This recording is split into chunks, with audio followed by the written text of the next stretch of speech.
Part 5. Everyone knows I'm a good man. Author, Teng Zhongmao. Chapter 41. Chapter 41. A week after he woke up, Father Joe felt that he was still awake. Or could it be that he was unconscious and fell into a hallucination? Still undergoing rehabilitation training, his daily routine every night is to turn on his mobile phone and start searching for news about his son-in-law. Ji Chang's did something big. He painted a picture and hung it in his gallery. Then on the first day after the gallery opened, it was packed with people who came to see the painting. Some were just joining in the fun, and some were really sick and wanted to see if the painting was really that effective. Facts have proved that it does work.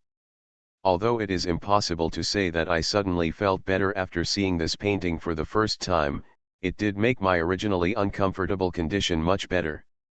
This is especially true for patients with depression who don't want to take medication. Of course they also want to become normal people, but the drugs used to treat depression still have side effects, and it takes time to fully treat them. If you don't take medicine and you feel uncomfortable, but if you take medicine and you still feel uncomfortable, then it's better not to receive treatment. But after seeing this painting, most patients said that although they could not get better all of a sudden, their bodies did feel a lot more relaxed. And many people choose to cooperate with doctors for treatment after returning home. Ji Chang's name is getting louder and louder. For many people, the more powerful a painter is, the less they care about whether the painting looks like or not. They saw it as artistic conception. As for this artistic conception, why do everyone see different results? Doesn't this just illustrate the mastery of this painter? When 1,000 people look at a painting, they can see 1,000 feelings. This is called great. Ji Chang's gallery has almost become a tourist attraction in China. As we all know, his gallery does not charge money, but the security is very high. After all, it is not impossible that someone wants to steal these paintings.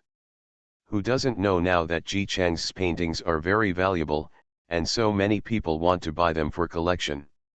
You don't necessarily want to buy this painting to heal yourself or your family. Nowadays, any collector with a normal vision can see how valuable Ji Chang's paintings are. As long as you buy it and collect it, the longer you keep it, the higher the price will be. High. But he doesn't sell. A foreign rich man even offered a sky-high price, but he still wouldn't sell it. I just say that my paintings have a healing effect. If you want to cure a disease and you need this painting, come to China and come to the gallery. Very determined. After the price was revealed, netizens were shocked. At least when Father Joe saw the price, his hands were shaking. This amount of money is much higher than the total value of their Joe family. But the son-in-law, who he thought was only with his daughter because of money and the ability to make money without working hard, refused without batting an eyelid. Now, let alone Joe's father, no one on the internet thinks that Ji Chang's is a soft-boiled guy as previously rumored. If he was really that kind of person, would he still be so rich and not make any money? This is the true noble character of a person, this is how he can emerge from the mire and remain untainted. You can earn more money than you can spend in a lifetime just by raising your hand, but you have managed to keep a low profile for so long. Moreover, Ji Chang's is particularly uninterested in what others think of him. This can be seen from the fact that he was scolded and insulted on the internet before, and that he stayed at home and did not go out to work during the years of his marriage, and others misunderstood him. According to the popular science of the reading party, everyone knew that Ji Chang's was very talented from the beginning, but he could not resist hiding his talent. Is this something ordinary people can do? Not interested in fame and fortune. In this materialistic society filled with money and desires, there is still someone like Ji Chang's, which is simply unacceptable. And Joe's father's attitude gradually changed from "my son-in-law has been in coma for so long, so he didn't do anything," to "is there something wrong with this world," to "oh my God, my son-in-law is such a person," and finally changed to "it became I'm so lucky to have such a wonderful son-in-law." Very pleasant. Nowadays, few people who come to visit him in the hospital fail to mention Ji Chang's. After he fell into a coma, his partners either watched or tried to get a share of the action, which was ignored by everyone. Anyway, you know them all. Now no one dares to touch the Zhou family. It's not that I'm afraid of anything, it's just that it's not worthwhile to move. It is very easy to take down the next Zhou family, but don't forget that Ji Chang's is standing behind Zhou family. Zhou fell, but he sold a painting and was able to make a comeback in minutes. He couldn't be killed, and he gained an enemy for nothing. Who could be so stupid as to do such a thing? As a result, Father Zhou's ward was very busy every day. He also smiled and treated them like hello, me, and everyone. Mother Zhou was very proud. In the past, her son-in-law seemed to be unmotivated, and he often heard the ladies say this when chatting with them.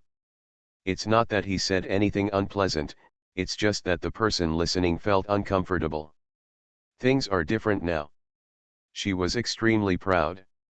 Who said my son-in-law is unreliable? Who said my son-in-law is doing it for our family's money? My son-in-law. Very rich. He just doesn't want to make money. If he wants to make money, he can't win it every minute. What she said was irritating, but no one would be angry at this time. Ji Chang's paintings are now fetching sky-high prices. You can also imagine how prosperous the Zhou family will be in the future. Of course they have to establish a good relationship with the Zhou family. When Ji Chang's and Zhou Ranran came to visit Zhou's father, they also felt a wave of enthusiasm. He smiled the whole time and was not impatient at all. His hand was always holding Zhou Ranran's arm. After chatting for almost 10 minutes, he smiled and said, "Sorry, let's go see Dad first. We'll talk next time." Okay, let's talk next time." The ladies looked at the two people entering and sighed. Why didn't I realize that this child is so good looking before? He also has a very gentle temperament. He is so kind to Ran Ran.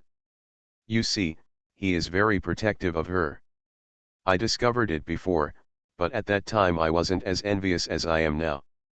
It would be great if my daughter could also find a man like this.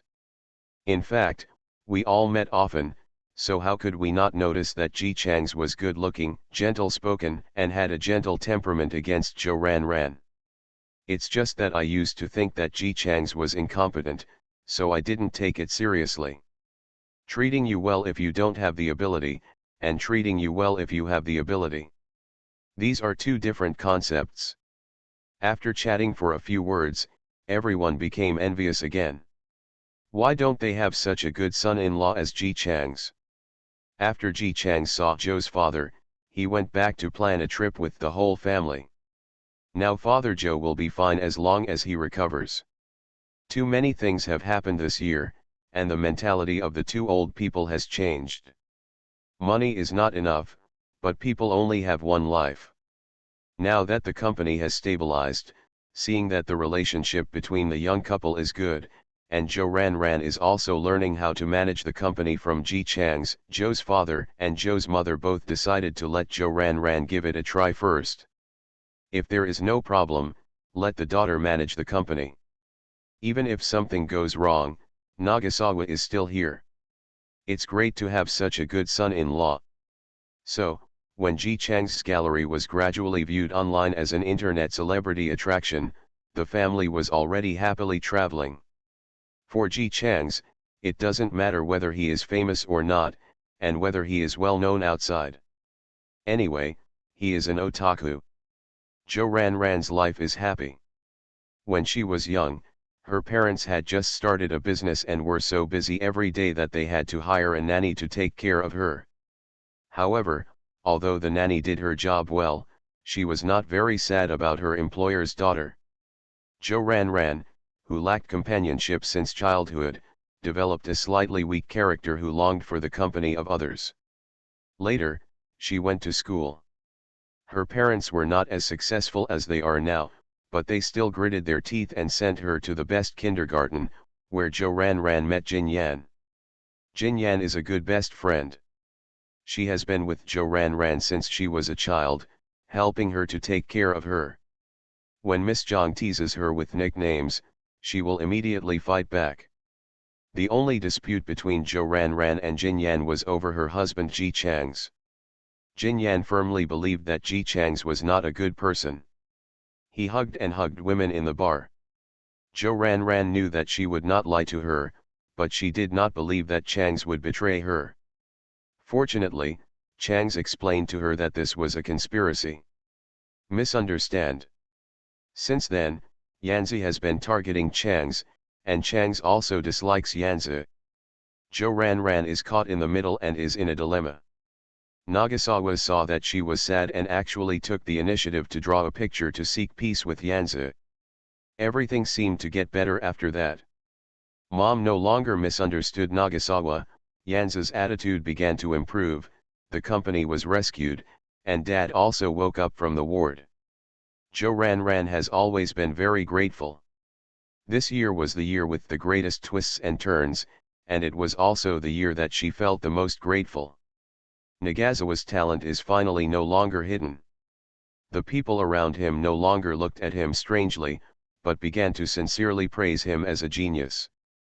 While Zhou Ranran was happy, she was also a little bit uneasy. After all, she had seen too many uncles and uncles fall out with their wives immediately after they became powerful or look for women outside. She believed in Nagasawa, but she couldn't help but be afraid. Zhou Ranran no longer spoke out her innermost thoughts. Until one day, Nagasawa drew a painting and asked her to look at it. In the painting, a girl was laughing by the river. In the tent next to her, a boy stuck his head out and looked at her and smiled. It looked like an ordinary painting, but Zhou Ranran felt inexplicably relieved. After that, the anxiety disappeared from her heart. Wait until the two of them are old, unable to walk anymore, and their lifespan is up. She was lying on the hospital bed, smiling and saying to her husband, who was sitting beside the bed and had been with her all her life. Actually, I was very worried at first. I was worried that you would not want me if you were so popular. Ji Chang's held her hand, his smile still as gentle as before. It's possible, I want to be your soft rice for the rest of my life. Zhou Ranran smiled at him and slowly closed his eyes. Ji Chang's felt her pulse gradually disappearing. He gently put her hand back under the quilt and covered her, and touched her already pale hair. Sleep tight. Ding. The mission is completed, please select vacation to continue the mission. Continue the mission. Ji Chang's opened his eyes in the black smoke and found that he was lying on the ground. There were two soldiers in armor standing in front of them, muttering, "The rebels have gone too far. They didn't even spare these people. It's so cruel and inhumane. Hey, they are not afraid of retribution. No, these people are so pitiful. They were fleeing from famine. They finally found a good place to settle down, and then the rebels massacred the whole village. They did these unscrupulous things, and sooner or later they will be punished. Lightning. It's because we are kind-hearted and came here to help them collect the bodies. They are really lucky to have met good people like us. I am so kind, and I will definitely be able to join a wealthy family in my next life. No, we are so kind." The two men sang in harmony, as if they were having a cross-talk. While talking, they walked around among the corpses, from left to right, then from right to left. When they passed by Ji Chang's, they even patted him. Ji Chang's lowered his head slightly and looked at the linen clothes he was wearing and the blood stains on them. Thinking about it, these two people are really just. If they weren't muttering about the misfortune of these people while touching valuable objects on the dead people one by one, it would definitely look more just. Everyone knows I'm a good man. Author, Tang Zhonmao. Chapter 42. Chapter 42. Ji Chang's had been lying patiently on the ground waiting for his strength to return.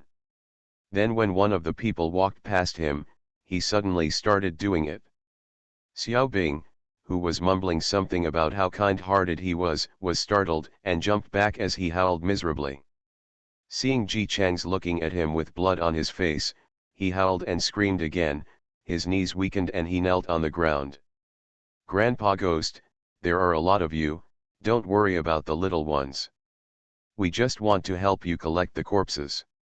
We don't want to do anything else. Please, please let me go.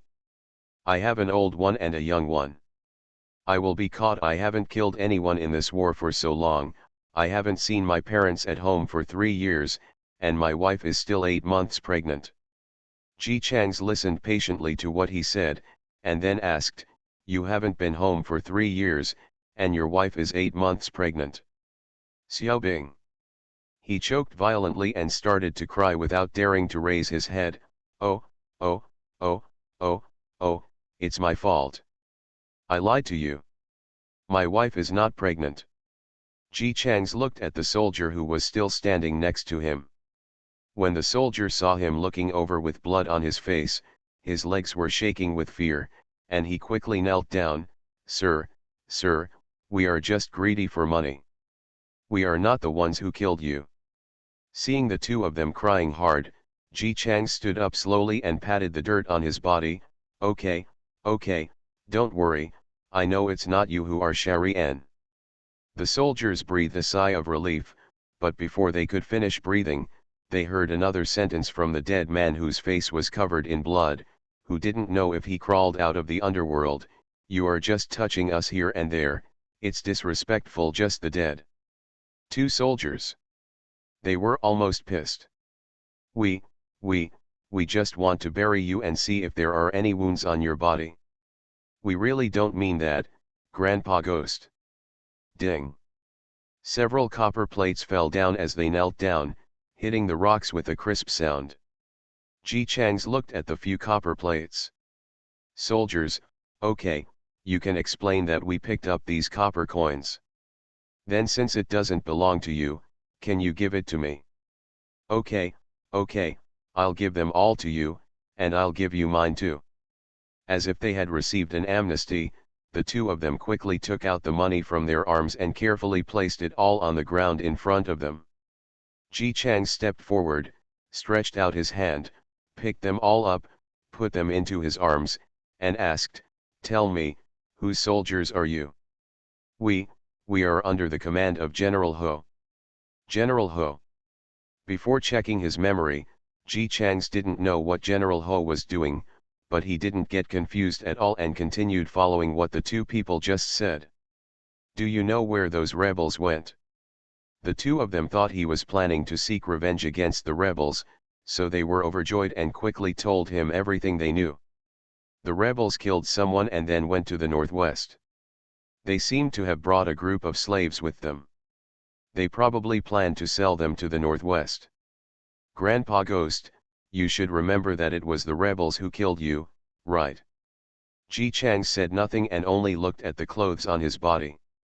He stood up and took a look. This small village was right next to the river. He opened his sleeves and saw dirty arms underneath that had not been bathed for who knows how long. On the contrary, the clothes on his body were, except for the blood stains and dust on the ground, even the corners and crevices of clothes were washed clean. If the body is dirty, the original owner must not like to be clean. If the clothes are clean, it means someone has washed them for him. This body had lived with people not long ago, but he hadn't checked the memory yet, and he couldn't be sure whether his relatives were among these corpses or what. Ji Chang stretched out his hand and knocked the two kneeling people on the head. "You guys wait for me here. I'll go in and take a look. I'll be out in a minute." The two of them were overjoyed and were extremely happy to see the bloody shoes leave. They are not stupid, so who can wait for it? Waiting for the ghost to leave, they immediately turned around and ran away. When the time came, I went to the military camp. There were soldiers and generals there, and the yang energy was so strong that this ghost probably wouldn't dare to come. Just as they looked at each other and were about to run away, the cold voice of a dead man with blood on his face came from behind, "If you run away, I will chase you." Two people. Oh. Ji Changs chose this house because he saw the same fabric as the clothes he was wearing on the yard rope. He speculated that this house should be the house where the original owner lived. Sure enough, after entering, I checked my memory and confirmed this. This is where the original owner lived. But strictly speaking, the house didn't belong to him, but to his wife. The original owner's home is not here either. He was originally the eldest son in a small village in Hu County, and there were no contraceptive measures in this era. After that, he didn't know why his parents never had children. Later, when he was 14 years old, his mother suddenly became pregnant, and then began a series of birth control pills. He gave birth to younger brothers and sisters. If you are pregnant with a child, you can't abort it. If you have it, you can only give birth to it. The original owner didn't have any objections to his parents having a younger sister. The girls' films could be sold for money, whether they were sold to a brothel or to some families as child brides, but they were very opposed to those younger brothers. He has 3 brothers and 2 sisters. Sisters can be exchanged for money, so I won't mention it for now, but brothers will marry wives when they grow up. To marry a wife, the family must pay, and the money provided by the family represents the complete share that originally belonged to him. The money will now be divided among the 3 younger brothers. The original owner was definitely not happy. After much thought, he came up with a good idea. That is to study by yourself. Now everyone is not married yet, and the brothers are still young. If he wants to go to school, his parents will definitely agree. In addition to paying for school, he will need a lot of money. When he goes to the county and asks for money from his family, won't the money be enough? Did you get every bit of it here? The original owner got his wish and went to school. Every time he came home, he tried every means to get money from his parents. Every time I say, take this money and give it to your husband. When I finish my studies, I can work as a bookkeeper and make a lot of money. He is the eldest son, and his parents have high hopes for him. So he handed over the family's money to him again and again. The original owner originally wanted to keep the money and spend it when he got a wife, but he didn't study seriously in the county town and learned to gamble instead. All the money given by his parents was spent, so he could only continue to ask for it. In order to make money for him, 2 relatively healthy old men had to physically collapse their bodies. First, my father fell down, and then my mother followed. The doctor said that we could only take good medicine and take good care of ourselves. In an ordinary farmer's family, the younger brothers and sisters are still young, which means that the original family has to support 2 elderly people plus the younger brothers and sisters. Of course he was not happy with his selfish temperament, so he asked the doctor if he could cure it directly. The doctor said that if he wanted to completely remove the root, he could only see if there were any famous doctors, but the consultation fees of famous doctors were not low. The original owner originally wanted the sentence from him, but he didn't care about what happened next. He coaxed his parents into asking a famous doctor, and then Malu took away all the family's money and left his parents, younger brothers, and sisters. My parents are too sick to get out of bed and need medicine to prolong their lives. The younger siblings were still young, the eldest was 7 when the original owner passed away. At that time, there was a war, and it was hard to make money and buy food. You can imagine how these younger brothers and sisters would live after the original owner, the only able-bodied and adult son, left the family and took away all the silver.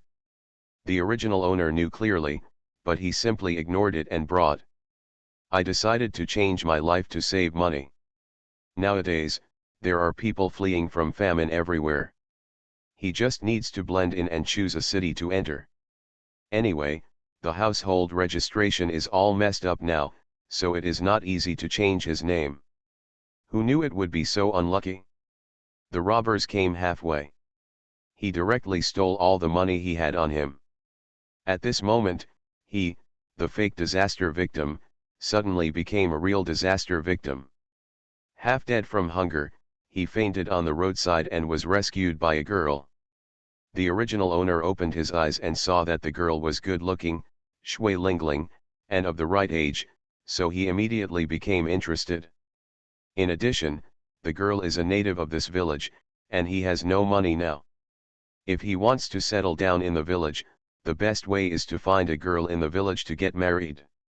After he inquired about it, he found out that the girl's parents were gone, and she was the only one left.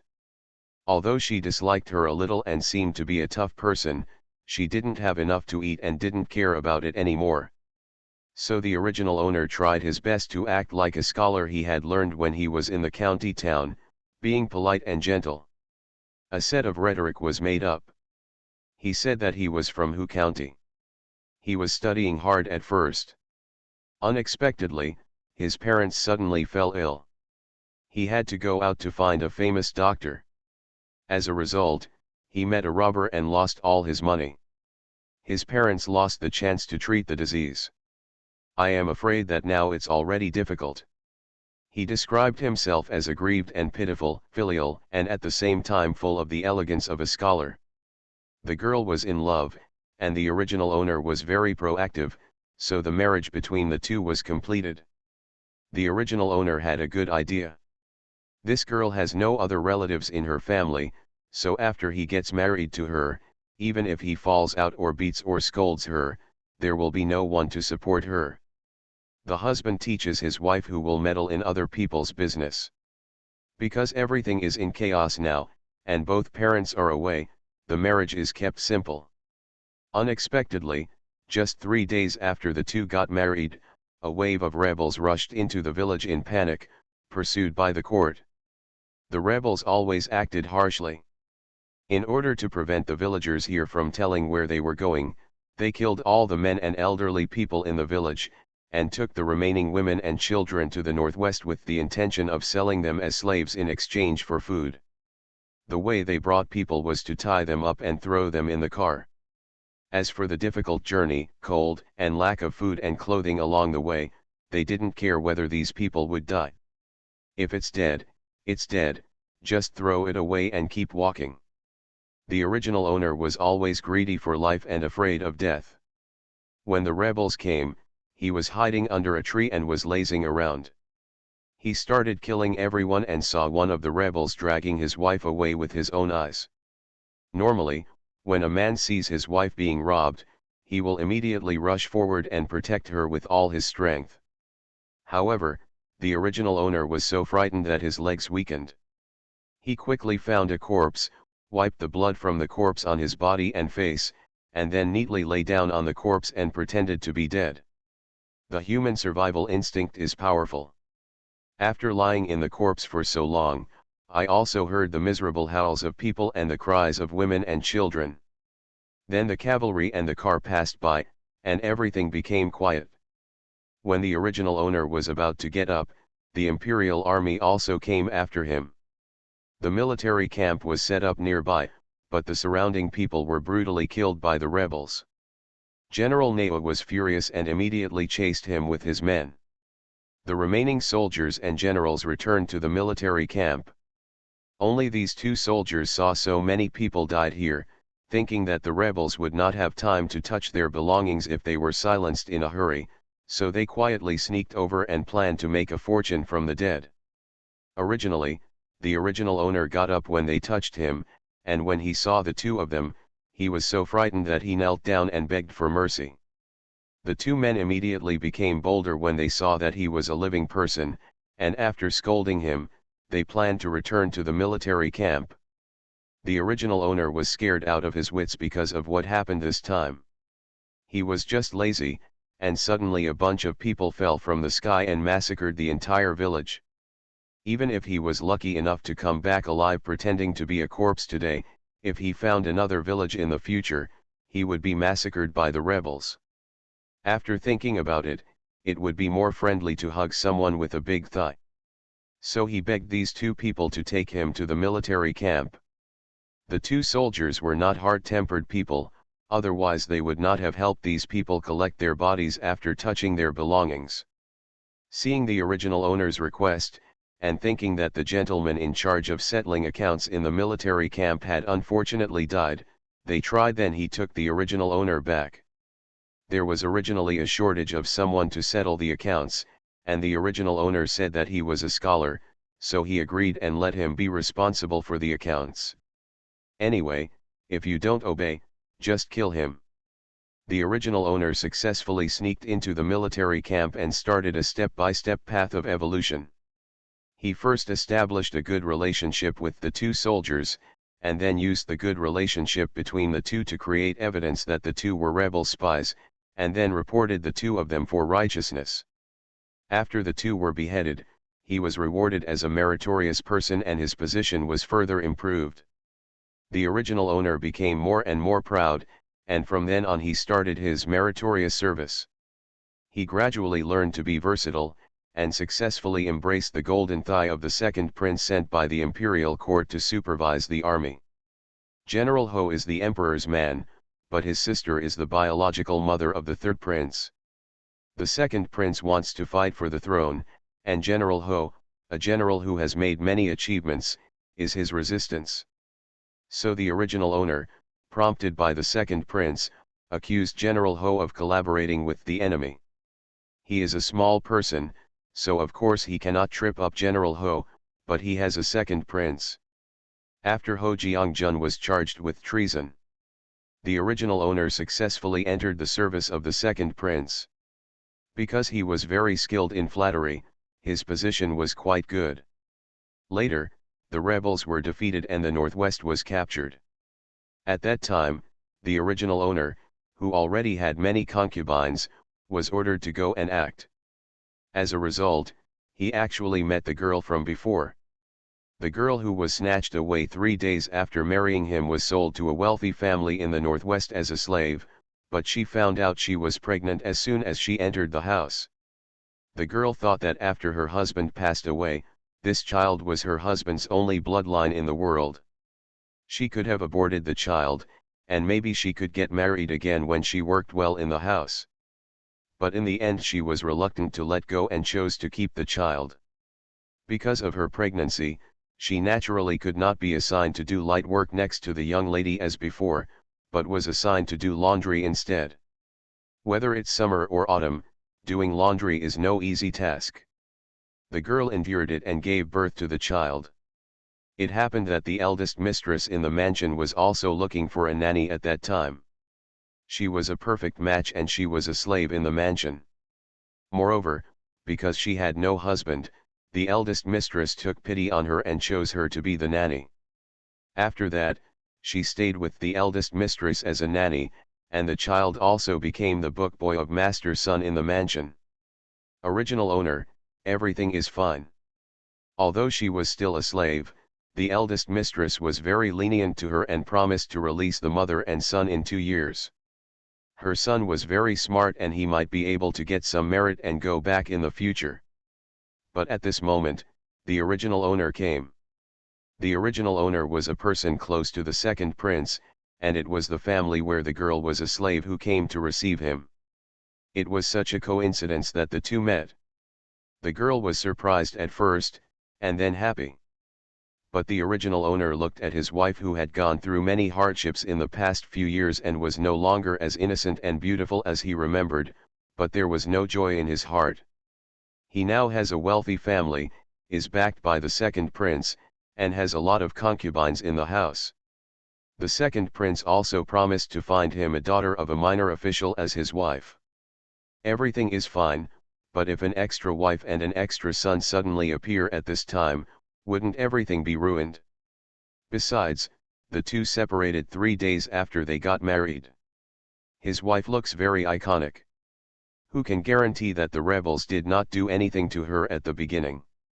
It is not certain whether the child is his. His heart was full of rejection, but the girl was full of joy. After thinking about it, the original owner pretended to be very happy, comforted her first, and told her not to talk about it to anyone after she returned, and waited for him to quietly pick her up after making arrangements. After all, he is still a retainer of the second prince, and it would not be nice if his wife worked as a slave for someone else's family. The girl believed it. After returning, she sat happily in the house with her son in her arms and told him that his father and her husband had come to see them. The next day, the eldest mistress received the news that the two men had committed suicide by hanging from the beam. The original owner quietly left the place after finishing his work. No matter how the young lady checked, she could not find out that it was him. This matter had been hidden for more than 10 years before it was revealed. At that time, the emperor was still alive and strong, and the princes were still fighting. A young man was admitted to the first prize, and then exposed in court that the original owner was unfilial to his parents and had killed his wife and children. He was the youngest brother of the original owner. After the original owner left, the second brother in the family kept holding on and kept his parents for 5 years. Later, because he wanted to save some money for medicine, the second brother went to the mountains to collect medicine and fell to death. 12 years old. After the second brother left, the three of them supported the family. After his parents died, he raised his younger brothers and sisters by himself. He became a hunter at a young age, and finally supported his youngest brother to become a scholar. He was bitten to death by a tiger. The remaining two younger sisters are still around at that age, but one of them was taken away by the original owner's men. Later, the younger sister was bumped to death, and the original owner dealt with the aftermath. He was already a Juran at that time, and he hated the original owner for this, so he took refuge with the eldest prince and began to investigate. After the investigation, he discovered that the person who killed his sister was actually the one who abandoned their family and took away everything, the big brother who lets them die with their money. As for his eldest brother, he has done many harmful things in his life. He was admitted to the first prize, fighting for fame and fame, but also to expose the crimes of the original owner. After the original owner was sentenced to death, the younger brother was beaten 20 times because he complained to his brother. The second prince hated him deeply and cut off his minions, and directly bribed the doctor to let him die from the cold. Ji Chang's had only one idea after reading it. The original owner also felt that his wife was overbearing. He himself is called a great one. Of his parents, brothers, and sisters, only the youngest sister was left. He had his wife and son killed by his own hands. Even his master and the second prince were eventually rejected by the emperor because of him. He's also quite decent. Ji Chang's walked around the room before going out. The two soldiers outside were so frightened that they couldn't move, for fear that if they moved, Grandpa Ghost would chase them. It turned out that the original owner knelt on the ground and begged them for a long time before they reluctantly agreed to take the original owner to the military camp. Ji Chang's calculated the distance he could walk in a few days. Sure enough, going to the military camp is the fastest way. He stepped forward and said to the two of them, "Get up, I'm not a ghost, I'm a human being." Neither of them dared to move. Ji Chang's, "Do you want me to kill you and turn you into ghosts to see if I am human?" The two people who were motionless jumped up and down, "We believe it, we believe it." After they got up, they took a closer look and found that the person in front of them had clear eyes and did not look like a dead person. The pale complexion on his face gradually improved. It's not right. They are soldiers and he is a citizen, so he should be afraid of them. Just when the two of them came to their senses and wanted to show off their power, they heard the man in front of them, whose face was covered with blood and whose face could not be seen clearly, ask them, "You are also soldiers with Ho Jiang's army after all, how come you are living in such a shabby life, and you even come to steal people's money? Isn't there any merit in joining the army? Military honors only come from killing people. After we joined the army, we haven't been on the battlefield yet. Even if we were to go up, we, the humble soldiers, would be at the front and the first to die." One of the soldiers looked at Ji Chang's hesitantly and asked again, "Are you really a human?" "Well, I'm human." Ji Chang's reached out and held his hand, "Look, is it warm?" "Oh my God." The soldier breathed a sigh of relief, and then became angry, Then why didn't you say anything just now? You didn't even ask me. Ji Chang smiled and had a good attitude. You saved me, don't worry, I will repay you. Xiaobing didn't believe it, just you. I am also a scholar after all. I can give you some military merit by giving you some advice. When the time comes, you won't have to stand in the front and die the fastest. Just don't believe me. The soldiers hesitated for a while, but they still wanted to take advantage of the situation and asked, "What can you do?" After a minute, they looked at each other. If there is a shortage of people in the military camp, who should we look for?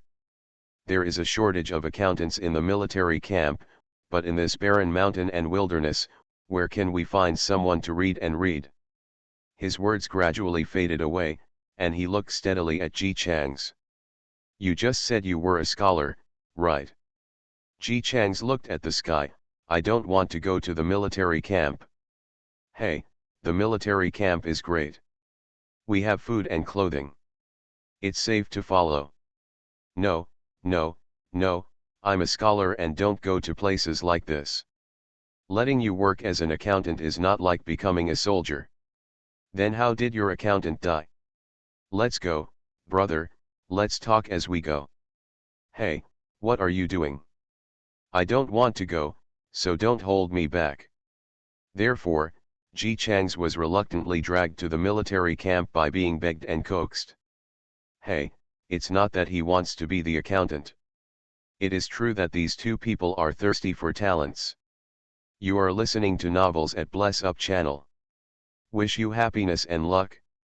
Please subscribe to receive new novels. How do you feel about this novel? Please like and leave a comment. Everyone knows I'm a good man. Author, Teng Zhonmao.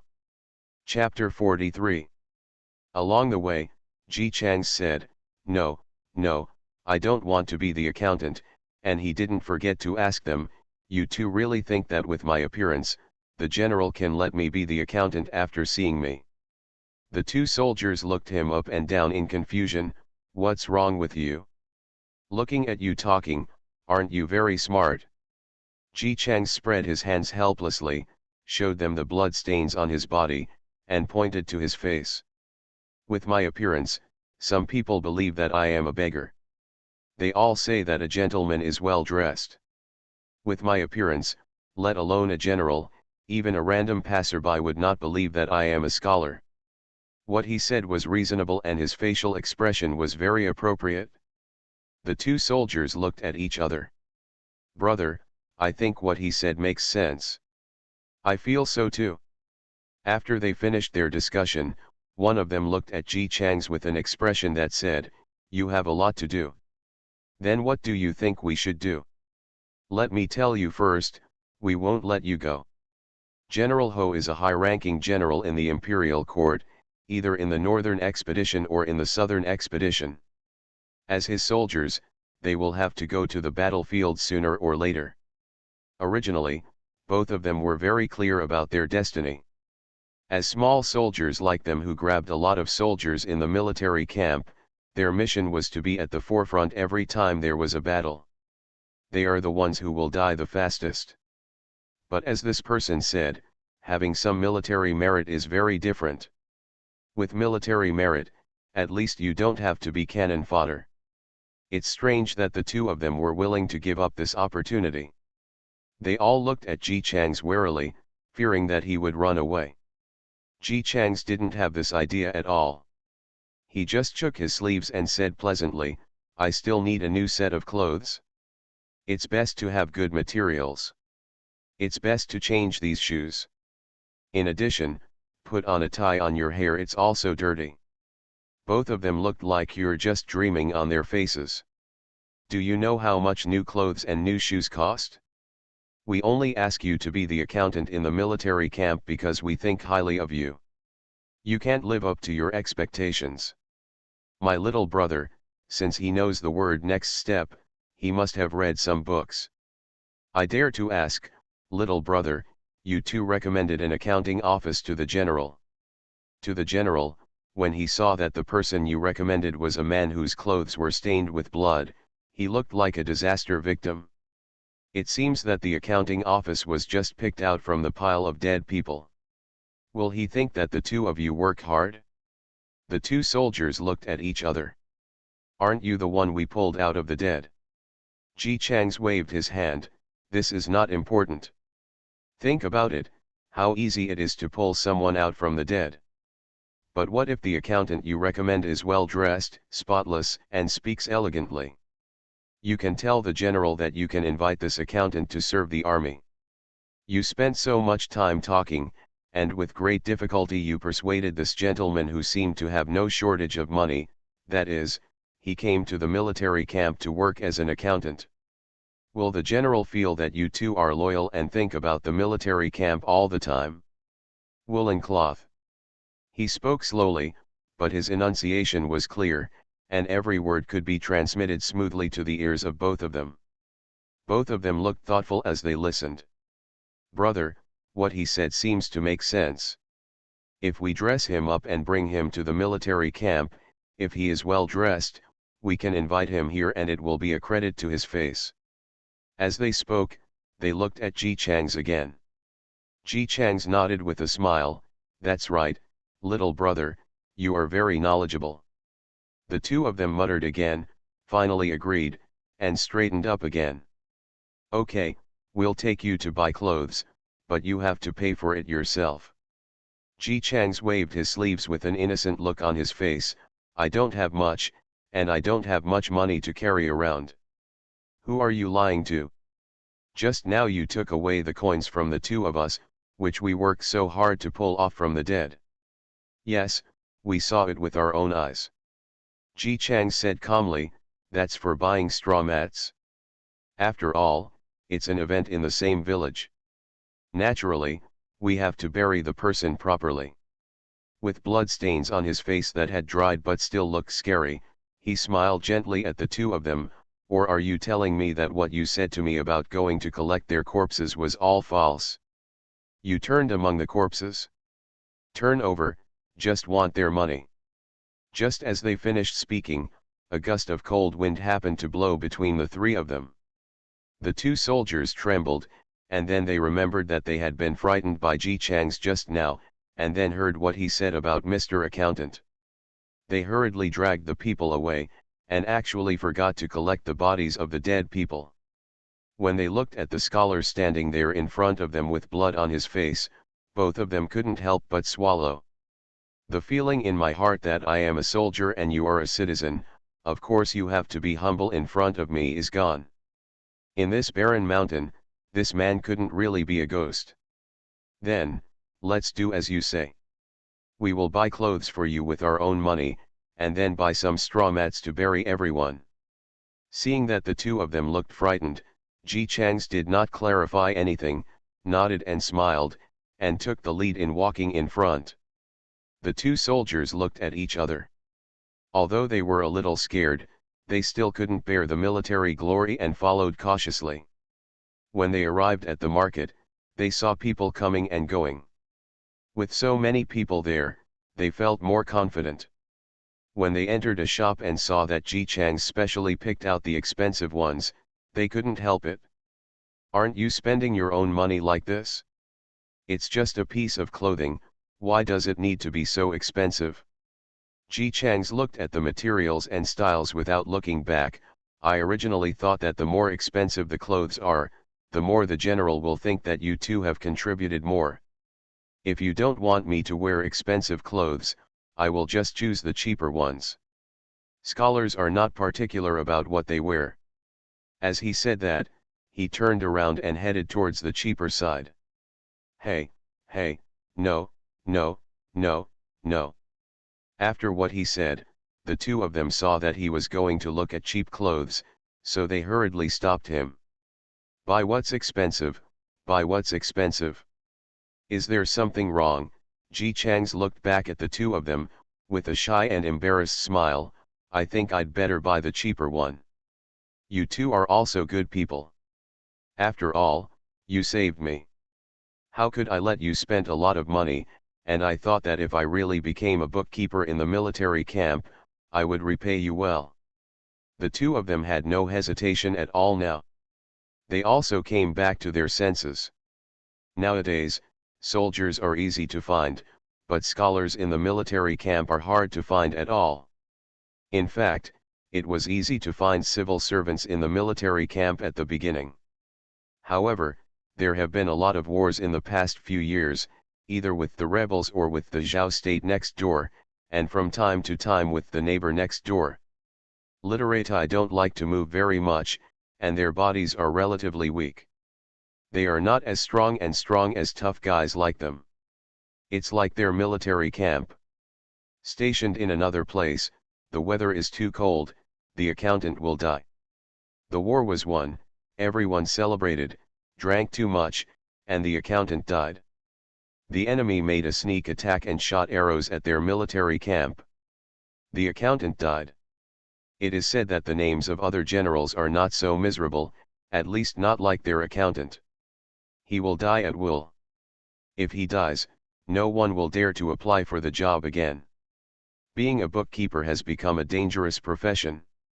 It was always difficult for the general to find an accountant. They were members of the imperial court, not bandits, and it was difficult to forcefully kidnap an accountant.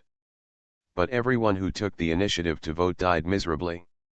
It is conceivable that in the short term, no accountants will be willing to come to the military camp. At this time, if they bring a gentleman who is well dressed and well spoken to recommend, then the credit will be the recommendation. Ji Chang's was still refusing. Forget it, I'll just buy something cheap. It's just a piece of clothing. In fact, I don't choose it. If you don't want us to choose, shopkeeper, hurry up and take out the most expensive scholar's clothes in your store and show them to our brothers. No, no, no, it's too expensive. Hey, what's the waste? You scholars are just grinding away. Shopkeepers, please hurry up. Ji Chang's, but my body is covered with dust, and my face is covered with blood. Even if I change my clothes, I probably won't look good. This is a problem. Shopkeeper, where is the bathhouse? So in the end, when the three of them came out of the bathhouse together, Ji Chang seemed to be a different person from beginning to end. He was wearing a brand new and elegant gown, and the uppers of his shoes were white and clean. He also scrubbed his body clean to remove the dead skin and dirt on the outside, revealing the fair skin on the inside. The two soldiers had expressions of confusion from the moment he started washing his black arms into white ones. They were even more confused when Ji Chang's changed his clothes and put on his hair tie and stood in front of them again. Why is this person so different before taking a shower and after taking a shower? He indeed looked like a scholar, a bit like the young master from a wealthy family they had seen when they were children in the city. His temperament made him look very gentle, but they did not dare to approach him at all. Ji Chang smiled at them, and both of them were so laughed that they dared not say a word. They thought that this might be the reverence for scholars. In awe of the scholars, they returned to the village and dug a hole in the sky for a long time before finally asking, "Why don't you come down and help?" Ji Chang stood on the edge of the pit and looked at them who were busy inside, and replied warmly, "I'm afraid that my clothes will be stained, and then it will be in vain." That makes sense. The two of them were thinking about it when they saw the scholar above him making a move to come down. "Seeing that you are very tired, why don't I come down and help you?" "No, please don't. If the clothes you are wearing are dirty, you will have to buy them again. We don't have the money to buy them." Ji Chang's was dissuaded, so he could only stand by the pit and said in a good manner, "Then I will stand here to encourage you." Waiting for the corpses to be carried in one by one, wrapped in straw mats, the two of them got together and looked at Ji Chang's, who had changed into a set of clothes and turned out to be a scholar. He stood by the pit and threw down a handful of soil in his hand. "What are you doing?" "Ashes to ashes, dust to dust. Once they come to this world, someone must send them off." Ji Chang's patted the dirt on his hands, looked at the two of them again, and said with a smile, "Now that everything has been dealt with, let's go to the military camp." The two of them followed him. Don't you want to go to the military camp? You two are kind and will never harm me. The two soldiers felt guilty.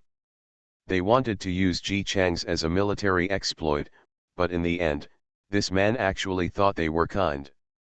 Ahem, cough, cough, actually, all the accountants in our military camp are a little short-lived. If it's short-lived, it's their life. Aren't you afraid that your life will be short-lived? Hearing this, Ji Chang's turned around and smiled at them. The short-lived life is in the hands of others, but mine is in my own hands. How can it be short-lived? Two people. Brother, what is he talking about? I don't know either, but it probably means that he is not afraid of a short life in the accounting office, so he still wants to go to the military camp. Then he is such a good person that he is willing to go like this. When we get to the military camp, let's try to take care of him. By the way, what's his name?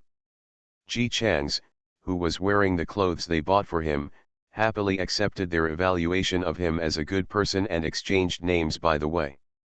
These two soldiers turned out to be brothers. The older one was called Wang Da and the younger one was called Wang Er. Their names were very easy to understand. After Ji Chang's understood this, he asked again, do you have younger brothers and sisters in your family who are named according to their rankings? The two nodded. I don't have a sister in my family. My parents gave birth to younger brothers. There are 7 brothers in total. When I left home, my mother still had one in her belly. Ji Chang's didn't ask their parents what they planned to name the baby in their belly. In short, it should not be very friendly to this old man. On the way to the military camp, he asked what civilian jobs were available in the military camp. Then I got the answer that among the literati in the military camp, only the military advisor is still alive. Others died for various reasons and could no longer die. It's quite unlucky anyway. As a result, every time they wanted to recruit civilians in their military camp, no one dared to come. Everyone speculated that the reason for the military advisor was that he grew up with General Ho. When he was a child, he was General Ho's bookboy. When he grew up, he went to war with the general. His body was somewhat stronger than those literati. Only then can I survive until now. Wang Er felt that Ji Chang's was indeed a good person, and he didn't hide it from him. He made everything clear to him. If he was afraid and didn't want to go, they wouldn't stop him. But the clothes and shoes had to be returned to them, which cost a lot of money. Ji Chang's didn't even think about leaving. Shun Shun Dang Dang arrived at the military camp. He was waiting outside, and the two of them went to report first. After a while, Wang Da came out and asked him to go forward. Maybe there is really a shortage of scholars in this military camp, maybe General Ho is just free and wants to take him to see the general. Ji Chang's didn't have much surprise on his face. He dusted off the non-existent dust on his body and followed. The appearance of the general's tent was no different from that of others, except that it was a little bigger. Wang Da led him to stand outside. The soldiers guarding the door looked Ji Chang's up and down to make sure that he looked like an ordinary scholar and not threatening. Then went in to report. Waiting until he was called in, Wang Da then let Ji Chang's in cautiously. As soon as he opened the curtain, he was greeted by a wave of warmth. It's probably not the general who is afraid of the cold. Ji Chang's looked at the strong man who was shirtless and just put the long gun back in his hand, and he was very sure of this. Is this the person you said can be the accountant? There is still sweat on the strong man's body, which shows that he is very hot. He is good looking. At a glance, he can be said to be heroic. General Ho, who had thick eyebrows and big eyes, a strong body, bulging muscles and an air of valor all over his body, stepped forward and looked Ji Chang's up and down, and asked directly, "Where are you from? Why are you here in our Ho family army?" Ji Chang's lowered his eyes slightly, raised his hands in salute, and his attitude was quite indifferent. "My surname is Ji, my given name is Ching, and my courtesy name is Chang's." I was originally a scholar with no fame in Hu County. On the way to seek medical treatment for my parents, my money was robbed, and I was transferred to K County to be raped by my wife. He was rescued and married to his wife. Now she was kidnapped by the rebels and came to seek refuge with the general. He also wanted to follow the army to destroy the rebels and get his wife back. This twists and turns made General Ho look back with interest at the man in the warm tent who was wearing a big cloak and writing something at the table. Strategic advisor, what do you think? Ji Changs looked over and saw that the military advisor was pale, he was wearing heavy clothes, his face was white and he had no beard, his appearance was not good looking, he could only be described as ordinary, but his eyes were very bright. He glanced casually and saw that Ji Changs was still looking at him with a calm expression, and his eyes narrowed slightly. Since this gentleman is willing to be the accountant, the general will keep him. Okay, from now on, Mr. G will be our accountant here, and the rules will be as given by the previous accountant. Well, your name is Wangda, right? Take Mr. G to the accountant's residence. Ji Changs cupped his hands and followed King Wang Er out of the tent with a happy face. The two of them were very happy. He said, "Sir, you are lucky. The monthly payment of the superior accountant is the highest among all accountants in history. Moreover, he lives in a tent by himself, right next to the general's tent. Don't forget my two brothers in the future." Ji Chang smiled and nodded, "Definitely, definitely." He turned slightly sideways, glanced at the tent behind him, and touched a handful of hair that was still wet. "This military advisor of yours is quite thoughtful." The two of them were stunned. "Huh." Ji Chang smiled slightly, "It's nothing. Now that we've settled down, let's go." Inside the camp, the general waited for them to leave before asking, "How is this? Can this person be trusted?" The military advisor coughed a few times and said, "His eyes are clear, but he doesn't look like a treacherous person. The clothes he wears are from this town, and the uppers of his shoes are white. He must have just bought them. His hair is not dry yet, and he has just taken a shower. Those two soldiers, be very careful when touching his clothes.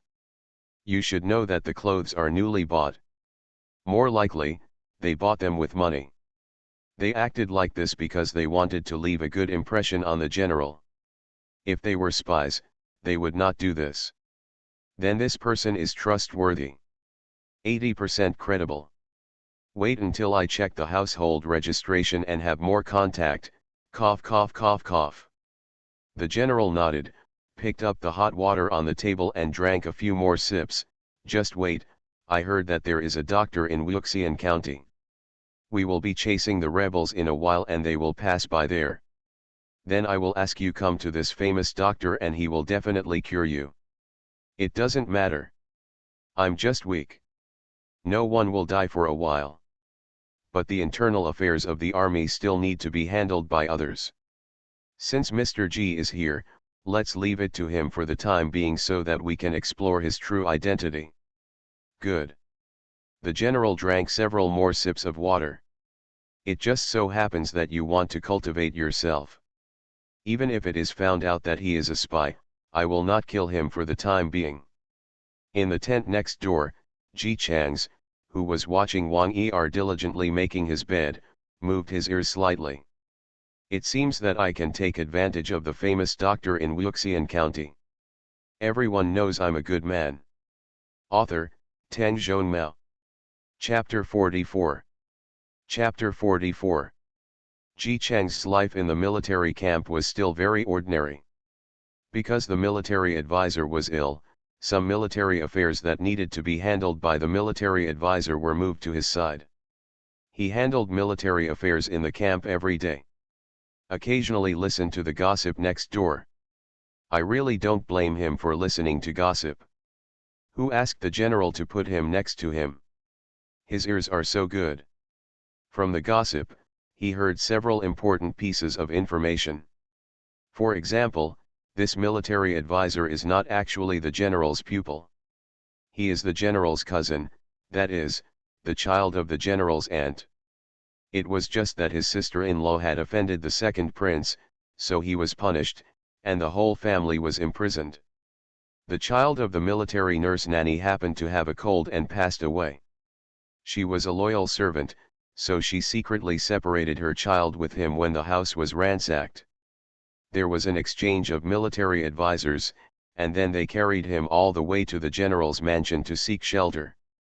The second prince was powerful and still a prince, and the charges he was charged with were personally ordered by the Ministry of Punishment. The general's mother did not dare to take her nephew with her openly, so she could only give him the name of a book boy. Ji Chang's thought while folding his clothes, no wonder General Ho always refused to vote for the second prince no matter how he tried to recruit him. The cousins grew up together, and their relationship was naturally good. The cousins' whole family was killed by the second prince. General Ho's temperament would not allow him to join the second prince even if he died. I can't blame him for dying so quickly. But the second prince is also a badass.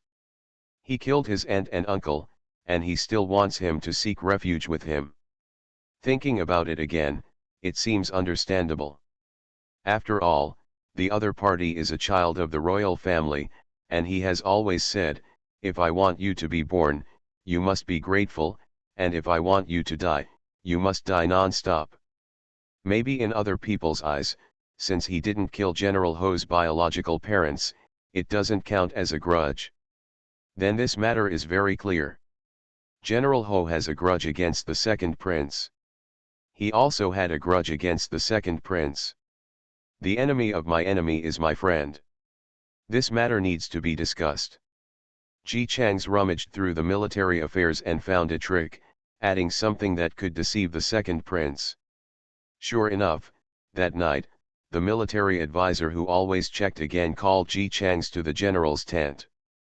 That's right, the military advisor lives in the general's tent. Externally, it is said that the military advisor is weak and afraid of the cold, but internally, it is actually that the military advisor has been assassinated before. After all, if he, the military advisor, dies, it will be easy for another person to replace him. After that, the two slept in the same tent. They were cousins who grew up together anyway. The only downside might be that the general has to endure the heat. In the camp, two scholars, dressed in tight clothes, knelt in front of the charcoal basin and talked politely. Behind him, General Ho was shirtless and extremely hot. He hid far away from the charcoal basin.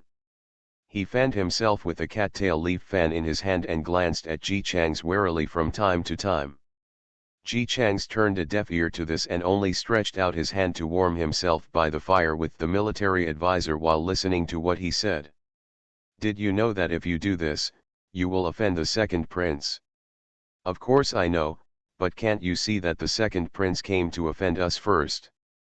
The military advisor raised his eyes slightly, and looked at Ji Chang seriously this time, with a smile on his pale face. It seems you know a lot of things. Ji Chang's also smiled at him. You and the general have never concealed anything from me. When the general who was fanning himself heard this, his sharp eyes suddenly fell on Ji Chang's, and his hand moved towards the spear calmly.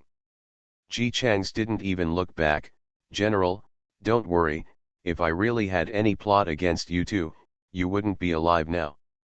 Feeling that he had been insulted, General Ho suddenly grasped the spear and threw it directly towards Ji Chang's. Ji Chang's didn't move, and even smiled a little, letting the penis pass by him and plunge into the ground in front of him. The military advisor's eyes suddenly looked very different when he looked at Ji Chang's. A person who is not afraid of life and death is very terrifying. Especially Ji Chang's indifferent attitude, which ordinary people would never be able to do in the face of life and death. He asked, "Aren't you afraid of death? If the spear just moved a little further, you would be dead and dismembered."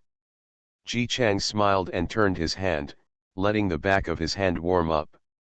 "I'm not afraid. My lord and I are sitting face to face. If the general's spear was aimed at me just now, as long as I lower my body slightly, the spear will fall on your lord. The general will not risk your life. The military advisor smiled and waved his hand to his cousin behind Ji Chang's, who had an angry look on his face. Seeing that he was reluctant to retreat, he asked, "I can see that you are talented. Why don't you take the imperial examination instead? Are you coming to the military camp?" Ji Chang's asked, "Sir, do you want to hear the truth or a lie? Why don't you talk about both?" The lie is that the competition between princes in the court is becoming more and more intense. If you take the imperial examination at this time, I am afraid you will be forced to choose a camp. If you choose wrong, you will die, and if you choose right, you may not survive. The military advisor nodded, and the smile on his pale face became more appreciative. Your lie does sound very true. In this case, it is better to choose General Ho, who is wise and powerful. He is a straightforward man, has never lost a battle, and is never harsh to his subordinates. He is loyal and patriotic to his superiors. If I vote under the name of General Ho, it will be a good place. General Ho was looking at Ji Chang's warily, ready to go up and kill this guy as soon as his cousin told him. He looked at his cousin with a smile and said, "Although this boy looks yin, he is really good at judging people. His lies are so true." Ji Chang smiled slightly, picked up the tea on the table next to him and took a sip to moisten his throat before continuing. "The truth is more true. My wife was kidnapped by the rebels, and my parents were waiting for a famous doctor to save her life. Even if I take the imperial examination now, it will take 9 years to be a scholar, and it will take several more years to become an official in the court. Can speak well." Ji Chang's was very happy. "I can afford to wait, but my wife and parents cannot wait. It is better to go to the nearest general who wants to eliminate the rebels. You will be sick just looking at the military advisor. It would be better if you can get another doctor." As he said that, he turned back and glanced at General Ho, who had a "I'm really awesome" face. As for the general, Ji Chang's came back to his senses and said to the military advisor, who looked at him with a smile, "Although the general has never lost a battle, he is not very scheming, acts recklessly, does not know how to restrain himself from superiors, and never win over subordinates, so he is not a good candidate for refuge." Behind him, General Ho was listening happily and wanted to see how Ji Chang's praised him. Ji Chang's was still saying, "The general has force but no wisdom. If there is no military advisor to look after him, the grass on his grave may be 3 feet high. You fart." General Ho's muscles bulged with anger. He took a step forward and said angrily, "When I die, someone will guard the tomb. How can there be grass growing on the tomb?" Ji Chang's raised his eyebrows slightly, turned his head and glanced at General Ho, who was angry about the grave grass and had completely missed the point. He looked at the military advisor again, sighed, and raised his glass with a little admiration. "Thank you for your hard work, sir." Being able to bring his cousin with strong limbs and simple mind along the way and secure his position as general, this military advisor is quite capable. The military advisor's smile did not change. He also raised his glass and exchanged glasses with him in the distance. "It's a bit hard, but the general is also kind to me. You continue to talk." Ji Chang's took a sip of tea, ignoring General Ho's shari and gaze, and continued, "The situation in the imperial court is unstable now. If the general is like this without the military advisor, I am afraid it will be over sooner or later, and the military advisor is ill. In terms of both emotion and reason, I shouldn't take refuge in this person, but..." The military advisor imitated him and raised his eyebrows, "But..." The scholar wearing a long gown knelt down beside the charcoal basin, with a shy smile on his fair and gentle face. "But I heard from the general last night that I would like to invite a famous doctor from Wuxian County for you." General Ho slammed the table angrily, "How dare you eavesdrop on the two of us? It's just that my hearing is better than that of ordinary people, and I live next door." General Ho became even more arrogant, Then haven't you heard everything we said in the past few days? Why didn't you report it? Ji Chang's gave him a confused look. I'm not a fool. If I tell you too that I know your secret, wouldn't I be asking for your own death? General Ho, then tell us now. How can I gain your trust if I don't tell you? General Ho. He felt that his brain was not enough. After going around for a long time, he finally came out and said, why didn't you want to gain trust before? Tell us earlier. Ji Chang's, I didn't ask you before. General Ho. He was going to be furious. Seeing his cousin angrily slapping him with a fan, the military advisor not only wasn't angry, but actually laughed even harder. Do you know that scholars look down on each other? You are so smart, so you are not afraid that I will be jealous of your talent and kill you. My lord will not.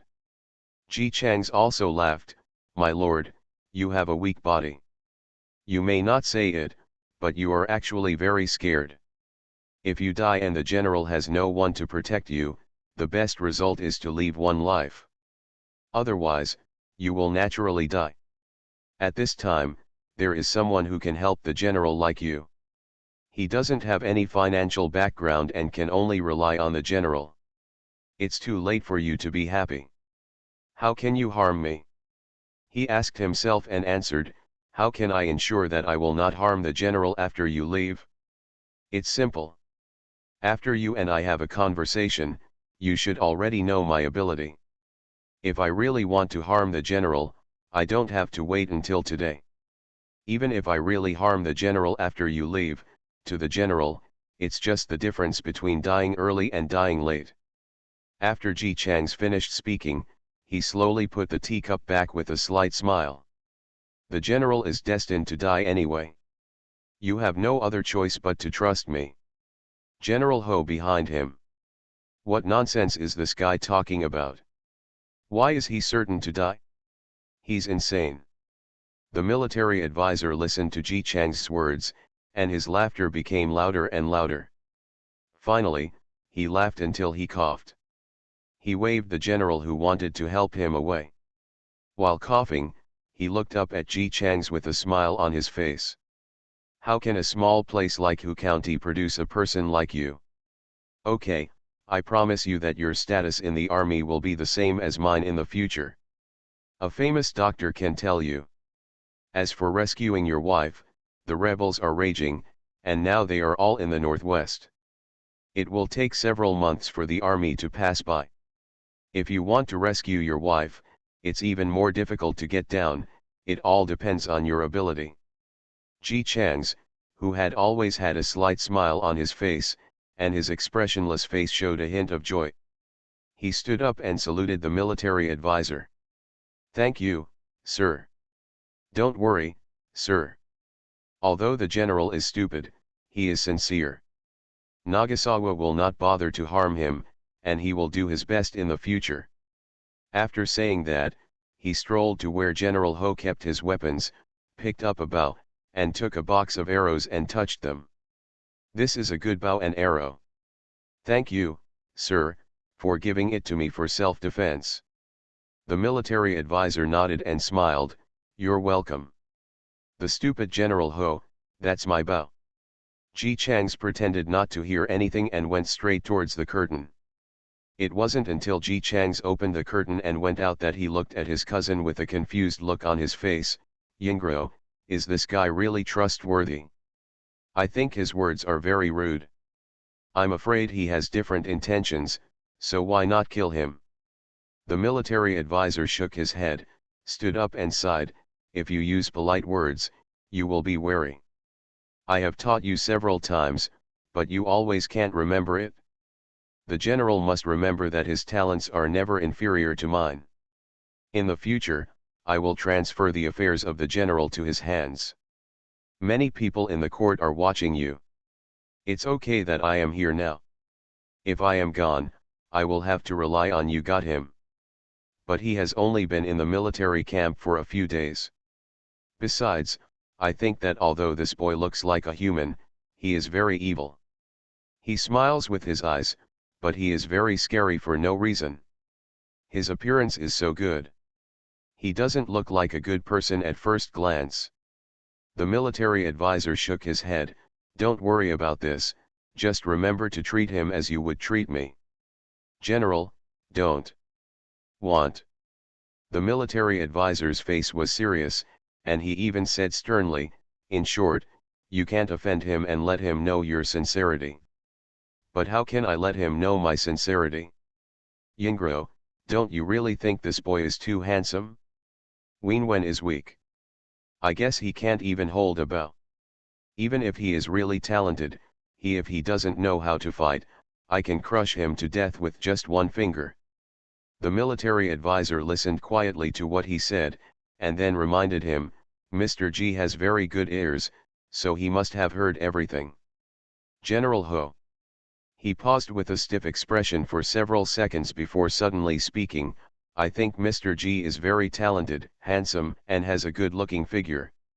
Although he is a little weak in literary skills, it is precisely because of his weak character that he can tell you at a glance. A person who knows a lot about kindness must not hold grudges. Whoosh! An arrow shot through the tent and hit General Ho's feet. General Ho jumped away suddenly and immediately drew his sword to stand in front of the military advisor. Who is it? The military advisor was not surprised at all. He slowly stepped forward holding the hand stove and picked up the arrow. The general doesn't even recognize his own arrows. Seeing him slowly taking down a piece of paper stuck on it, General Ho stepped forward cautiously. It belongs to Mr. G? Can't he come directly if he has anything to say? He has to shoot arrows. By the way, isn't he a scholar? Why can you still shoot arrows?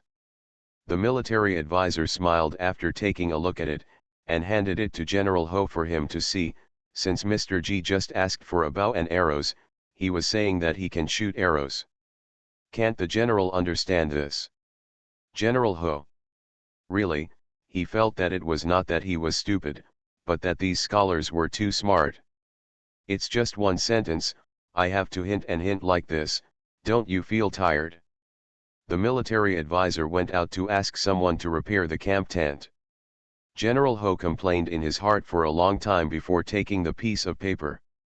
He saw 5 big characters written on it, written in a cool and unrestrained way. It is magnanimous.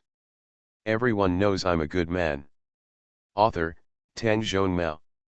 Chapter 45. Chapter 45. After only a few days here, Ji Chang suddenly became the equal of the military advisor in the military camp. The general and the military advisor even told him that they should treat him as they would treat the military advisor. Even the various items in the camp have been replaced with high-end ones. Wang Da and Wang Er were shocked. When they recommended Ji Chang's before, they really thought that this man was quite smart and might be promoted. Then, as people who had been kind to him, they would be able to get some credit. As a result, promotion is now a promotion. The speed is too fast. How many days have it passed? The military advisor has a high status in the military camp. This is because he grew up with the general and because he strategizes. Although he does not come out often, most affairs in the military camp are handled by the military advisor. Ji Chang's is just a newbie. Why are you on par with military advisors all of a sudden? Although the two of them felt unbelievable in their hearts, they did not give up the opportunity to hug each other. When Ji Chang's was around, they went to find someone with a jar of wine brought by the trustee from outside. Ji Chang's was still a bookkeeper in name, not to mention his own martial arts skills and his sharp ears, so he did not arrange for anyone to guard outside his tent. So, Wang Da and Wang Er smoothly opened the curtain and came in.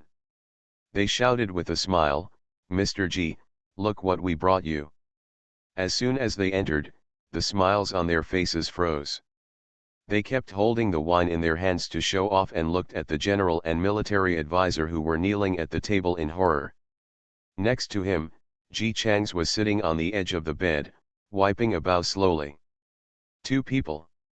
General Ho was already sulky after being educated by Ji Chang's and the military advisor, and it was impossible to vent his anger to them. Wang Da and Wang Er were hit by the muzzle of the gun. He looked sharply at the wine jars in the hands of the two men, and shouted sternly, "Drinking is not allowed in the army, where did you get the wine from?" Wang Da Wang Er came back to his senses from the fright. Only then did he realize that he had violated military regulations and was bumped into by the general. He quickly knelt down with a thud. "General, have mercy on me, General, have mercy on me.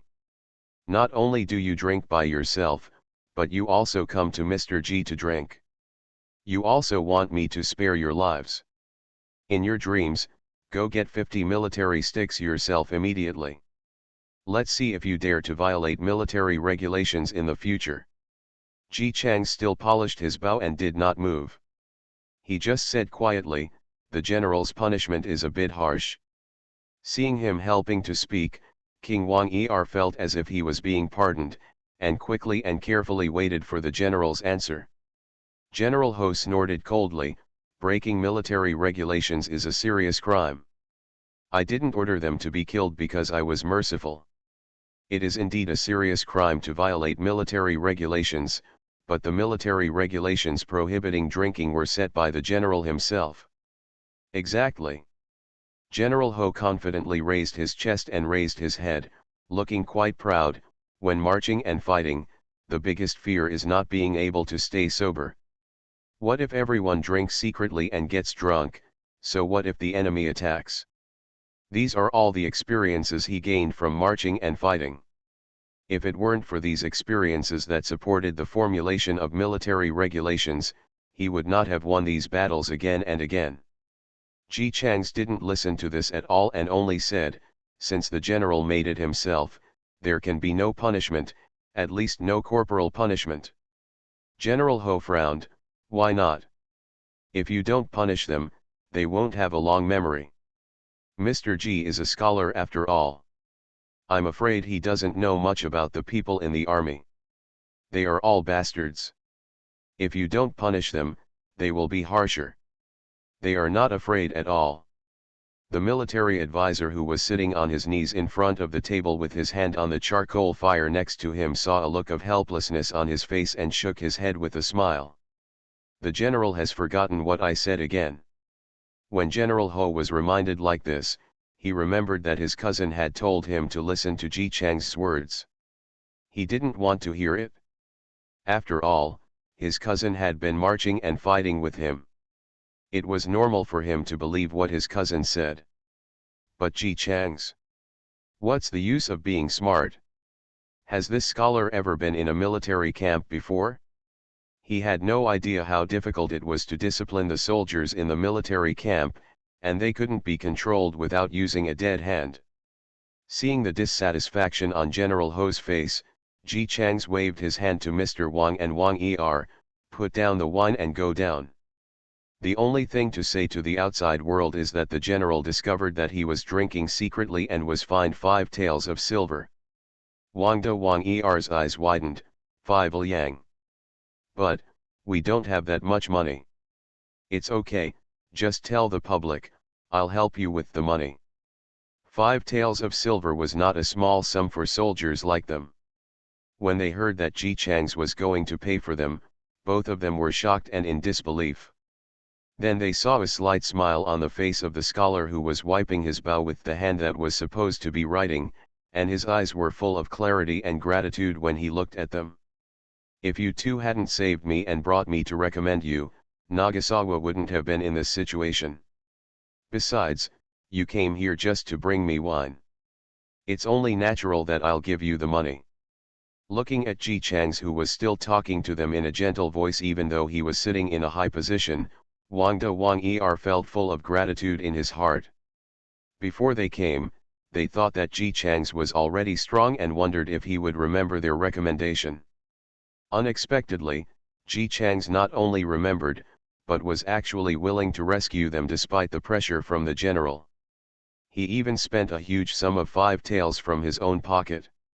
What a good man! They were all moved, but the general was full of irritability. He glanced at Wang Er and then at Ji Chang's. The military advisor moved his position to be closer to the source of the fire. The sound made Ho Jiangjun subconsciously turn his head and look over. Seeing his cousin looking at him, he glared at Wang Er unwillingly, and waved his hand impatiently. Okay, get lost. If I see you violating military regulations again in the future, but it's not that easy. Thank you, General. Thank you, General. The two quickly bowed their heads and hurriedly bowed their hands to Ji Chang's and the military advisor before leaving. Waiting until they went out and there were no outsiders, General Ho could not suppress his dissatisfaction. Why let them go? Just because they recommended him? Just because he has the merit of recommendation, he will not be punished. How can the army do this? There is such a bad atmosphere. What's more, I have said time and time again that drinking is not allowed and drinking is not allowed. But the people below take my words as fart and violate military regulations again and again. If they are not severely punished, they don't know what kind of trouble will happen. Seeing him shouting like a violent lion, Ji Chang's and the military advisor tacitly ignored him. Ji Chang's continued to polish his bow, while the military advisor warmed the fire. After the general had been shouting for a long time, he realized that both of them ignored him, and his anger was extinguished as if a bucket of water had been poured on him. He looked at the military advisor and then at Ji Chang's angrily, then sat still on the table. Seeing that he stopped, Ji Chang stood up and hung the cleaned bow in the tent. General, are you going to stop scolding? Is it any use if I scold you? You won't listen even if I scold you. General Ho was about to burst with rage. However, the other two people still had smiles on their faces. Seeing their smiles made him even more angry. It seems that the general is not convinced, so I'll ask you, whose army is the army outside? General Ho snorted coldly. Of course it's the Ho family army. The military advisor lowered his eyes, shook his head, chuckled, and reminded softly, the general gave the wrong answer. How come you got the wrong answer? How can this not be the Ho family army? How many generations have it been? Ji Chang's asked out of his soul. According to the general's opinion, these troops are not from your majesty or the court, but from your Ho family. General Ho's face stiffened. That's not what I meant. I meant that these troops are led by my Ho family. Ji Chang's didn't tell him what he meant. He just stepped on the ground under his feet and asked, whose is the ground we are stepping on? Of course it belongs to His Majesty. Seeing that General Ho answered quickly this time, Ji Chang's looked at the military advisor, smiled, returned to the table and started writing and drawing with the paper.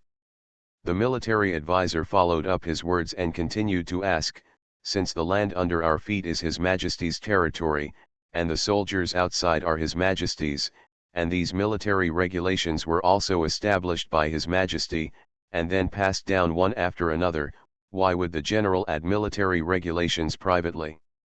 General Ho, drinking can cause trouble.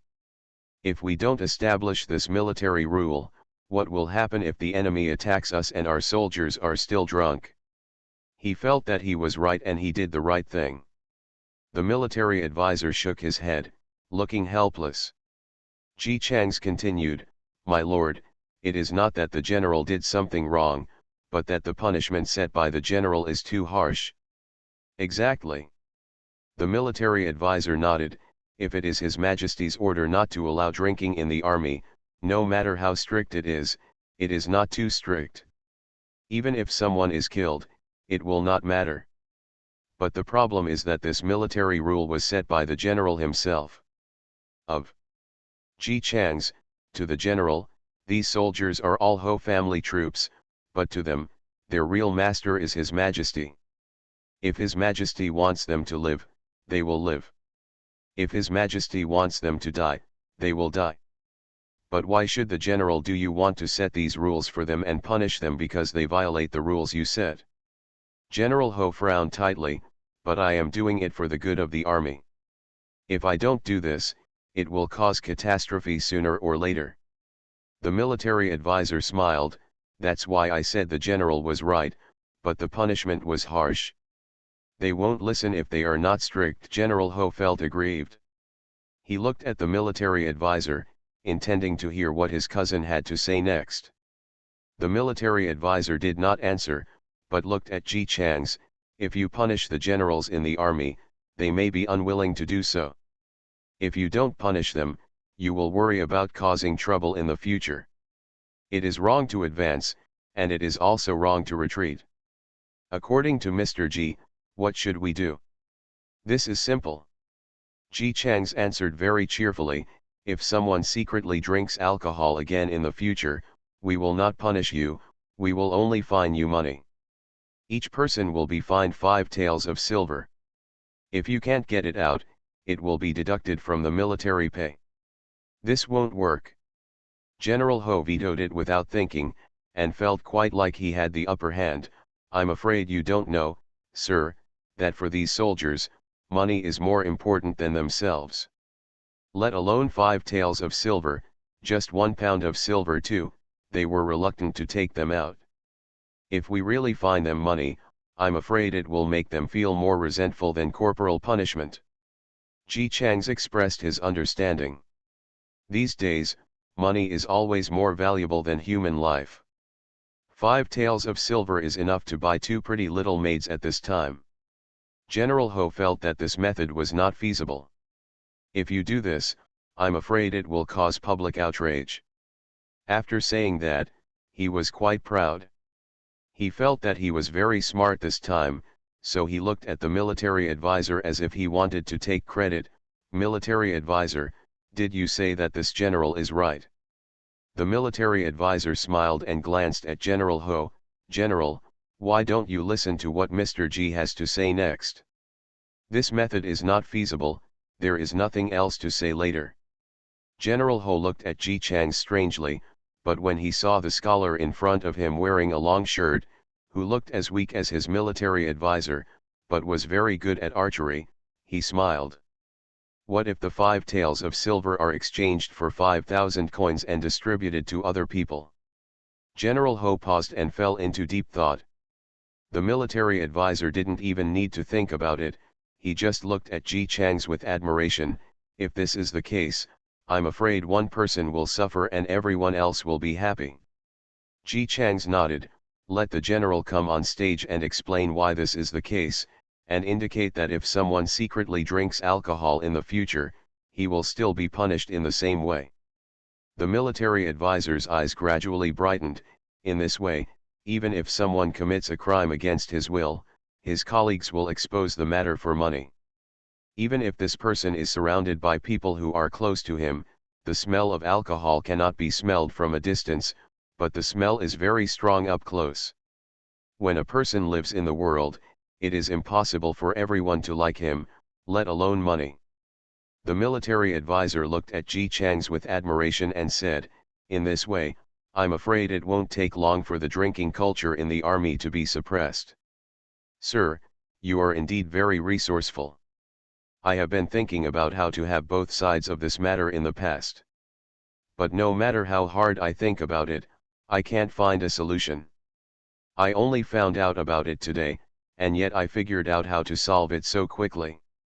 Ji Chang's was not blown away by his rainbow fart, but looked at him and said with a smile, the military advisor must have thought of it a long time ago, but he just didn't find the opening. The military advisor smiled slightly, but did not deny it. He shook his head and said, if the number is small, they will not take it seriously. If the number is large, it is too heavy for these soldiers. This money is nothing to us. To them, it's more important than their own lives. Ji Chang's was not surprised. Although this military advisor is talented, he has grown up with Ho Jiangjun since he was a child. You can tell what kind of temper Ho Jiangjun has been developed. He is brave, but he is stubborn. As for the military advisor, he knows how to do many things, but cannot do so because of morality and soft-heartedness. He was too kind for a counselor. In other words, the military advisor will only be upright and will not be shameless. For example, in this case, the military advisor probably never thought that he could set up a hidden hook and just pretend to be caught drinking. Instead, he was worried that if someone was really arrested, the 5 taels of silver might belong to the other party. Life. But it doesn't matter, there are 3 of us, one of us is shameless. Ji Chang smiled and dusted off the non-existent dust on his sleeves, and stood up like a sage.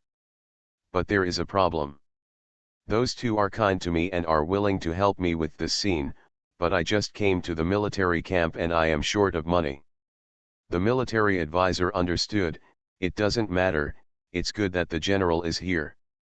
After saying that, the 2 turned around together and looked at General Ho, who was undressing his armor because he couldn't understand what they were saying and had to stay here. Seeing the 2 people talking and suddenly looking at him, General Ho said. He paused, carefully put on the armor again, and muttered, okay, I know, I need to dress properly, I just won't take it off. Ji Chang stepped forward with a slight smile, and naturally stretched out his hand towards him, spreading his palms.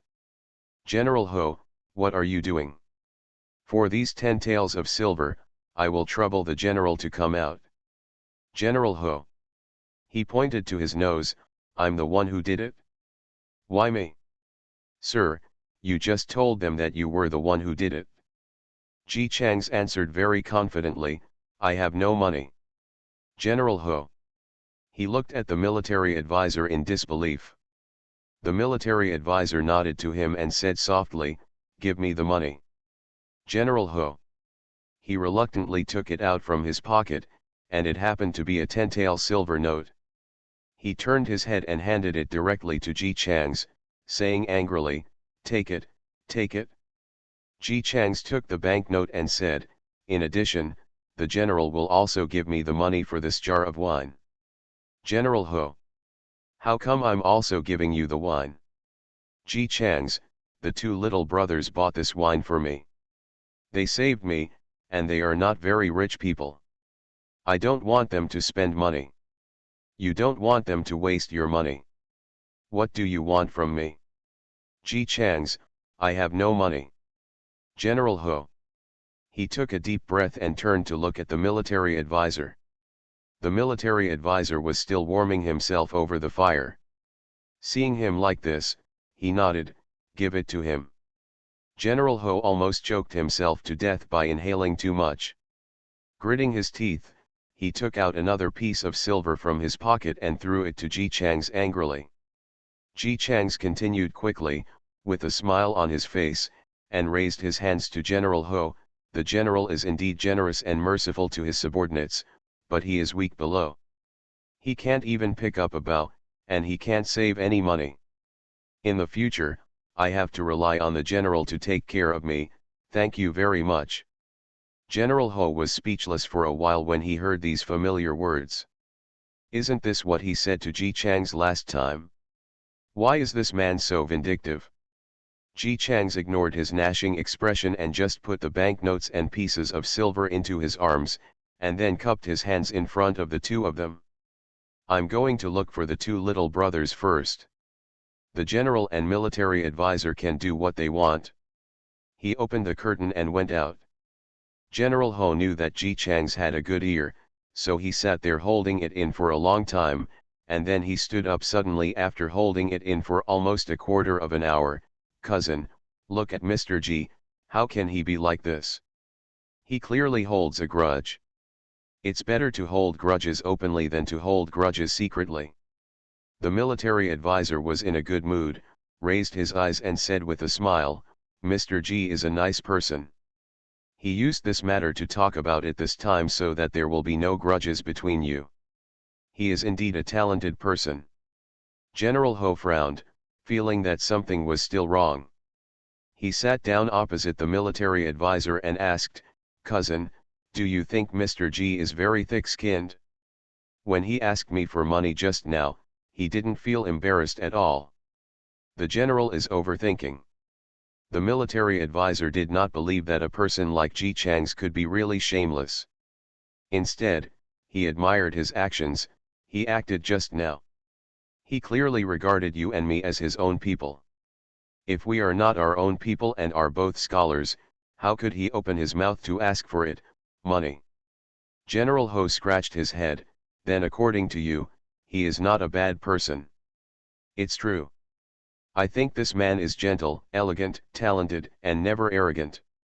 He is upright and magnanimous. It should be a blessing for the general to meet this man. General Ho touched his empty arms and was not happy at all. He took a careful look at the military advisor, who seemed to be in a good mood, and moved to sit next to his cousin. Cousin, he has stolen all my money, why don't you give me some more money? The military advisor's expression remained unchanged. General, does he know why Mr. Caig asked you for money just now? General Ho didn't know why the topic turned here, but he still replied, he has no money. No. The military advisor shook his head and said, Mr. G must have known that although you have set a military rule that no drinking is allowed in the army, you still drink secretly on your own. As a superior, what you fear most is that you cannot do what is stipulated. Now it doesn't matter if no one knows about it. If someone knows that you are drinking, but you don't let the people below you drink, what will the soldiers think of you? General Ho. He said sarcastically, I drank outside the military camp, so it's not a violation of military discipline. The military advisor glanced at him lightly, and he shut up instantly. Mr. G took the silver from the general to warn the general that everything he thinks and does is for your own good. The general should not betray his kindness. When he failed to ask for money and was scolded, General Ho stood up dejectedly, then I'll go out and get some fresh air. Seeing him stand up, the military advisor asked again, General, do you remember what I just said? If you meet Mr. G, don't forget to say thank you.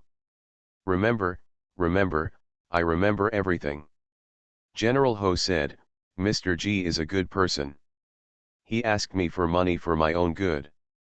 If he treats me well, I will respect him. After he finished speaking, he left the tent.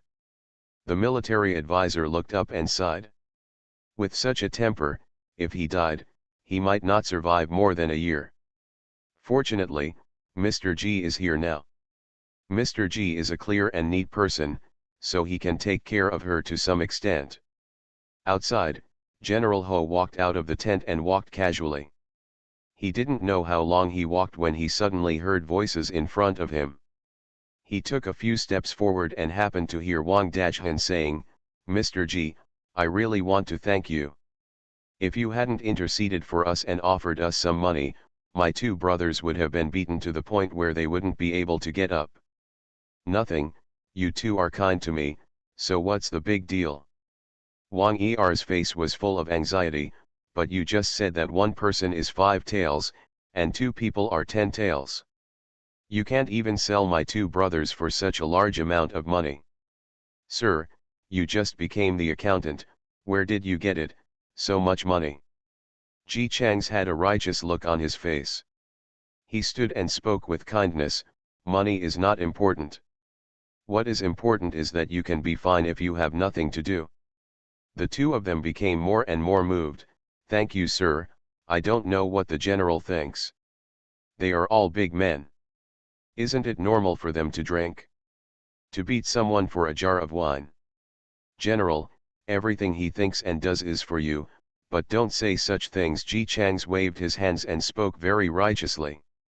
Both of them nodded, yes, we know that the general is indeed a good man, but sir, you are really loyal to the general. Don't worry, sir. Today you will help us put money in advance. You are loyal to the general, and we will follow you, general. For the sake of your husband, the two of us will definitely become more loyal in the future. General Ho.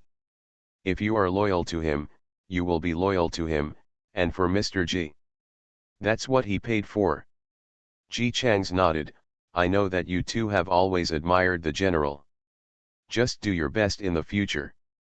As he said that, he took out another piece of silver and handed it to them. with gentle words and a sincere attitude, this is to replenish the money for you to buy wine.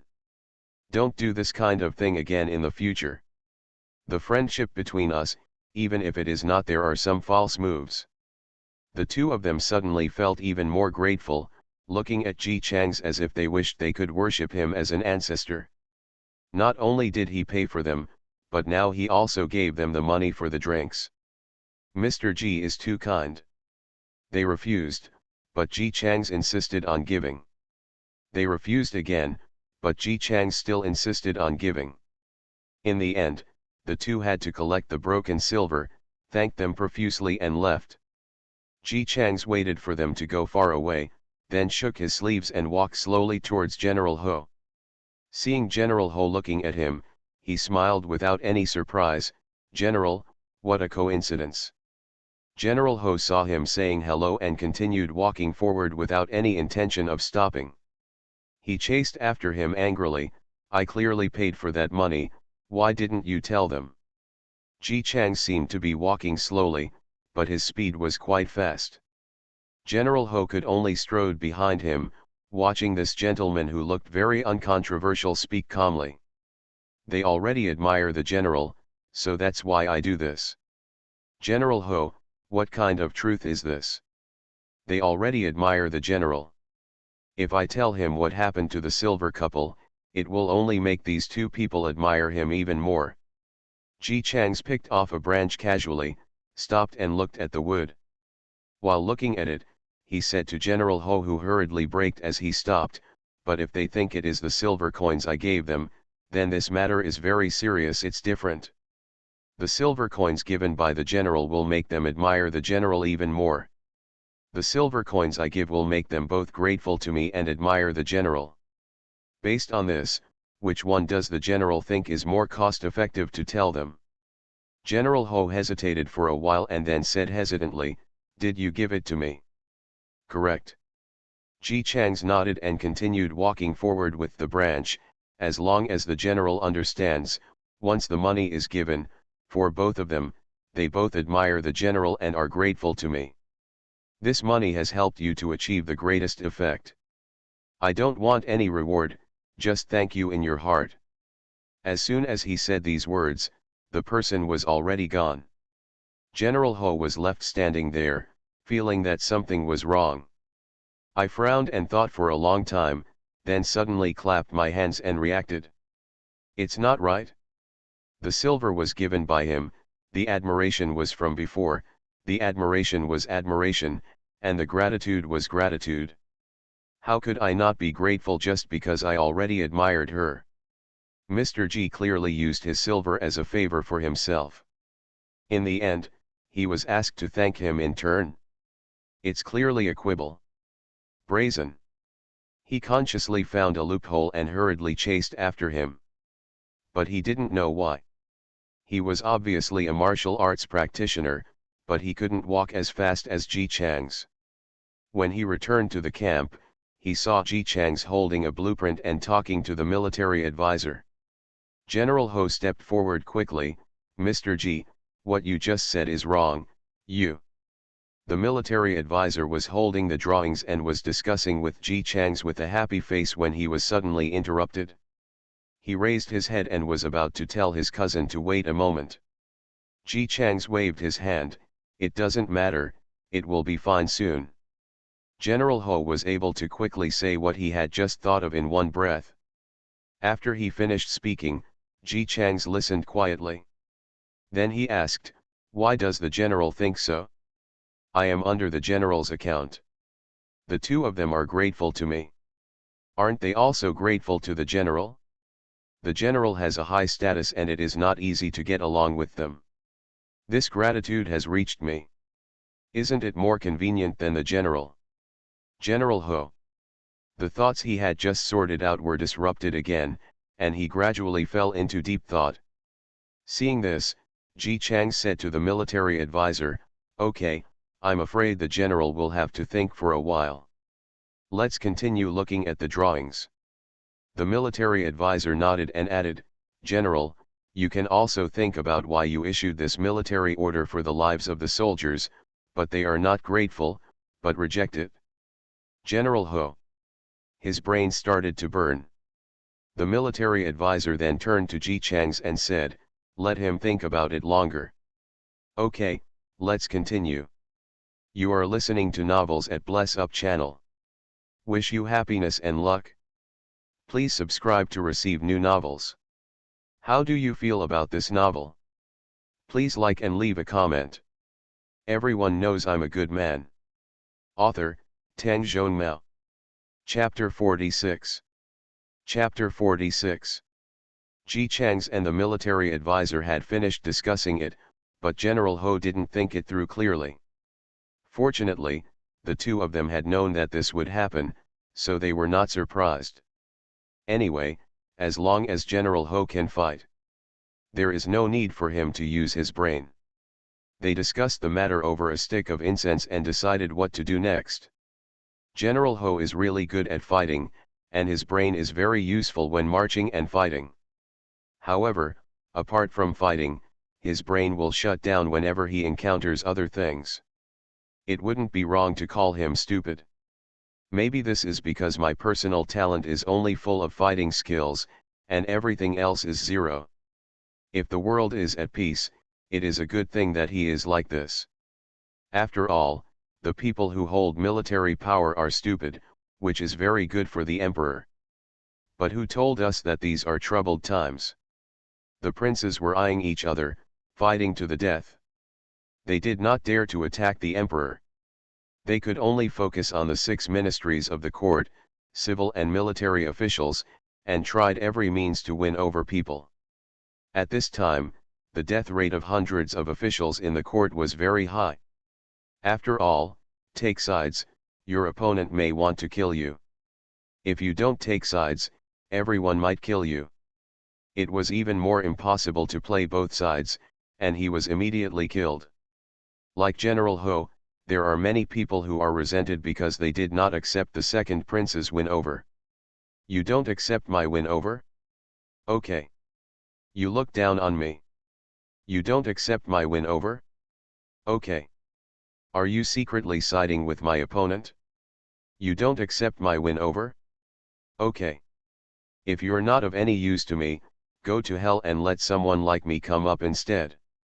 In short, smart people will live longer no matter what they do, while brainless people, like General Ho, will die no matter what they do. Even if he does nothing, if he sits in this position and holds this military power, there will naturally be people who want to replace him.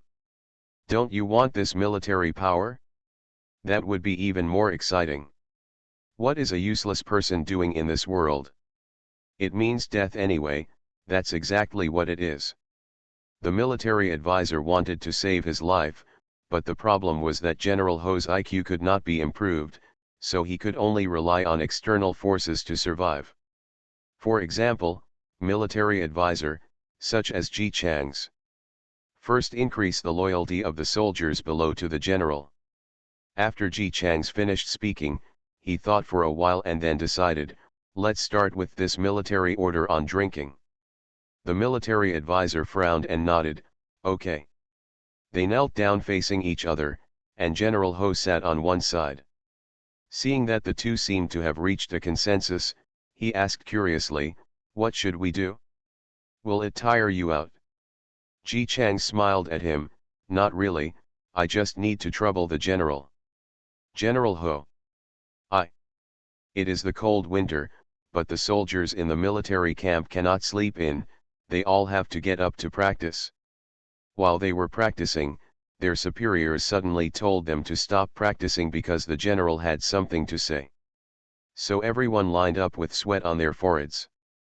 There is a high platform in the military camp, just to go up when necessary when Ho Jiangjun is talking, so that he can speak more clearly. In the camp, people from below came in, General, everyone is here. Okay, I'll come right away. Ho Jiangjun recited the manuscript Ji Chang's had written for him, and the military advisor polished it several times, rubbed his face again, and then strode out. After standing up, he waved his hand and raised his voice loudly. Yesterday, I caught 2 soldiers taking wine back to the military camp. Wang De Wang Er shrank his neck underneath and did not dare to say a word. The other soldiers all thought that General Ho was planning to punish the soldiers who drank secretly in public, but General Ho waved his hand and said, "Since I enacted the prohibition on alcohol, many people have repeatedly violated the prohibition without any repentance. They were beaten and scolded. But it's always forbidden." Even though he looked stupid in front of the military advisor, he actually looked a bit fierce. With his face so downcast at the moment, it was really scary to look at him. At least there were so many people standing below who didn't dare to say anything. So many people were completely silent. What General Ho said became more and more clear. "I know that each and every one of you secretly thinks that the alcohol prohibition is useless. Well, today I will let you see whether it is useful or not. The captain of Team C and Team B and Team B and Team B and Team 3 will go out." The 2 soldiers stood up confused, looking a little scared. They didn't commit any crime either. General Ho pointed at them and said loudly, "These 2 are good drinkers, and most people know this." As he spoke, he turned his head and shouted below, "Bring it up." Immediately, some soldiers carried a big man up and placed it firmly on the table with a dull sound. General Ho stepped forward and opened it, and the aroma of wine immediately wafted out.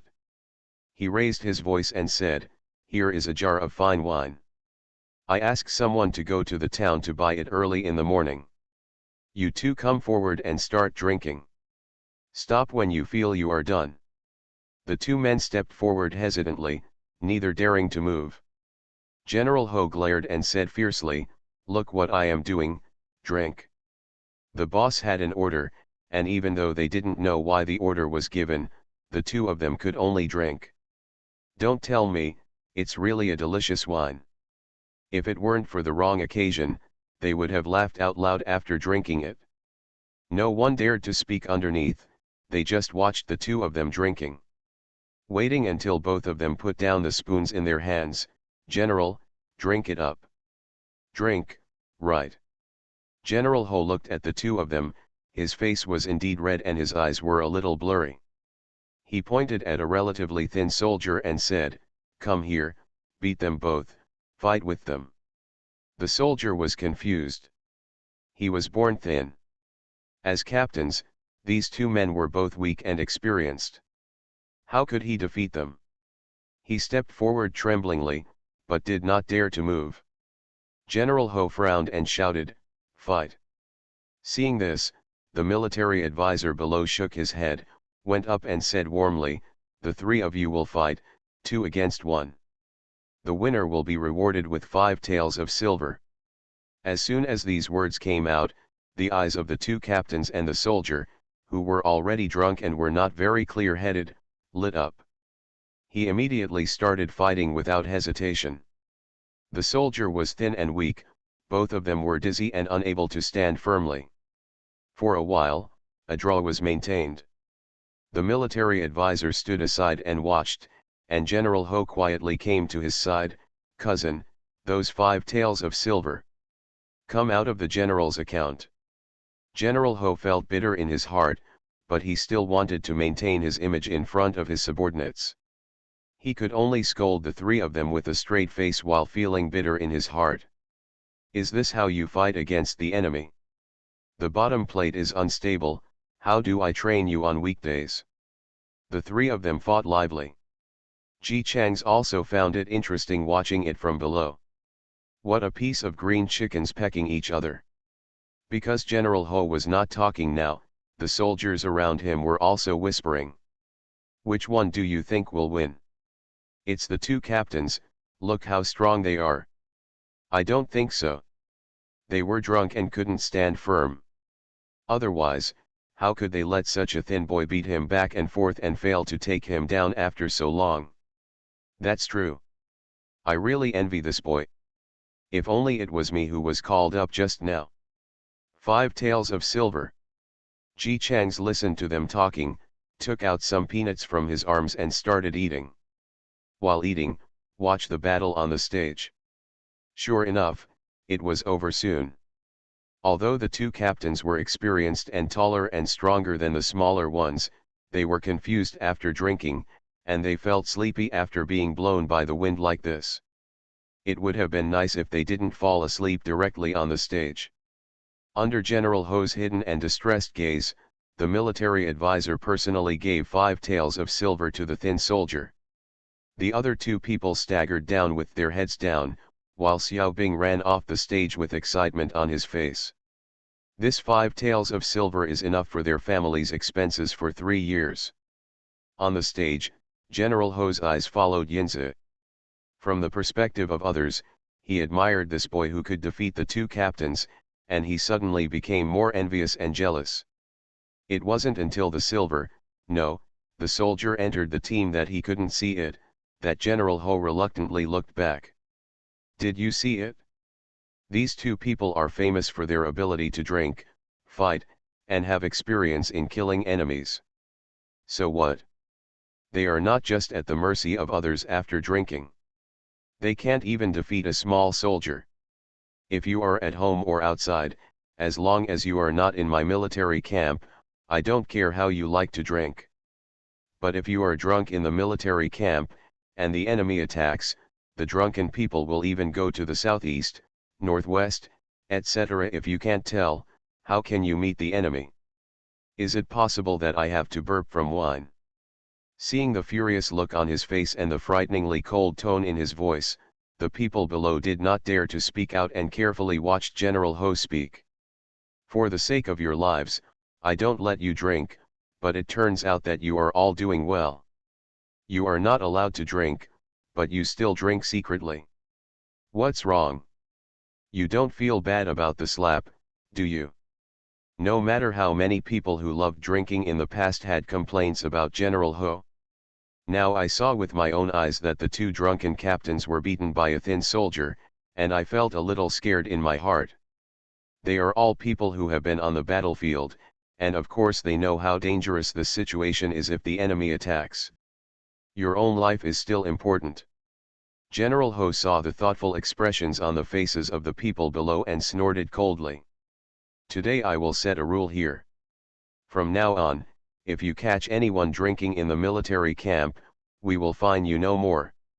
We will fine 1 person 50 taels, 2 people 10 taels, and 3 people it will be 15 taels. General Ho waved his hand again, and the people below quickly carried a heavy box up. He opened it himself, revealing the copper plates inside. He looked down at the people below. Did you see that? These are the 2 soldiers from the Jiaju team, named Wangda Wang Er. They secretly brought wine back to the military camp and were fined 10 taels. Wangda Wang Er was shrinking his neck when he suddenly heard his name being mentioned, and his neck shrank even more. General Ho continued, I sent someone to exchange the silver into 10,000 copper coins and distribute it to you. The originally peaceful soldiers below immediately raised their heads, with joy on their faces. Why are you happy? Are you happy after taking money? Then you'd better hope that next time someone dares to break the ban and is caught again, this general will deal with it the same way, fine them, and distribute the money to others, even yourself. If you don't have any money, it will be deducted from the military salary.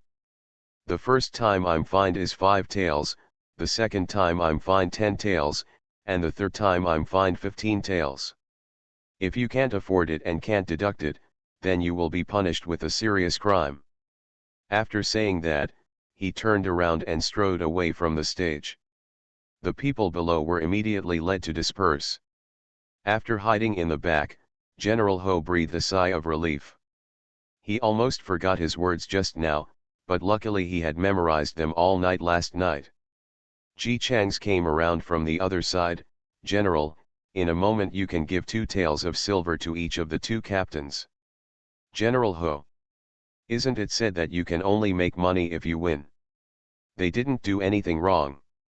They were pulled on stage and drunk for no reason, and they were knocked down by a skinny soldier in front of the entire military camp. They were also captains after all, so they needed some face. If the general didn't give some compensation, I'm afraid, they have resentment in their hearts. Ji Chang's comforted him with a smile. Anyway, you were willing to give me 5 taels of silver just now, are you still afraid of 2 more taels? General Ho finally forced himself to forget the 5 taels of silver. My heart hurts so much. It hurts so much.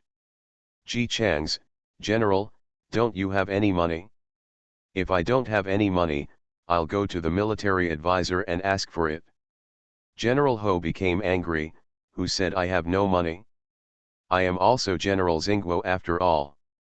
How can I have no money? He dug, and he actually took out a piece of silver and handed it to Ji Chang's with a look of reluctance. I'm afraid the silver is worth 3 taels. Remember to pay me back 1 tael. That's what I used to buy wine. Ji Chang's took the silver and said to the corner covered by wood, what the military advisor said is that the general still has the silver hidden. The military advisor, holding a hand stove and wearing tight clothes, walked out from the corner and looked at General Ho quietly. General Ho. Sometimes he really suspected that he and his cousin were not related. My cousin and Ji Chang's are the ones. It's amazing that these 2 people come together. The military advisor didn't say anything. He just said, General, please find a carpenter. There is something we need to make. Okay, no problem, I'll ask my people to look for it immediately. General Ho patted his chest and asked curiously, what do you want to do? The military advisor looked at Ji Chang's, who did not hide anything. Wheelchair. What is a wheelchair? General Ho didn't know why. Ji Chang said, the general will know after it is made. By the way, I came up with another good idea to trick the second prince. Why don't we go to the camp and talk about it slowly? It was definitely not easy to talk about this kind of thing outside. After the 3 of them entered the camp, General Ho became curious again when he looked at Ji Chang's, who was taking out the book and placing it on the table. Mr. Ji, do you have any grudge against the second prince? Ji Chang's frowned and thought for a while, then said, I will answer this question for you later. General Ho. The military advisor opened the messages sent today and was reading them down one by one. Suddenly, when he turned to one of the pages, his face became cold and he slammed the table. General Ho, who was sitting down and fanning himself, was startled by his appearance. Cousin. What's wrong? But is there any bad news in the capital? Ji Chang's walked over and picked up the message. He sneered and handed it to General Ho. Look, General, now I have a grudge against the second prince. General Ho took it over in confusion, his eyebrows furrowed as he looked at it, his face full of anger. This is unreasonable. He also slapped the table and almost jumped up with anger. Xingguo is now in chaos, and the people are already living a difficult life. As a prince, he doesn't want to serve the country and the people, but he takes the opportunity to rob women and children and sell them to the northwest. Does he still have humanity? Ji Chang's took the message and threw it into the fire. Watching it gradually burn out, his eyes were full of ice. This matter must not have happened in a day or 2. Otherwise, why could those rebels easily escape to the northwest? The Gek family over there occupies the grassland and has many good horses, but they are short of women. The second prince exchanged my Xingguo people for good horses, right? I'm afraid it's a good deal for him. The military advisor suddenly raised his eyes and looked at Ji Chang's. Have you known for a long time that the person who destroyed the village was the second prince's people? It's not hard to guess. Yes, the military advisor nodded and sighed. The second prince's fiefdom is nearby. Although he has not yet gone to the fiefdom, it is easy for him to do what he wants. In addition, he has always been generous and has many good horses at his disposal. The money was spent clearly, but the reason was never mentioned. General Ho, who was still angry. He could never keep up with these 2. Then what should we do now? Now that the second prince's affair has been revealed, we don't have to do anything, right? The military advisor shook his head. he won't be tripped. It's just some common people. No one will care. Ji Chang's looked at him and stretched out his hand to warm the fire. He was exposed this time because someone in the court mentioned that he wanted to redeem the people who were sold to the northwest by the rebels. The general can bring back all the people who rejuvenate our country after wiping out the rebels. It is also a great achievement. General Ho nodded. What about your wife? My wife, of course I will bring her back myself. During this period of time, he and his military advisor have been thinking about how to defeat the enemy as quickly as possible, and found that the fastest is half a year. And he had to ignore the resistance from the second prince. Didn't they wonder before that they didn't agree to solicit?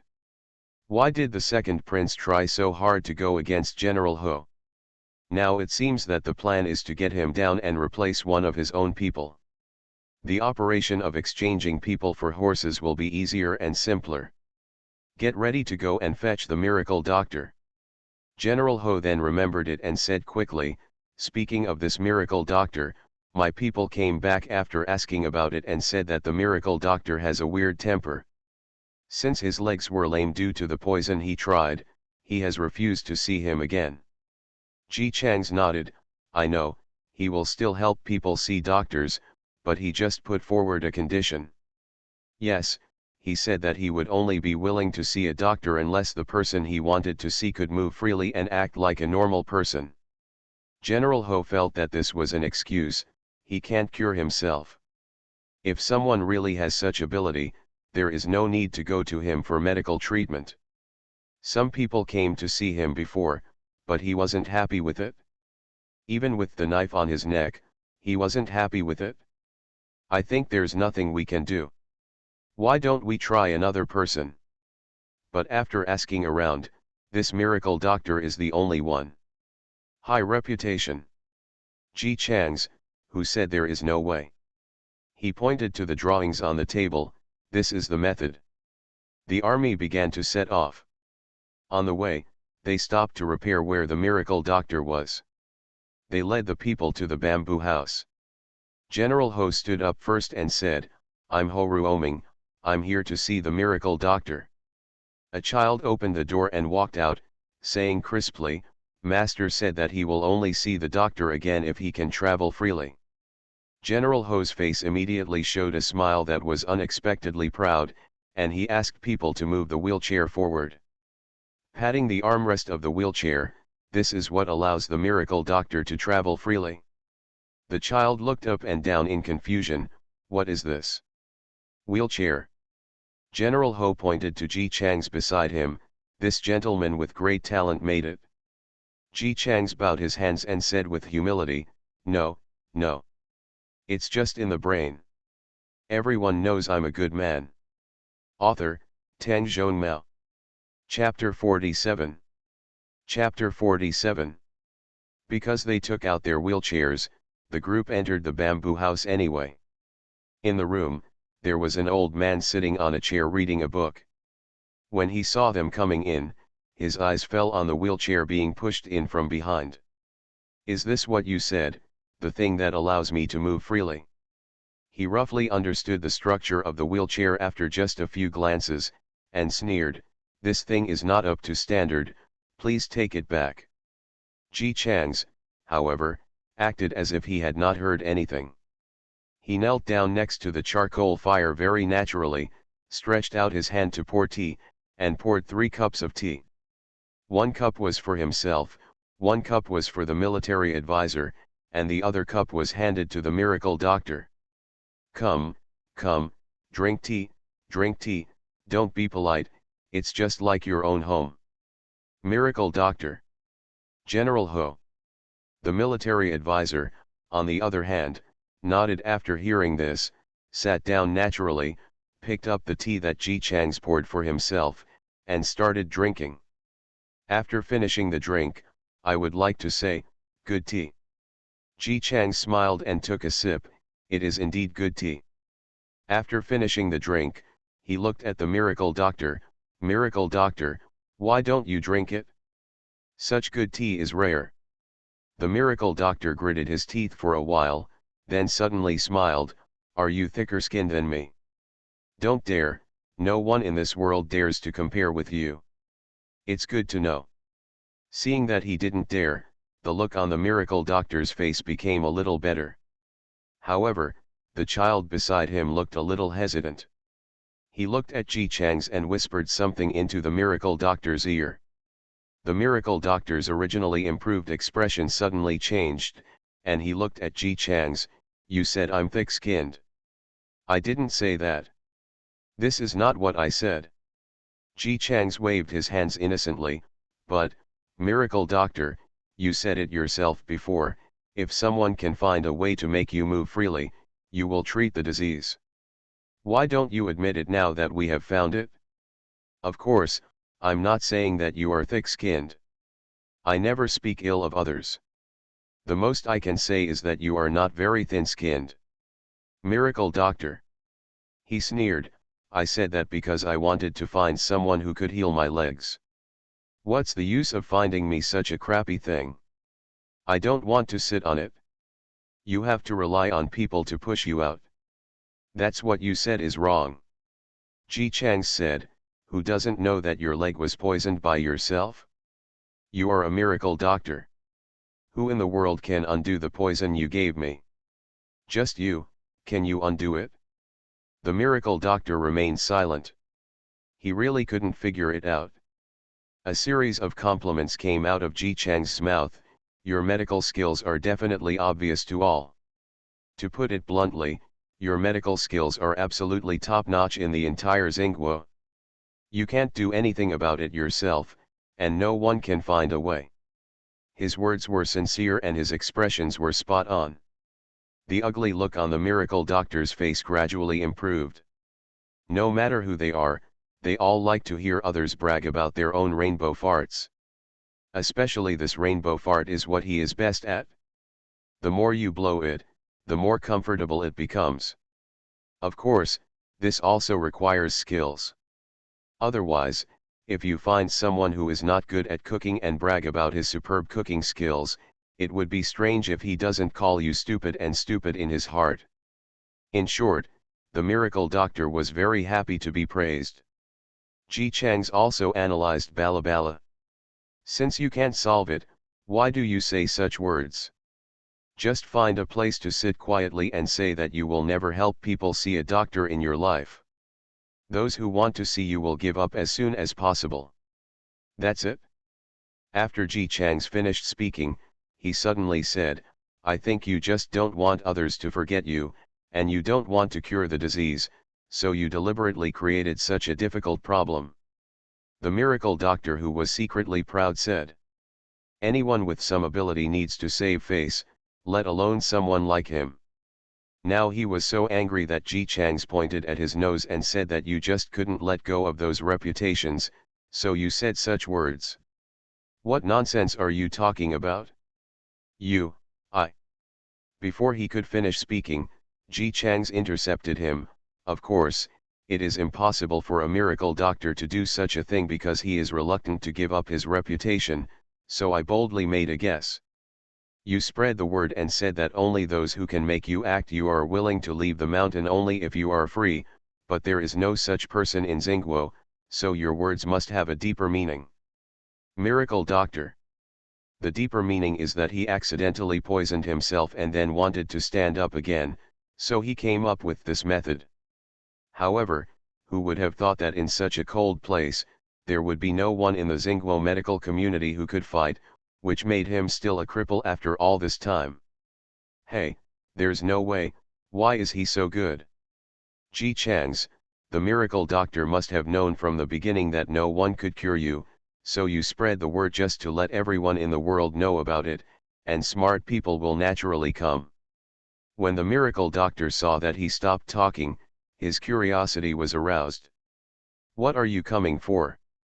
Ji Chang's paused for a moment before saying decisively, "Come and learn from me." Miracle doctor. Ji Chang stood up and waved his sleeves. "You lost your legs yourself. Apart from you, the only disciples in this world who have inherited your medical skills can heal you and allow you to move freely, So you actually it's telling the world that you are looking for a disciple. Miracle doctor. Furthermore, it is impossible for a miracle doctor like you to give up the inheritance of master disciple. After all, if you don't accept disciples, in 100 years from now, no one will know about your abilities. Only by accepting disciples can you survive hundreds of thousands of years or even for thousands of years. Your name will still be remembered, and your disciples and descendants will pass it down from generation to generation, and they will never forget the incense given to you. The more the miracle doctor listened, the more excited he became. After all, he is an ancient person, and he still pays attention to incense. It's just that he didn't think about it when he was young. Later, when his leg became lame, he didn't even think about it. He just bought a child to take care of him. But as soon as my heart moved, I pressed it down again. How could a good apprentice be so easy to find? Either he has no talent, he has no brains, or he has no character. When the four of them became apprentices together, both of them went astray and almost made their master angry to death. The junior brother below did not go astray, but he accepted a disciple and the apprentice went astray, so the junior brother was mad to death. He was the only one left, and he was playing with his legs until they lost consciousness. But that's what I thought. After listening to Ji Chang's flattery, it's impossible for the miracle doctor to say, "Oh, you're wrong, I'm not as far-reaching as you said, and I'm not as awesome as you thought, I just thought you need to find a doctor and I will treat you. Bige. Gotta have bige. Cough cough cough." He touched his long beard and showed an inscrutable expression on his face. You guessed it right. Young people are very smart. But it's a pity that even though I said this long ago, but no one has ever come to me to be my disciple. He touched his beard again and sighed, people in the world are stupid, so they must not understand my deep meaning. Hey, Zhuang Bi feels so good. Ji Chang's nodded and said you are right on his face, according to the wishes of the miracle doctor, as long as someone understands the intention and comes to become a disciple, you will accept it. Of course not. If someone comes and accepts it, he can't teach him. If you want to become a disciple, you must first have talent. For example, this medical book in my hand is extremely profound. Only those like me can read it thoroughly. Ji Chang's raised his hand and said, if you have any other requests for your apprentice, why don't you tell me all together? I am under the command of General Ho and know many people.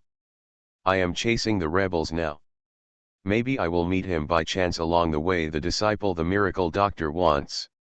He spoke sincerely, and his attitude was very humble, as if he was just a junior admiring his elders. The miracle doctor thought for a moment and felt that what he said made sense. He must have a disciple to pass on his skills. It's quite satisfying to think that 100 years later, there will still be disciples and grandchildren offering incense to him. Forget it, since you take the initiative to help, I'll tell you. After thinking about it clearly, the miracle doctor said while thinking. First of all, you have to be talented and young. It is difficult to teach if you are too old. It is best to be a man. Although women can also study medicine, there are differences between men and women. I am an old man and I don't want people to gossip about me. The better your memory is, the better it will be to have a photographic memory. People must be filial and support me. It is best if they have read a book, otherwise they will not recognize the words. How can I teach them?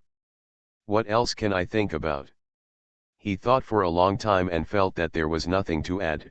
That's pretty much it. If you don't mind the trouble, just look for me. If you really find me a disciple like I just said. The miracle doctor looked at the military advisor who was sitting there. His expression and movements were the same as those of ordinary people, but his face was slightly pale. You are here for him, right?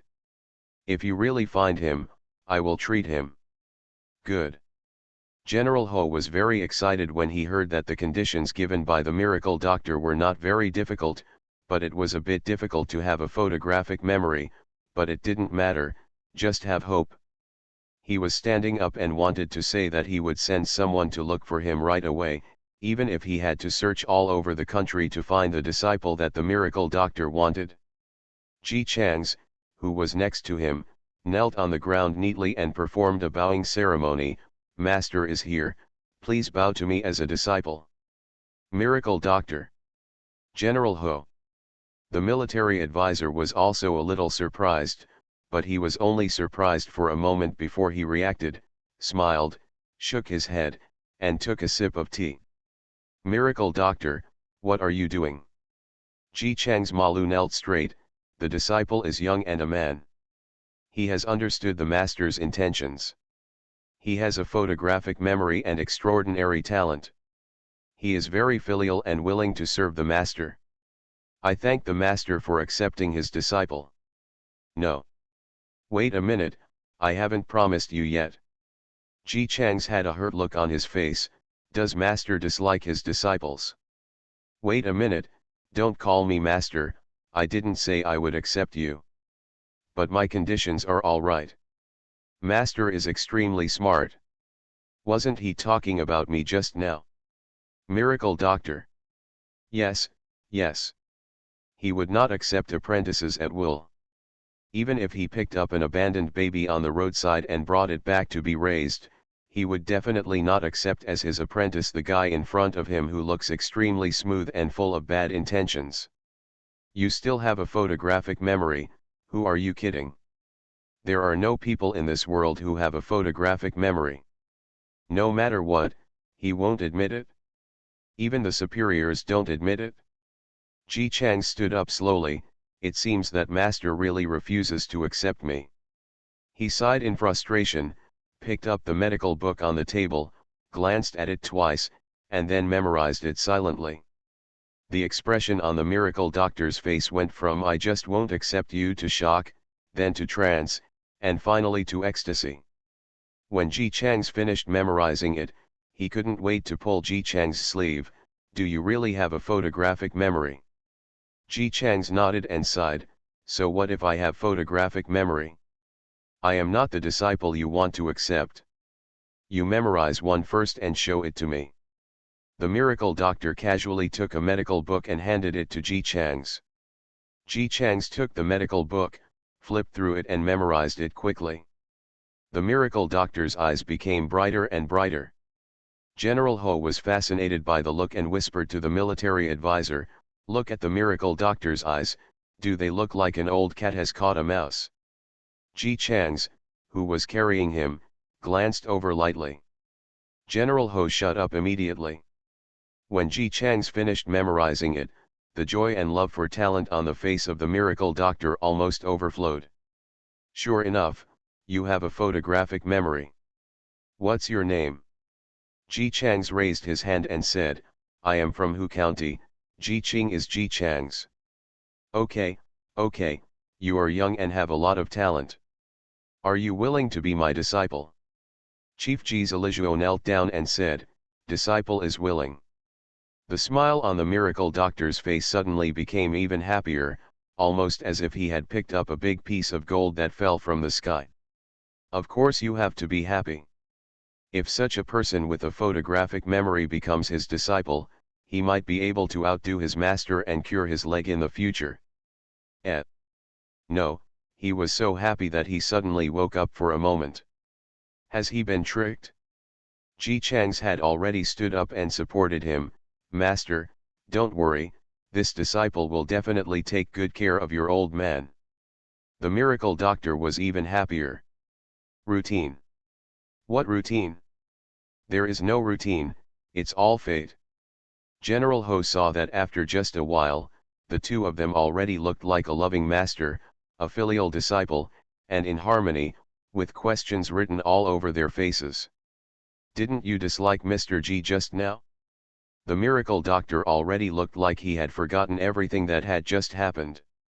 What you dislike, what you don't accept. I don't know, I've never seen it, I've never heard of it. Nagasawa. This is his good apprentice. Everyone knows I'm a good man.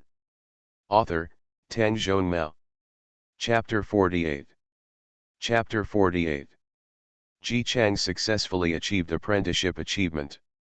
After becoming a disciple, he becomes one of his own. He started giving his master a rainbow fart. "Master, let me tell you that I have admired you for a long time. If I had not had so much money to pay for my travel expenses, I would have come to worship you as my teacher. Tell me why you are so awesome." When almost everyone in the world thinks of famous doctors, the first thing they think of is you. Yet, you withdrew during such a prosperous period and lived in seclusion in the mountains and forests. No picture name. Not seeking profit. Is there any doctor like you in this world? The miracle doctor has been studying medical skills with his master since he was a child. After he became a doctor, he found a place to squat down and started to see patients. After he saw the doctor, he was naturally called miracle doctor several times. It's just that people nowadays are more reserved, and even if they praise others, they are embarrassed to do so directly. Ji Chang's was definitely the first person he had seen in his life who was so grand, shameless, and openly boastful. And this new disciple's praise was so sincere, as if it scratched his itch. The miracle doctor was praised so much that the smile on his face didn't even fade away. Now he no longer thinks that Ji Chang's is sharp-tongued and cunning. This clearly means that he has an online eye and is extremely accurate in reading people. Seeing the miracle doctor's face being smacked with pride by his own rainbow fart, Ji Chang's changed the topic. "Master, can you help me check on the military advisor's illness? He is my good friend." "Not in vain. The general has money, ask him to help you collect those hard-to-find medicinal materials, as much as you want." The general didn't feel distressed at the moment. After listening to Ji Chang's words, he nodded repeatedly and promised, "As long as the miracle doctor helps my military advisor treat this disease, as long as I still have breath in the future, even if you want the snow lotus on the snow mountain, I will definitely help you get it." "What do I want with that thing? It looks good, but it can't be used as medicine." The miracle doctor smiled at his apprentice, but he was not so good-tempered towards outsiders. He raised his eyelids and glanced up and down at the military advisor who was sitting there quietly. When the military advisor saw him, he put down the teacup in his hand and silently saluted. After all, he grew up with the general since he was a child. The gentleman invited by the general's father was also an upright person. Although the general was naughty and didn't have much literary talent when he was a child, the military advisor learned etiquette and manners to the fullest. People who are well-mannered and neither humble nor arrogant are always lovable. The doctor's eyes were a little critical when he looked at him, but now that he saw the military advisor, his expression looked better. "Since he is my disciple's friend, let me treat him." It wasn't until he said these words that General Ho breathed a sigh of relief, and an excited smile appeared on his heroic face. The miracle doctor himself was a thin old man. He was very jealous of General Ho, a man with a strong body and strong strength at first glance. He smiled happily with white teeth and glanced at him. "I don't like outsiders when I see a doctor. By the way, General, please go out first." Now seeing that he is willing to help his cousin treat his illness, let alone letting General Ho go out, even if he is told to get out, he will get out without stopping. He agreed and went out with the boy. When he arrived at the door, he realized that Ji Chang's did not come out with him, and he turned his head in confusion. "Mr. Ji." Ji Chang stood firm and steady, with a normal expression on his face. "I am Master's disciple, not an outsider." The miracle doctor Yil said, "Yes, this is my good disciple. It just so happens that although you have no foundation, you have a photographic memory, and those theories are not too difficult for you. You are here, see me for consultation, and study hard." "Study? General." He looked at the military advisor sitting there, and then at Ji Chang's, who was standing behind the miracle doctor with a "I'm studying" look on his face. 3 people, and he went out alone. After General Ho went out, the miracle doctor sat down and rolled up his sleeves. "Come on, kid, give me your hand." The military counselor quietly rolled up his sleeves, revealing his arms that were a little pale due to not seeing the sun for a long time, and handed them to the miracle doctor. The thin old man touched his beard and began to feel his pulse. After feeling it quietly for a few seconds, his eyebrows jumped and he looked at the person in front of him in slight surprise. When Ji Chang saw this, he quickly asked, "Master, what's wrong?" "But what's wrong?" On the other hand, the military advisor was still very stable.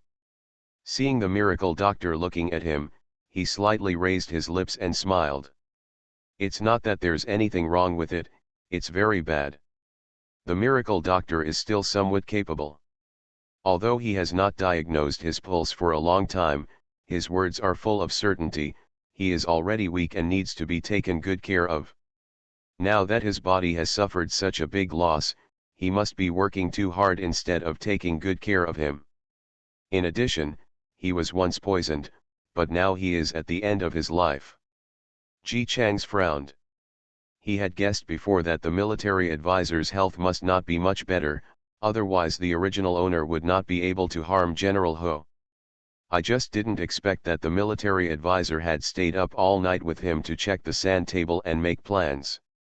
Apart from his pale face while talking and laughing, there was nothing wrong with him, but his health was already so bad. The military advisor still looked not surprised. He held the hand stove and asked, "May I ask the miracle doctor, how long can I live?"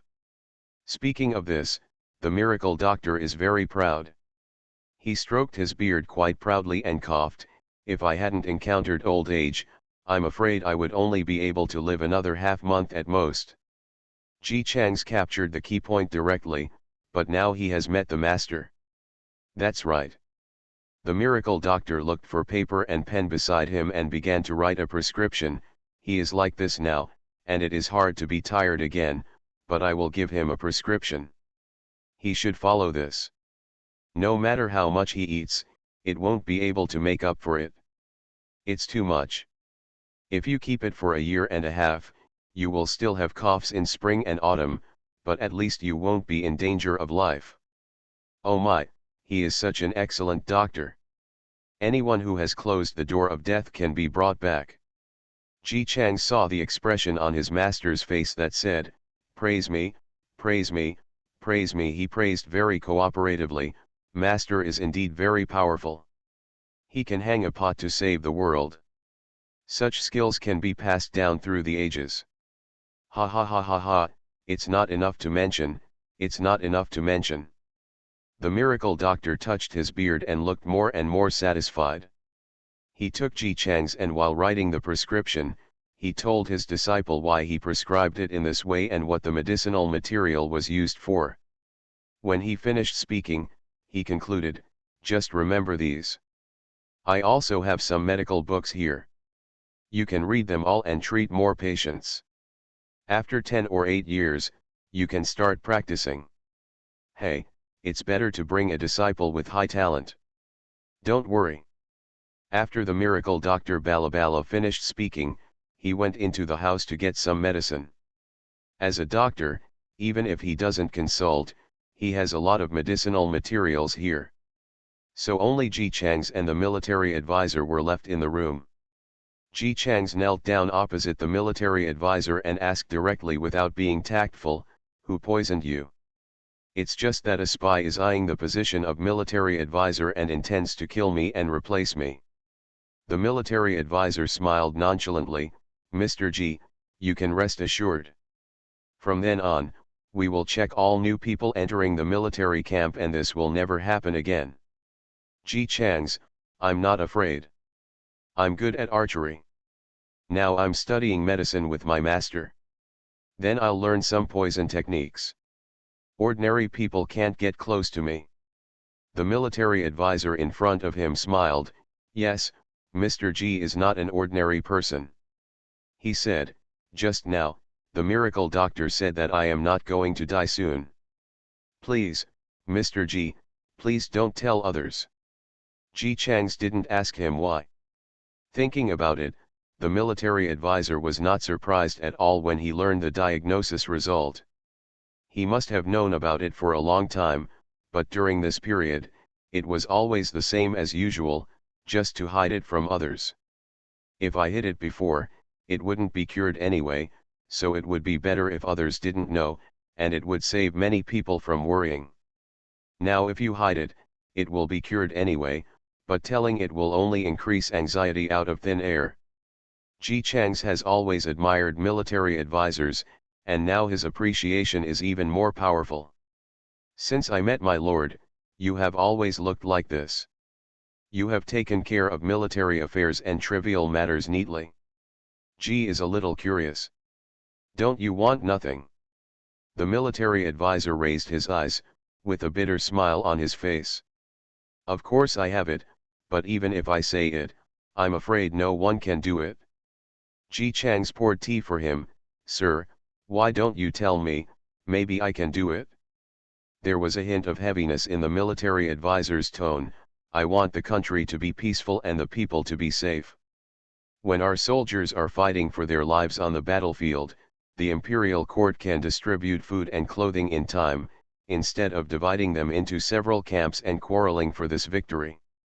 I also want my people to rejuvenate the country so that they can live without worries about food and clothing. Sitting in their own homes, they don't have to worry about disasters coming from the sky. They don't have to worry about being free but being forced to sell their children, daughters, or even themselves. At this point, even though he knew that General Ho was guarding the area outside, the military advisor still looked around before saying, to be disrespectful, I want the superior to have the same thoughts as me. Ji Chang's nodded. These words were indeed disrespectful. After all, as soon as these words came out, they were directly saying that the superiors, that is, the emperor and the princes who now held the power, no longer thought about protecting the rejuvenation of the country and the people. What adults want is indeed difficult. After hearing what he said, the military advisor's face became more bitter and he sighed. Yes, it's difficult. He originally thought that the topic had been settled, but unexpectedly, Mr. Ji, whom he had always been unable to understand, added in a natural manner, just because it is difficult, it doesn't mean it can't be done. The military advisor was stunned and looked at Ji Chang's with some disbelief. Seeing that he didn't look like he was joking, he asked, do you know how much resistance is needed if you want to achieve this? How old?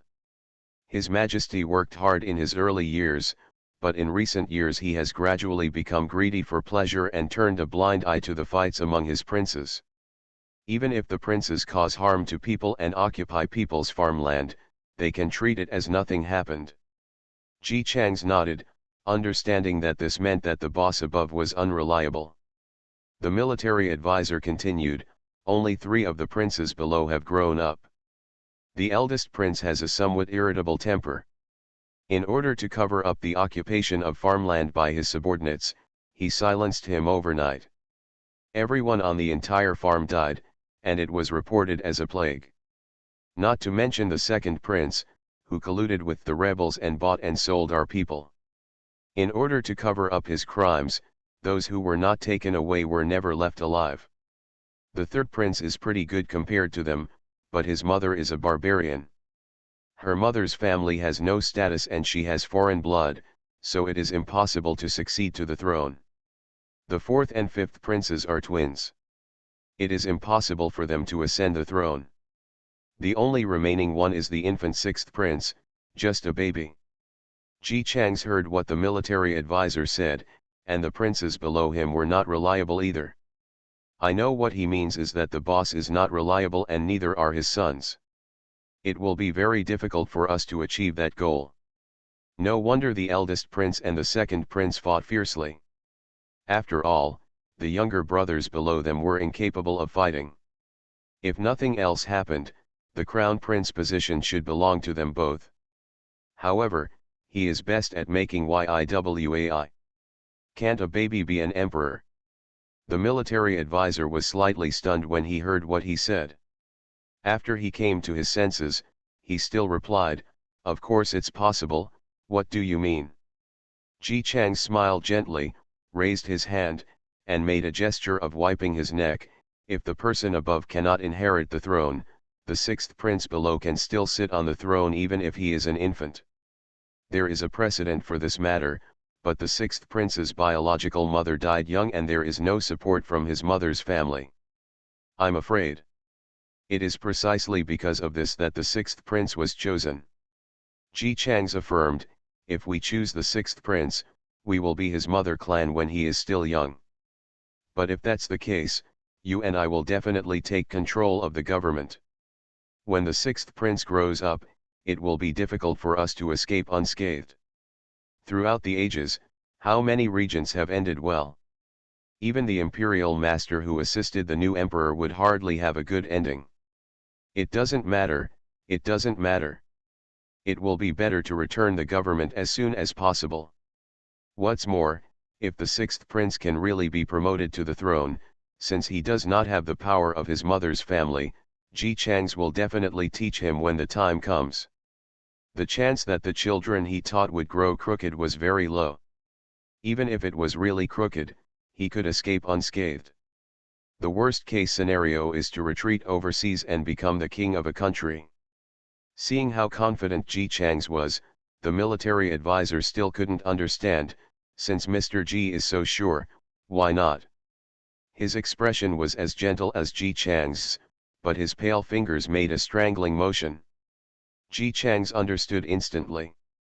The military advisor was saying that since he was sure that he could kill the people above and push a baby to the throne, why not just rebel and become the emperor himself? This was beyond his expectation. After all, it was ancient times, and military advisors could actually have such advanced ideas. But Ji Chang's didn't have this idea. If the eldest prince or the second prince succeeded to the throne in the original world line, he would be on the throne. Anyway, after so many worlds, this is not the first time he has rebelled. But the problem is that in the original world line, the sixth prince finally ascended the throne. It doesn't matter how powerful he is to grab the throne. But the current emperor lived too long. Previously, the emperor was old, and the eldest prince and the second prince were in their prime, and they fought fiercely.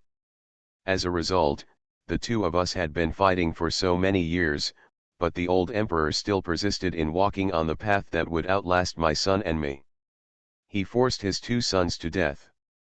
And not only did he do such a big thing, during his long life, the old emperor often committed suicide and used various magical methods in an endless stream. He first tortured the first two sons to death, and then the third, fourth, and fifth princes below him. After his sons died, he still wanted to do something else, so he began to torment Xingguo. For the people of Xingguo, it was definitely a great good thing that the old emperor passed away before he was done with Xingguo. The only remaining sixth prince ascended the throne and took over the country that was about to be torn apart by his father. From the time he ascended the throne to his death, it was only 10 short years. It is no exaggeration to say that he was exhausted to death. My father is very capable of doing things, and he can't bear the suffering of the people. What can I do? I can only repair the country bit by bit, fight against corrupt officials, and fight against enemy countries. Go and look for capable ministers and loyal ministers. Xingguo was finally rescued, but he couldn't bear it anymore. Bang, dead. Ji Chang's admired the spirit of the sixth prince. He may not be very smart, and he may not be as smart as the brothers above him, but I have to say that he is a good emperor. Stealing the sixth prince's throne was too shameless, but helping him was what a just and kind man like Ji Chang's should do. He couldn't help but sigh in his heart. You are really kind. The miracle doctor came out with the medicine and handed it to the military advisor with a cheerful face. He didn't expect that during the short time he was out, his good disciple had already decided to kill the emperor and the prince above and let an infant baby take over. Bit. I'll give you the prescription too. Just follow this prescription after you finish taking the medicine. Keep taking it like this for a year, and then I'll adjust it for you. There shouldn't be any big problems. The military advisor took it and thanked him. Thank you, the miracle doctor. No need to thank me, I do it for my disciples' sake. Ji Chang smiled gratefully at his master. Master, could you please do me a favor for my sake? The miracle doctor didn't ask what it was, and nodded directly in agreement. You are my disciple, if you want me to help you, just ask. Before the miracle doctor asked, the military advisor already knew what he was talking about. He nodded and thoughtfully said, I will ask the general to send a team of people to escort him. General Ho outside couldn't wait any longer and was about to come over to take a look. He heard these words just as he reached the door and was immediately stunned. What are you escorting? Yingro, how is your illness? Can it be cured? When the military advisor saw him coming in, he smiled at him. After knowing that his illness could be cured, his smile became a little more relaxed. My illness is not serious. I will recover after a period of time. The escort, of course, is to escort Ji the husband and the miracle doctor return home. General Ho showed joy on his face and ignored the second half of the sentence. However, when Ji Chang saw him coming in, he immediately smiled and stretched out his hand skillfully. I'm shy in my pocket, and I have to rely on the general's assistance for travel expenses. General Ho, who was not happy for a while when he learned that he had to pay again. Forget it. My cousin was cured because of Mr. Ji. No matter how much money you give, it won't be enough. He was happy that his cousin's illness could be cured, but as he was about to put his painful hand into his arms, something suddenly occurred to him and he quickly put it down. Ahem, all my money is with Yingro. Ji Chang's, I think the general is a little worried. Military advisor, he exchanged the banknotes he had hidden for silver yesterday. General Ho. Didn't he change it quietly? General Ho, who gave up comparing his IQ with these two men, silently took out the money and handed it to Ji Chang's. Is it enough? The military advisor took a look and was a little surprised that General Ho only hid so little money. He supported the table, stood up with some difficulty, took out a few silver notes from his arms and handed them to Ji Chang's. When a wanderer returns home, he naturally has to return home in fine clothes. Now that the army has to travel around, it is difficult to take his family with him. He can only wait until he settles down before taking him back. Mr. Ji will use the money to buy a house in his hometown and settle his relatives. Ji Chang's was not polite, took it and put it in his arms. The 20 taels given by General Ho were lost in his hands. The bank notes given by the military advisor are enough. The 20 taels given by the general. General Ho was originally looking at the 20 taels, but after hearing what Ji Chang's said, his eyes lit up and he looked at Ji Chang's expectantly. Just give it back to the military advisor, so that the general won't have to keep the money and think about drinking. General Ho. He almost watched helplessly as the 20 taels were handed to the military advisor, who then put them into his arms, before giving up and looking away. Hey, the money was hidden with great difficulty. No matter how heartbroken General Ho felt about his money, he still followed the military advisor's wishes and assigned a group of soldiers to Ji Chang's to escort the two of them back home. In this world, more force can make people feel at ease. Ji Chang's did not refuse and accepted it generously. On the same day, we set off on our journey to Hu County. You are listening to Novels at Bless Up channel. Wish you happiness and luck. Please subscribe to receive new novels. How do you feel about this novel? Please like and leave a comment. Everyone knows I'm a good man. Author, Tang Mao. Chapter 49. Chapter 49. Ji Chang's did not choose to ride in a carriage, but chose to ride a horse with the guards. This is not to say that he would rather ride a horse and bask in the sun, but this road is too bumpy.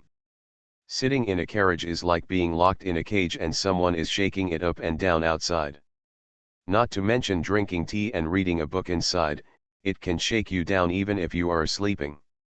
This is not to say that the driving skills of the driver are not good. After all, being able to drive successfully on such a road is regarded as a very good skill. After only riding in the carriage for a day, Ji Changs gave up and chose to ride with the guards. He would rather ride a horse until his thighs hurt than be bumped around again. It's a miracle doctor, he is very used to such road conditions. With his apprentice by his side, he didn't have to worry about anything else. He prepared a pair of medicines that could make people sleep. During the day, he slept peacefully in the carriage. At night, after having slept enough during the day, he emerged again. That is to say, he is a miracle doctor, he knows all the time well, and he prepares medicines, so he doesn't collapse his body day and night. Although Ji Changs was riding a horse, he still thought in his heart that this road should be repaired. Not that the bumpy ride was annoying. If you want to be rich, build roads first. If the roads are smooth and people can travel faster than before, the economy will naturally improve. During the night break, while the guards were setting up camp, Ji Changs lit a candle in the carriage and wrote down the cement formula. Even if the road cannot be built now, in a year or two, he is sure that he will be able to build roads as soon as he says they will. Grown-ups. There was a guard holding his hand outside. Ji Changs wrote quickly without raising his head, say. We met the spies who were sent out before, and we have already left them behind. Ji Changs then raised his head. This road was not a route traveled by the army, so it could only be the spy sent by the military advisor to Hu County to find out his identity. The military advisor told him this matter very calmly when he set out before. After all, he sent people out before to find out the details of Ji Changs. Now that the two of them trust each other, it doesn't matter what the spy found. When he told Ji Changs, he also thought that the route to Hu County was the same, the road to Hu County was far away, and the spies hadn't come back yet. If Ji Changs and the others met, they could directly learn the latest situation in Hu County from the spies. He knew that Ji Changs would not be angry. After all, both of them were smart people. The military advisor knew very well that even if their statuses were reversed, Ji Changs would definitely investigate him. Bring the man over here and I'll ask him. Yes. The spy was quickly brought over. Ji Changs took out a letter from the box and waited for him to come in and salute vigilantly before handing over the letter. The military advisor wrote to you. The spy took the letter, read it from top to bottom, and checked it again before kneeling down and starting to tell Ji Changs about the situation in Hu County. Ji Changs expected it well. Since the original owner left, the life of the Ji family has become more and more difficult. After all, not only did he leave, he also took away all the money in the family, and once he left, he was never heard from again. Everyone in the village said that Ji Ching would definitely not come back, and no one was willing to lend him money. Don't help the poor, but the emergency. Now the two elders of the Ji family are sick and unable to make money, and their 5 children are still young. Even if you lend them money, they can't afford it. Now the family's livelihood depends on the second and third brothers. The remaining 1 brother and 2 sisters took over the laundry work. Although the 3 of them were weak and young, they were not afraid of hardship and made some income. At least they could earn enough to prevent them from going hungry. The second brother is not yet 8 years old. Even in today's ancient rural areas, he can still be called a child, but he has already gone to the town to work as a porter. In today's troubled times, he begged hard, otherwise they wouldn't accept such a young child. In addition to being a porter, he would also go to the mountains to collect medicines for his parents to save money. Occasionally, if he came across medicinal materials that he could not use at home, he would send them to the drugstore to sell them for money.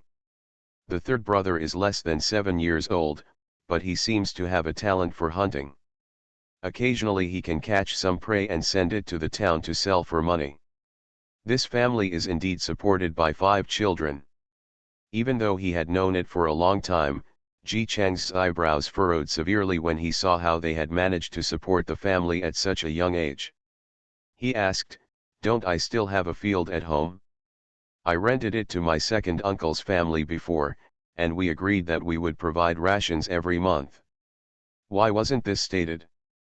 The spy didn't even dare to raise his head and said cautiously, "When my subordinates went to investigate, they only heard that your second uncle's family refused to provide rations.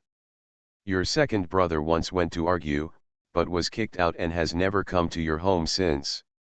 Wanted? You can't do it accidentally. If it were him, he would also be angry if he knew that his relatives were bullied like this in his absence. It's just that he has never gotten along with this adult, so I don't know if he will express his anger." Ji Chang's was indeed angry.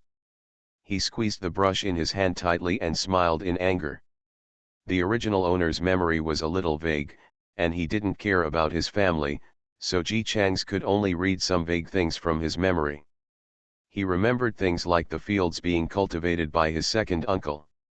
Who that second uncle was somewhat unclear to the original owner, who had been living in the county town and rarely returned to the village.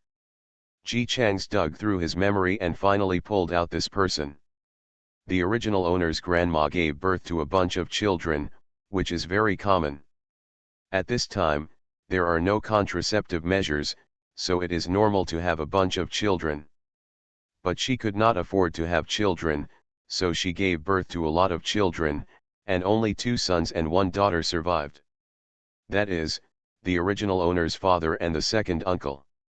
After that, the aunt married and moved to the next village, and the second uncle and the original owner's father settled down. In the memory of the original owner, he looked down on the second uncle and thought he was vulgar. Ji Chang's didn't take this seriously before. After all, the original owner thought everyone was vulgar. I didn't expect that this second uncle would actually do something to add insult to injury to his brother's family when they were in the most difficult time. He directly ordered the journey to be accelerated. Horses and carriages traveled quickly on the bumpy road. Ji Chang sat in the carriage this time, writing and drawing next to his sleeping master. During this period, the rebels should have taken the girl to the northwest, but which way they took was divided into several waves, and which wave the girl followed, no one could guess accurately, and the original owner did not have it in his memory. Before Ji Chang's I have never dared to chase her, just because I was afraid that some kind of butterfly effect would happen and the girl who might have survived would die on the road. But now that a second uncle has appeared who is not very clear in the memory of the original owner, it is difficult to say whether the girl will suffer any more hardships. After all, the original owner didn't care about her, and naturally he wouldn't check what hardships she had endured.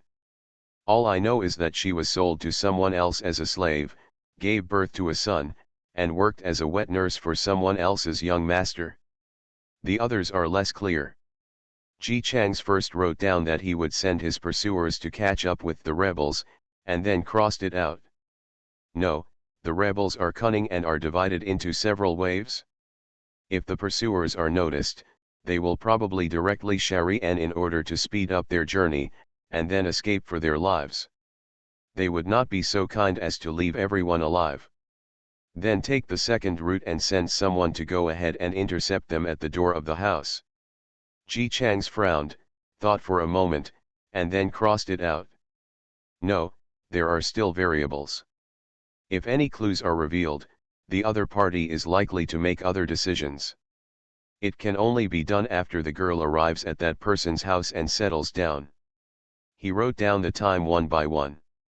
The army planned to wipe out the rebels entrenched over there in one go.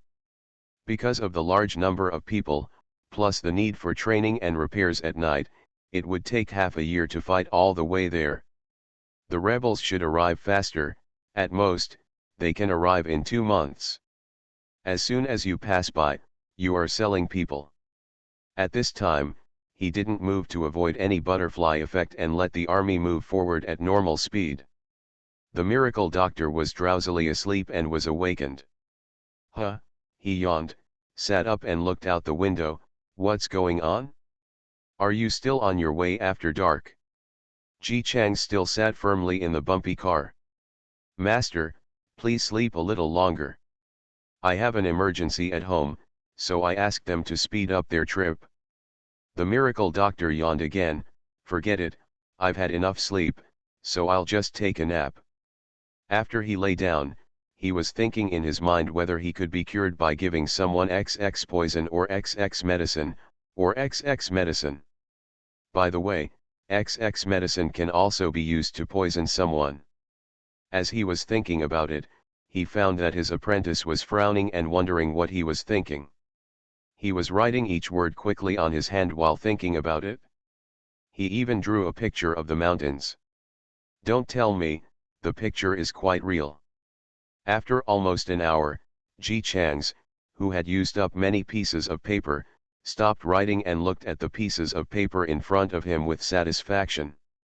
Just as the miracle doctor was about to ask his apprentice what he had written, Ji Chang's opened the window, took out the fire paper, burned the papers one by one until only a corner was left, and then let it blow away in the wind.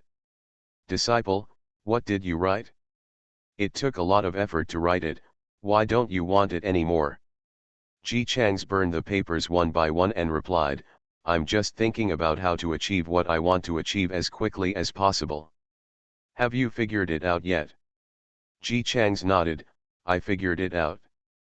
The miracle doctor asked strangely, since you figured it out, why did you throw it away? It doesn't matter, I've already recorded these in my mind. He began to polish his ink again and write letters to his military advisor. According to the previous estimates, the rebels can be captured within 5 months at the earliest, and the eldest and second princes can also fight against each other. If they are lucky, the third prince can also rebel. As for the old emperor, Ji Chang's drew a long-lived tortoise and made a circle on its head. Let it go. If he doesn't mind, it's okay to be the supreme emperor for a while. Of course, even if he minded, it would be useless.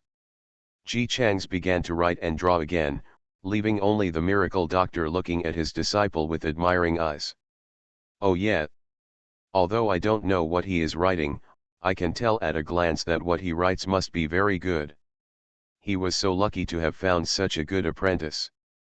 While the group was speeding up their journey, Ji's second brother in Hu County had just finished a tiring day's work. After paying his wages, he rushed to buy rice and grain and carried it all the way home. He is only 7 years old. He looks thin and small because he has not had enough to eat for a long time, but he is not weak. I don't know if it is because of his work as a porter. From the county to Hu County, it takes half an hour if you hire a donkey cart, but it will take a long time to walk on your own. Ji's second brother didn't hire a car. Although hiring a car only cost a few coppers, he couldn't afford these few coppers. Even an adult would be tired after carrying rice on his back for such a long time, let alone a child like Ji Erdi. But there was no way, he had to keep walking. Otherwise, when it gets late at night and wild beasts come out, he is just a child, and those wild beasts are not afraid of him. Moreover, there was no rice at home this morning. His parents, brothers, and sisters must have been hungry for another day. If he went back early, they would be able to eat early. The second brother Ji took a short rest, touched a wawadu hidden in his arms, gritted his teeth and continued walking forward carrying rice grains on his back.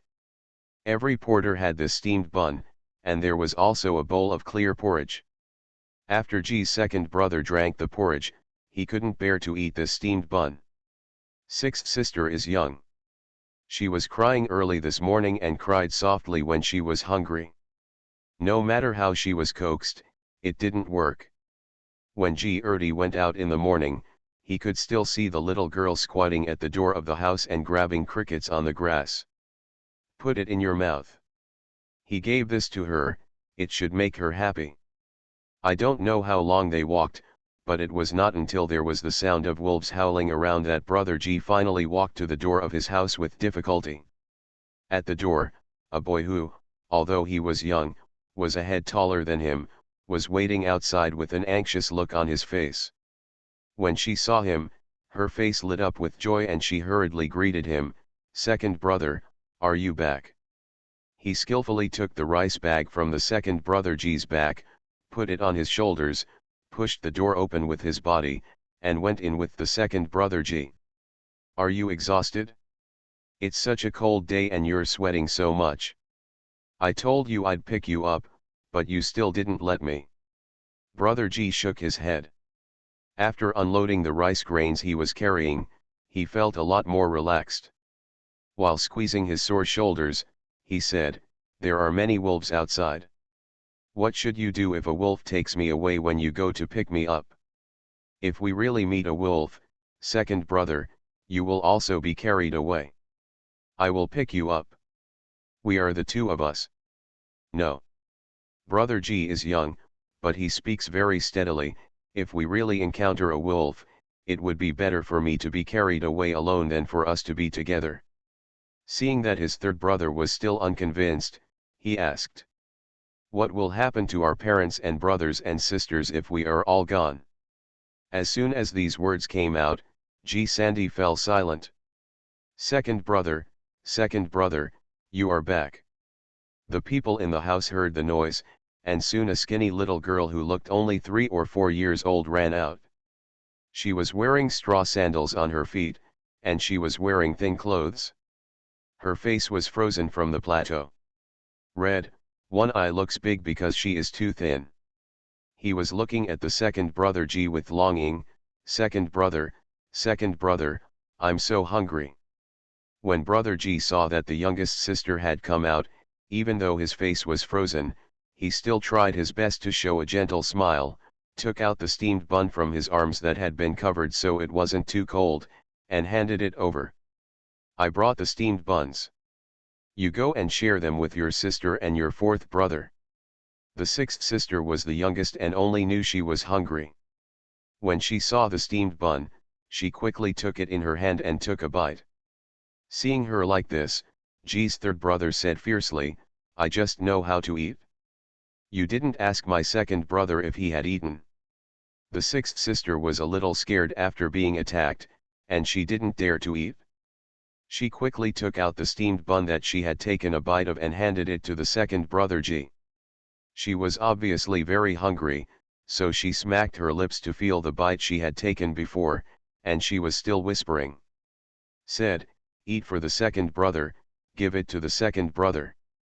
The second brother G looked at the third brother disapprovingly, and said warmly to the sixth sister, "Second brother has eaten, you can just eat." The little girl timidly handed it to G. Sandy, "Third brother, eat it."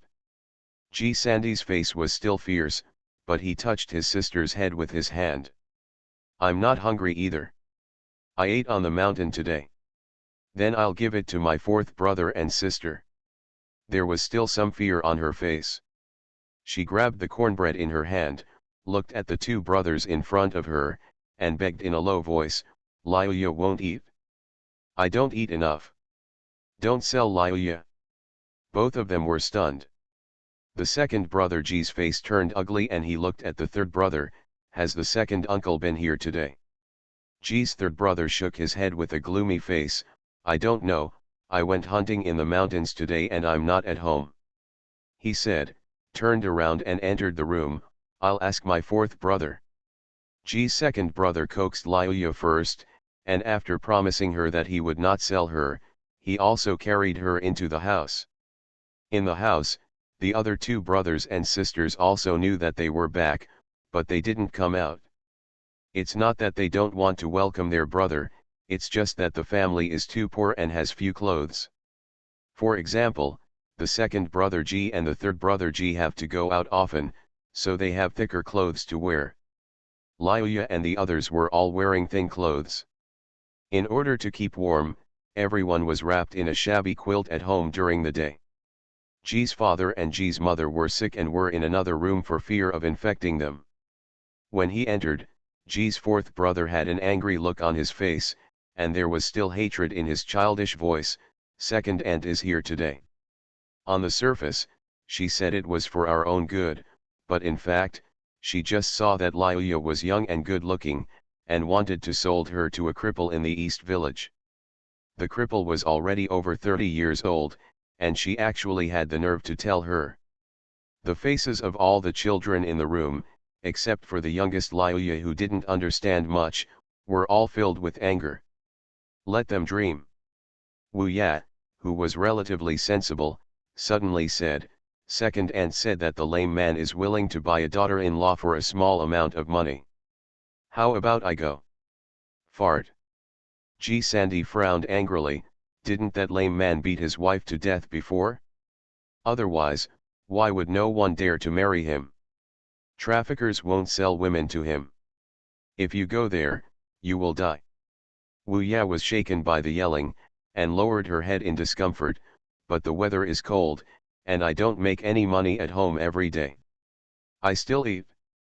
If I go to change money, at least my family can survive until the beginning of spring. The second brother G looked ugly, but he still comforted his younger siblings. Okay, stop talking, no one in this family will be sold unless I die. Don't worry about family matters. I'll be with your third brother. Although he was not as tall as G's third brother, he was always very majestic in the eyes of his younger brothers and sisters. Therefore, when he said this, his younger brothers and sisters all nodded obediently. Fourth brother G and Wei started cooking, and Liuya, the little one, followed them, and from time to time he would lift up the steamed buns in his hand for them to eat. It's just that they both took a small bite and didn't really eat it. The second brother G took out the medicinal materials in his arms and handed them to the third brother. Go and boil the medicine. I'll go see my parents. G. Sandy took the medicine and suddenly said, brother, please take me to be a porter tomorrow. I am stronger than you. No, there must be someone at home to take care of them. Otherwise, they are all too young. Now Ernie has this idea again. What if she secretly takes Liuya away and sells her? You are on the mountain. At least you still listen when they call you. Get. The second brother G did not let the third brother become a porter, not only because of this, but also because porters have a short lifespan. If the thing is heavy, it can only break the bones of a person alive. His bones were not broken, but he had encountered a lot of heavy objects. How could he be willing to let his younger brother suffer like this? After all, the third brother G was young and didn't think far enough. He didn't know what the second brother was thinking, so he agreed and went to boil the medicine. Brother G went to the next room. On the bed, two old men were lying drowsily. They were only in their 40s, and their foreheads were already covered with white hair. They are very sick and not always conscious. Second brother G stepped forward and touched their foreheads, and then looked to see if they needed to change the mats. Just as he was watching, G's mother woke up. She was groggy, and when she saw her second son, she shouted, "Second brother, are you back?" "Yes, mother, I'm back." Fourth brother and Wei are cooking porridge. You can have porridge in a while. G's mother shook her head with difficulty. I'm not hungry, you can just eat. Brother G knew that she wanted to save food, so he smiled and didn't answer. Mother G asked again, you were at the dock today. Did you find out about your eldest brother? No, I'm too busy today and I didn't ask many people. Hey, if you didn't ask, you didn't ask. He must have been tripped up by something. The second brother G didn't say anything. He thought the same thing at first, but after such a long time, the eldest brother didn't believe him at all. He also felt that the eldest brother was just like the people in the village said. He didn't want to support his parents and younger siblings, so he brought him with him. The money ran away. It's just that my parents don't believe it and think that the eldest brother will come back. Why come back? Ji-mu was in a daze, but she was still saying, when your eldest brother comes back, with him here, you won't have to work so hard. Your eldest brother is a scholar, and he has ways to make money. If he doesn't come back in a few days, mother will leave first so as not to drag you down. Mom, don't say such things. Brother G tucked her in and said, don't worry, you and dad will be fine. G's mother had fallen into a deep sleep. Brother G looked at his parents sleeping for a while, then opened the door and went out. When he arrived at his third brother's side, G's third brother, who was skillfully brewing medicine, asked, did your parents ask Ji Ching again? Don't call me that, that's big brother. Bullshit brother, who is the eldest brother like this? When my parents were fine, he stayed in the county and never came home. He only came back a few times a year. Even when he came back, he was always in his own room. When I came out, I even forgot what he looked like. As soon as my parents got sick, he took the money and ran away without caring about us. What kind of big brother is this? Second brother G waited quietly for him to finish, and then said, my parents said he went to ask the doctor. Brother, do you believe this? It took him so long to ask for a doctor? It's been so long and there's not even a letter. Look what the people in the village said. They said he just left us and ran away. There are two. My uncle has been thinking about taking advantage of our family all day long, considering that we are young and easy to bully. If he were here, our family would not be so difficult. G. Sandy had an irritable temper, but he was just a child after all. As he spoke, he remembered the grievances his family had suffered during this period. He used a fan to fan the house and wiped away his tears. Okay, it's useless to talk about this. When G's second brother saw this, he felt uncomfortable and said, don't worry, I won't sell Liuya even if I say anything. Let's just get through this winter. G. Sandy wiped his tears, gritted his teeth with hatred, and said while fanning himself, he'd better live well and live until I grow up. When I meet him, I will beat him 10 times. At this moment, Ji Chang's was still on his way here at full speed. A sneeze. A big sneeze came out of his mouth. The miracle doctor was wrapped in a quilt and reading a book without being affected by the bumps. When he saw his apprentice sneezing, he stretched out a hand from the quilt and put it on Ji Chang's veins. Well, I just caught a cold.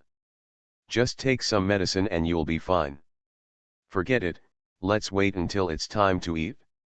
It's not easy to prepare medicine if we're on the road now. Ji Chang's rubbed his nose, put down the book in his hand and went out, give me a horse. If you catch a cold or something, just do horse riding and do some exercise. Sitting on the horse, he rode forward and reached the guard leading the way. How long does it take to get to Hu County? Soon. The guard replied, at this rate, we will be there by noon tomorrow. Okay. Keep on your way and tell your brothers that I will work hard for you all this time. When I get back, I will give you 3 taels of silver each. As soon as these words came out, the guards around him became energetic. Everyone speeded up. Ji Chang's was mixed in among them, and he could not see the weakness of the scholar at all, and he rode so fast. Thanks to the encouragement of money, they arrived near Hu County before noon. Of course, this was thanks to the guard who was very familiar with the road and led them to take a shortcut so that they could arrive quickly. The guard led them to a river and pointed to the city opposite, that's Hu County. We can get there after crossing the river by boat. I don't know where your family is. When we get to Hu County, I'm afraid I'll ask you come to lead the way. Ji Chang's nodded and looked across at Hu County. It is indeed the way the original owner remembers it. In my memory, Hu County is built on mountains, but also close to rivers.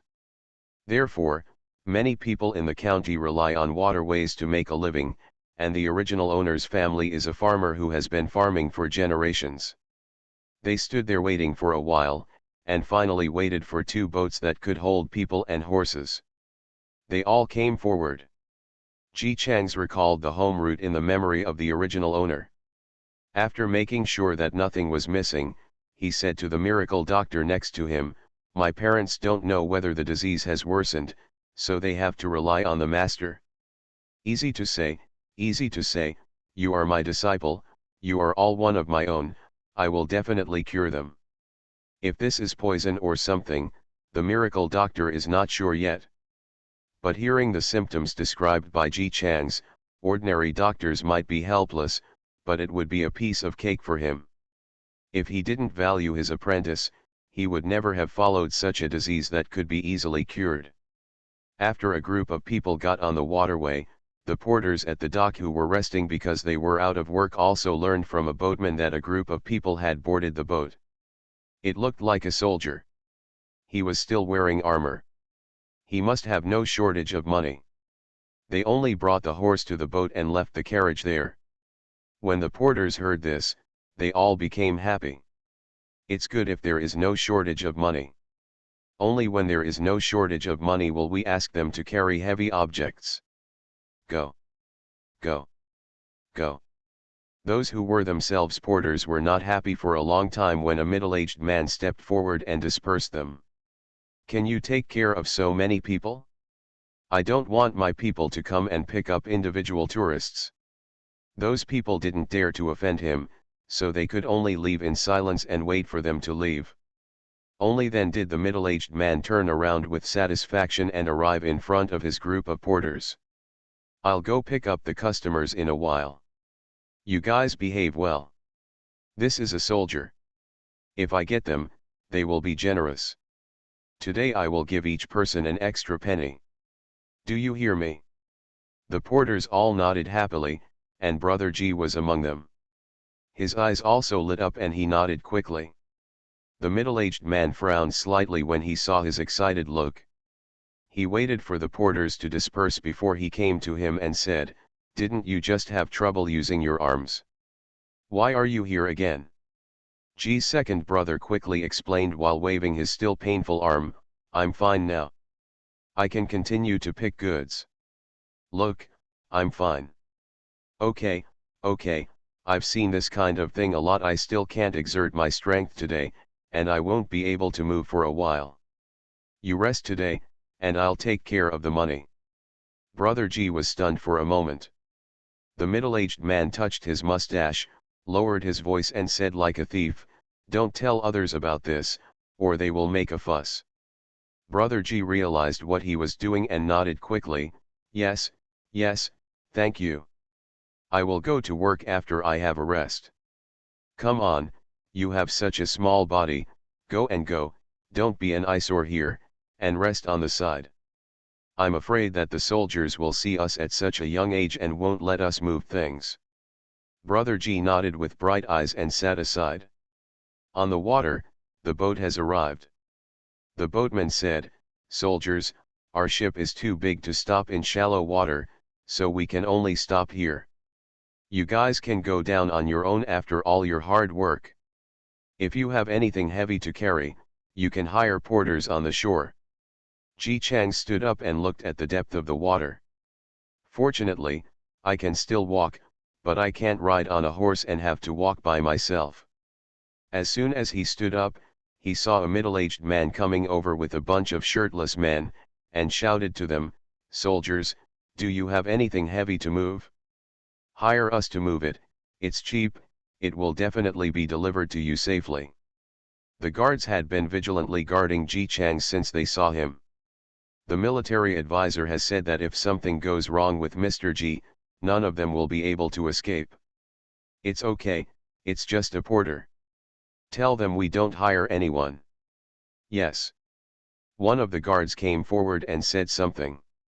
The middle-aged man's face showed disappointment, but he didn't bother and walked to the shore with the others. Ji Chang's and his guards got off the boat one after another and walked in the water with their horses. Afraid that the horse would be too strenuous, only the miracle doctor sat on the horse, while the others, including Ji Chang's, led the horse by themselves. When we arrived at the shore, we learned that they did not hire porters to carry the goods, and no one dared to approach them. "This is a soldier, what if I provoke them?" The miracle doctor sat on the horse and looked around comfortably, not bad. Although this county is poor, the scenery is pretty good. It is indeed a water town. Hey, is such a small baby also working as a porter? Hey, the world is in chaos after all. Ji Chang's had just turned on his horse. Hearing his words, he subconsciously looked over and saw a child with his back to them squeezing his shoulders. His clothes were dirty and torn, and his hands were covered with frostbite. The world is not easy to live in, and it is the common people who suffer. He was about to give the order to set off, but suddenly realized that the profile of this child's face looked so familiar. Ji Chang's had a guess in his heart and stepped forward. When the porters around him saw him frowning and heading towards Brother Ji, they all fled away in fear.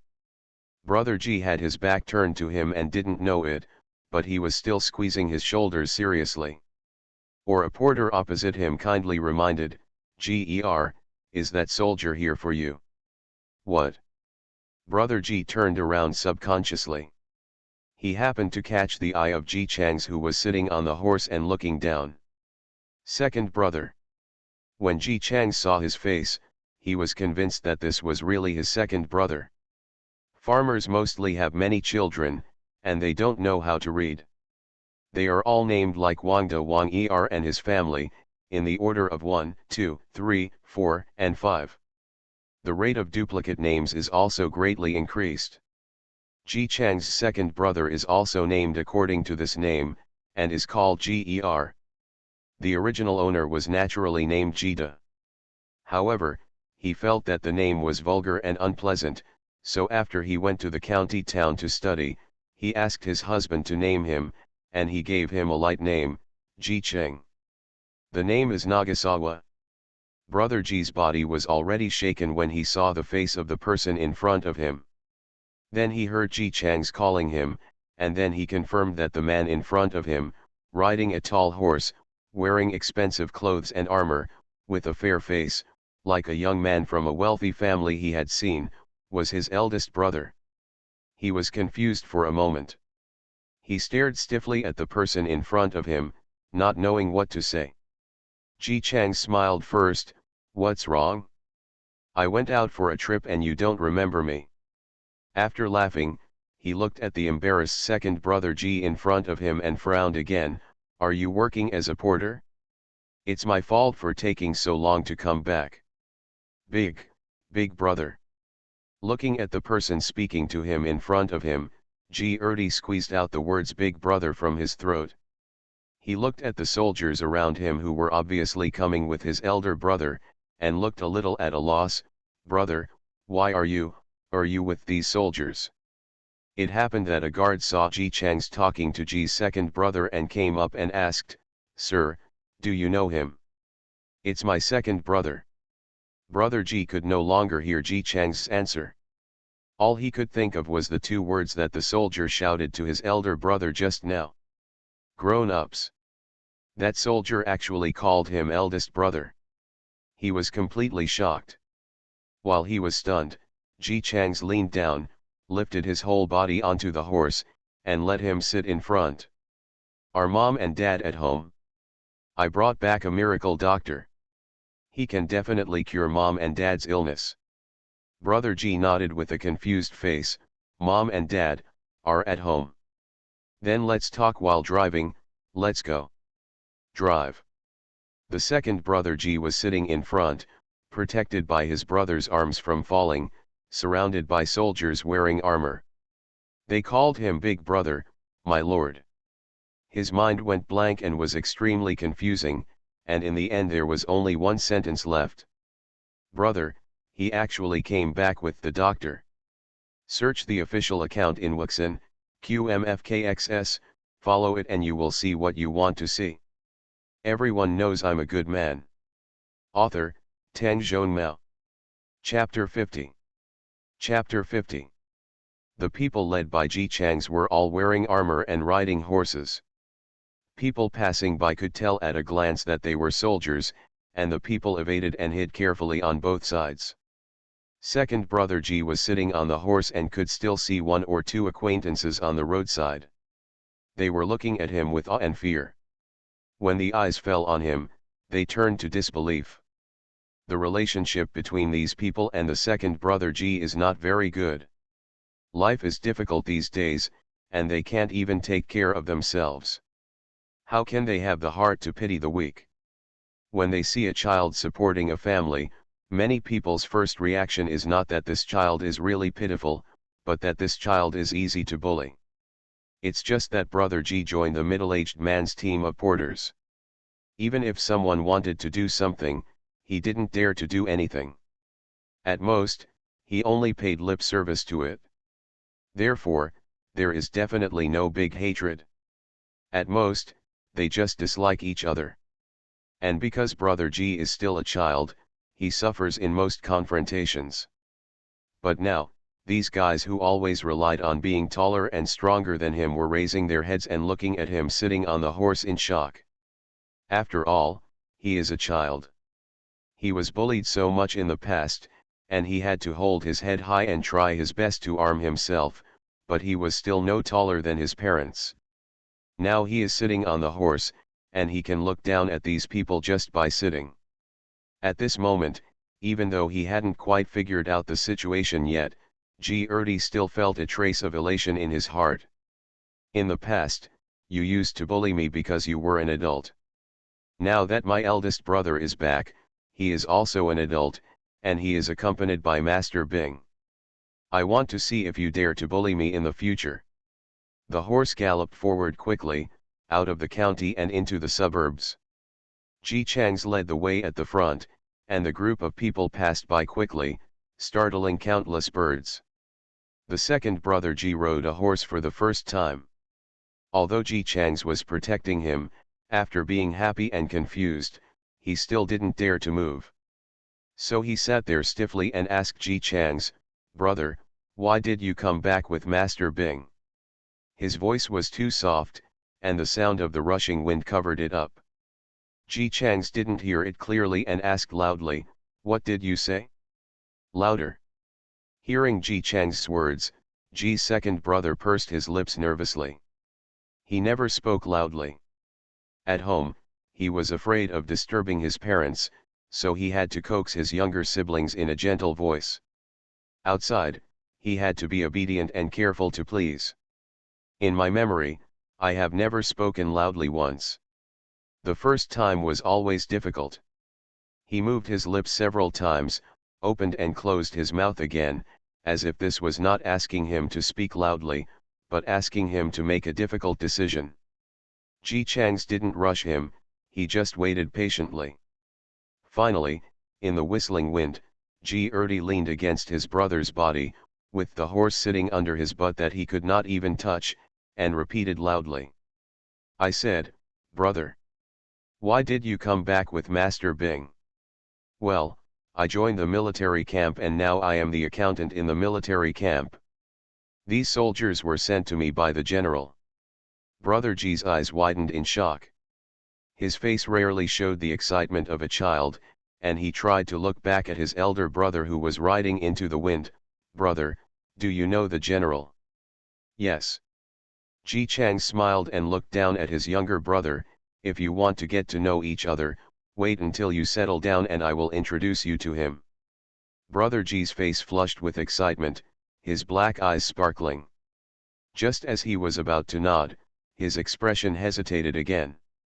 "Forget it," he smiled with a bit of inferiority complex. "I don't dare to see the general." "That's a general. A general who can lead troops to fight. Why don't you dare to do this? You are my younger brother, Ji Chang's. Let alone meet the general, you may not be able to become a general yourself." Brother Ji's eyes brightened even more. Yes, he is the eldest brother's younger brother. Now that the eldest brother is back, they no longer have to work so hard.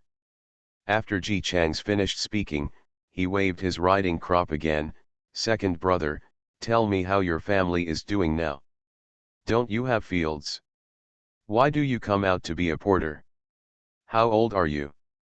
As soon as he mentioned this, he could smile steadily and gently in front of his younger brothers, sisters, and even his parents. Ji who was not impatient, suddenly became red-eyed. The grievance and despair that had accumulated in my heart during this period suddenly rebounded after the return of my brother who I could rely on. He wiped away his tears, choked with sobs, and tried to tell his brother the current situation at home loudly. The second uncle acted rogue and refused to give their family rice every month as agreed. Their parents were seriously ill and their siblings were still young. They didn't know what to do. The second uncle also wanted to sell some of their youngest sister to be a child bride for a lame man in his 30s. Because the family had no money or rice, and their parents lay in bed drowsily every day, they were left to think of ways to make money. As for eating one meal every day but not the next, there is no tomorrow because of today. What I think about before going to bed every day is how to maintain the family's livelihood tomorrow. The first thing I do when I wake up in the morning is to check on my parents and siblings one by one. Brother G didn't say whether they were still breathing or whether they were frozen to death. But even if he didn't say it, G Changs could guess it. After the original owner left, the eldest child in the family was G Erdi. You can imagine how much pressure he had to bear. He reined in the horse and stopped it. Then, under the surprised and somewhat bewildered gaze of Brother G, he touched his head and said, "I have worked hard for you these days. You have done a good job." G's second brother stared blankly at his eldest brother behind him. The tears he was still trying to suppress burst out of Ji Chang's eyes after he finished speaking. He turned around hard and plunged into Ji Chang's arms. Whimpering, she asked, "Brother, why did you come back? I'm so tired." "Good." Ji Chang's could only touch his head and comfort him, "I won't be tired anymore, big brother is back." In the desolate wild grass, the horse stood in the middle, with the guards guarding him, quietly watching the boy who had shouldered a lot during this period cry in the arms of his elder brother who he could rely on. Like a real kid. "Wu Ya, go and see if the second brother is back." Wu was carrying the wild vegetables she had picked to the entrance of the yard of her house. The thin and small body of G's fourth brother had already ran out, holding her hand and saying, "Second uncle is going to sell Liuya. I'm afraid that third brother will stop her if you don't stay with her. Go to the village entrance and wait for your second brother." "No, no." Fourth brother G suddenly reacted. "It's probably useless to call for the second brother. The second uncle brought the lame man with her. Even if the man is a lame, he is still an adult man. The second brother and the third brother together can't beat him." The little boy walked around in circles twice with a pale face and an anxious look on his face. He took Wu's hand and said, "Go and find the clan elder and third uncle. Tell them that the second uncle wants to sell him. When I got Liuya, I said my parents didn't agree, but they just wanted to rob me." Wu's face turned pale with fright. She subconsciously looked into the room and saw the third brother blocking the door with a wooden stick, his face full of anger and his eyes red.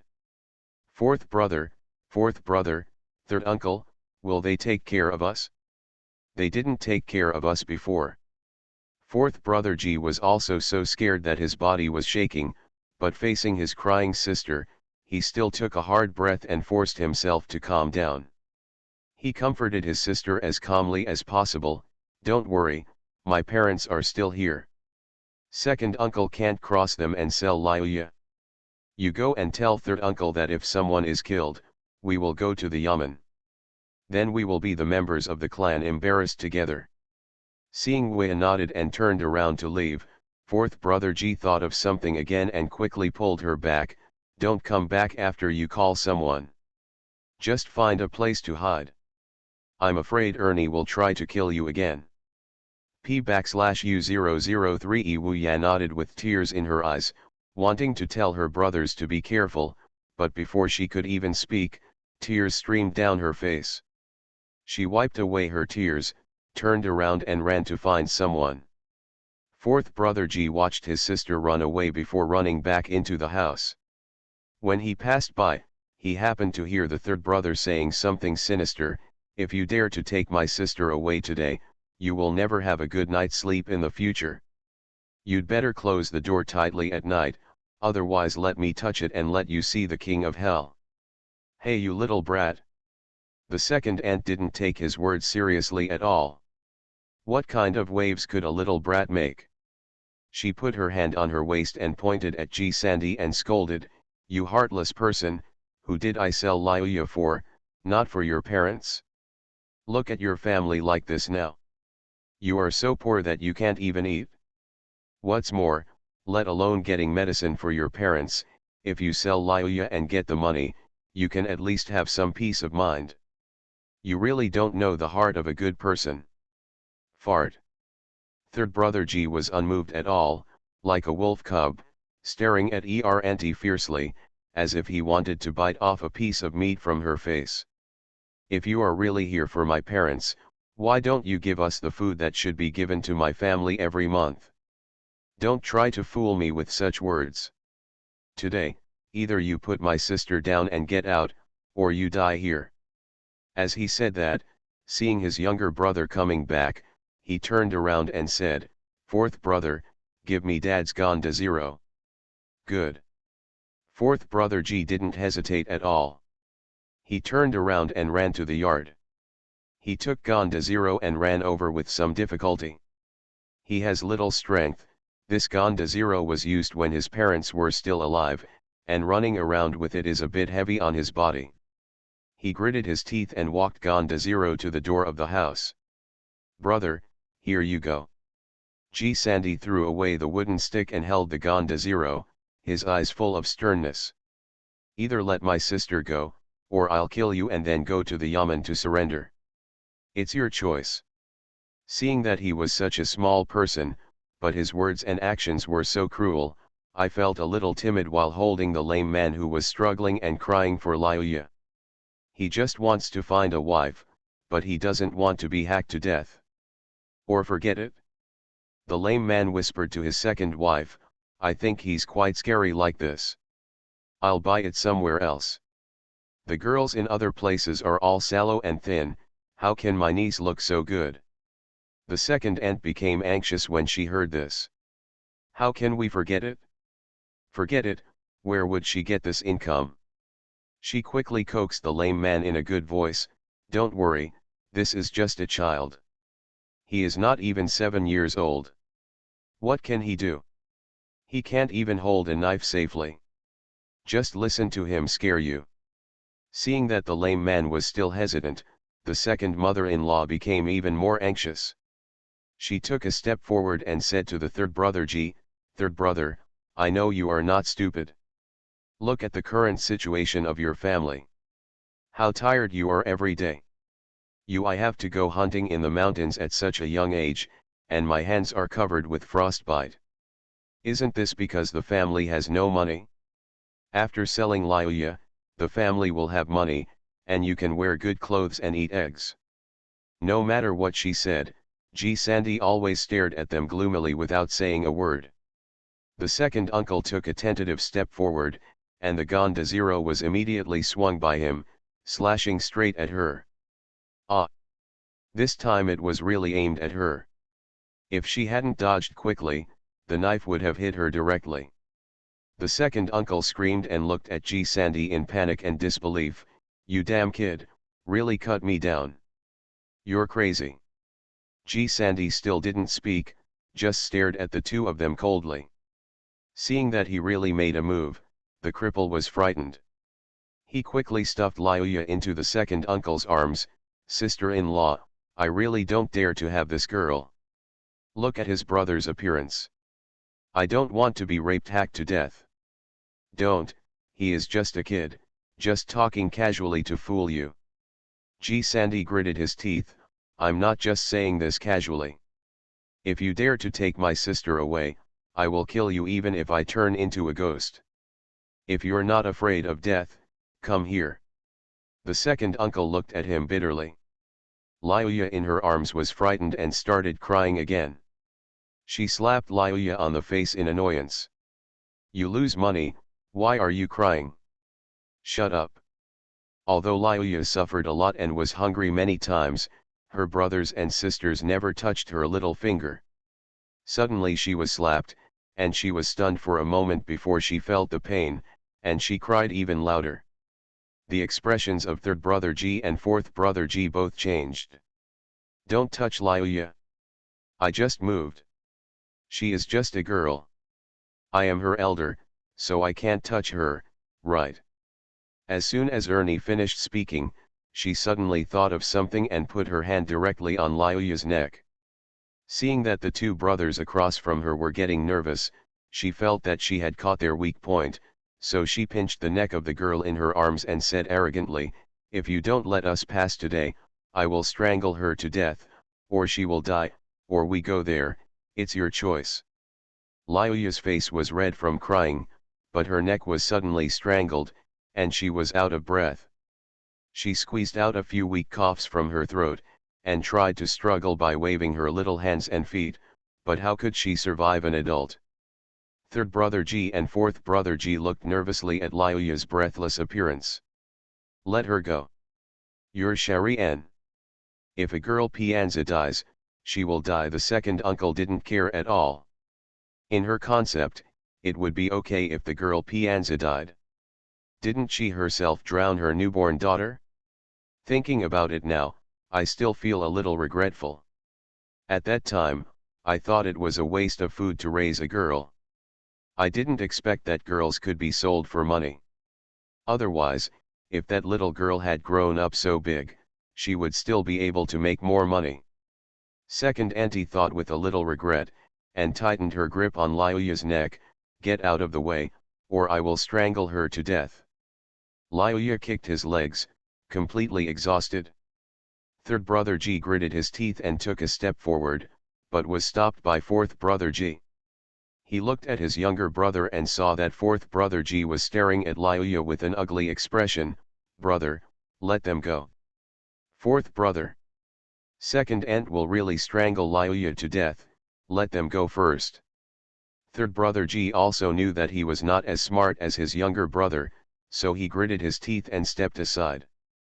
Seeing the complacent second uncle holding the coughing girl out after letting go, the lame man carefully walked around the two of them, not daring to look at the Shari-en look in G's third brother's eyes.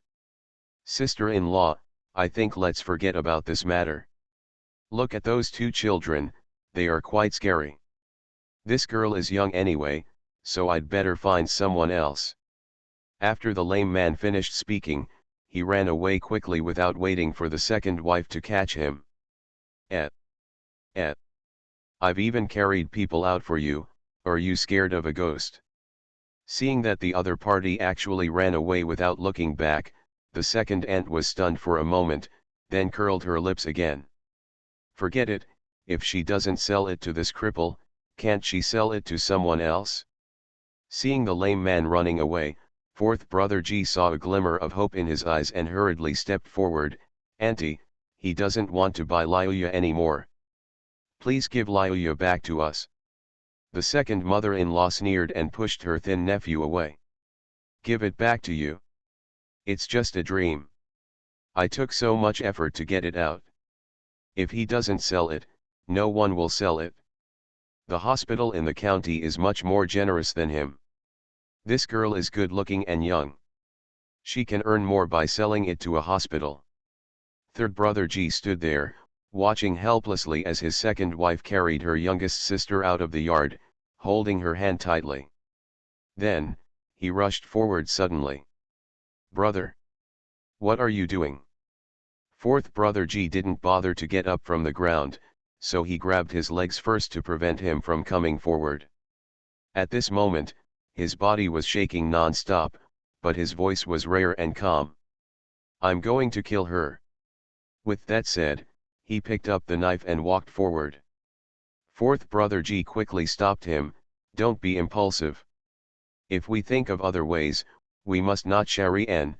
Shari-en will be arrested by the Yamen and beheaded. Catch them. Do you want to watch Liuya being sold to a jail?" G Sandy pulled away his younger brother's hand and carried Gonda Zero forward with red eyes and a sullen face. "Elder brother." Fourth brother G saw him running away and quickly followed behind. After he went out, he looked at his third uncle who led someone to block the second uncle's mother, and he breathed a sigh of relief. He quickly stepped forward and grabbed Ji's third brother, third uncle is here. He will definitely not let my mother-in-law sell Liuya. You calm down first. The third uncle is indeed here to stop him. Most of the clan members were poor, and many sold their sons and daughters, but he didn't care about these. But selling someone else's daughter is too much. From the second son's family, put this girl down. You want to sell it, your own son or daughter. My parents are here and they are not willing to sell it. What do you want to do? The third uncle was considered an elder of the clan and had great prestige in the Ji family ancestral hall. He was followed by some old men, all leaning on crutches and looking at the second uncle with a sullen face. Yes, you rented the farmland from the third family before and agreed to provide food rations once a month. It's okay to refuse to pay. Now you want to sell the daughter of the third family. This is too much. They are all from the same clan, so be careful of retribution. The second uncle was cruel to the children, but she didn't dare to be cruel to the clan elders. She put on a smile to please her and said, "You guys have misunderstood. I sold this girl for the sake of my third brother and sister. They are seriously ill, and their children are young and unable to make money. If they don't sell the girl, where will the money come from?" Everyone present knew what kind of person she was. The third uncle was leaning on his cane and had no intention of getting out of the way.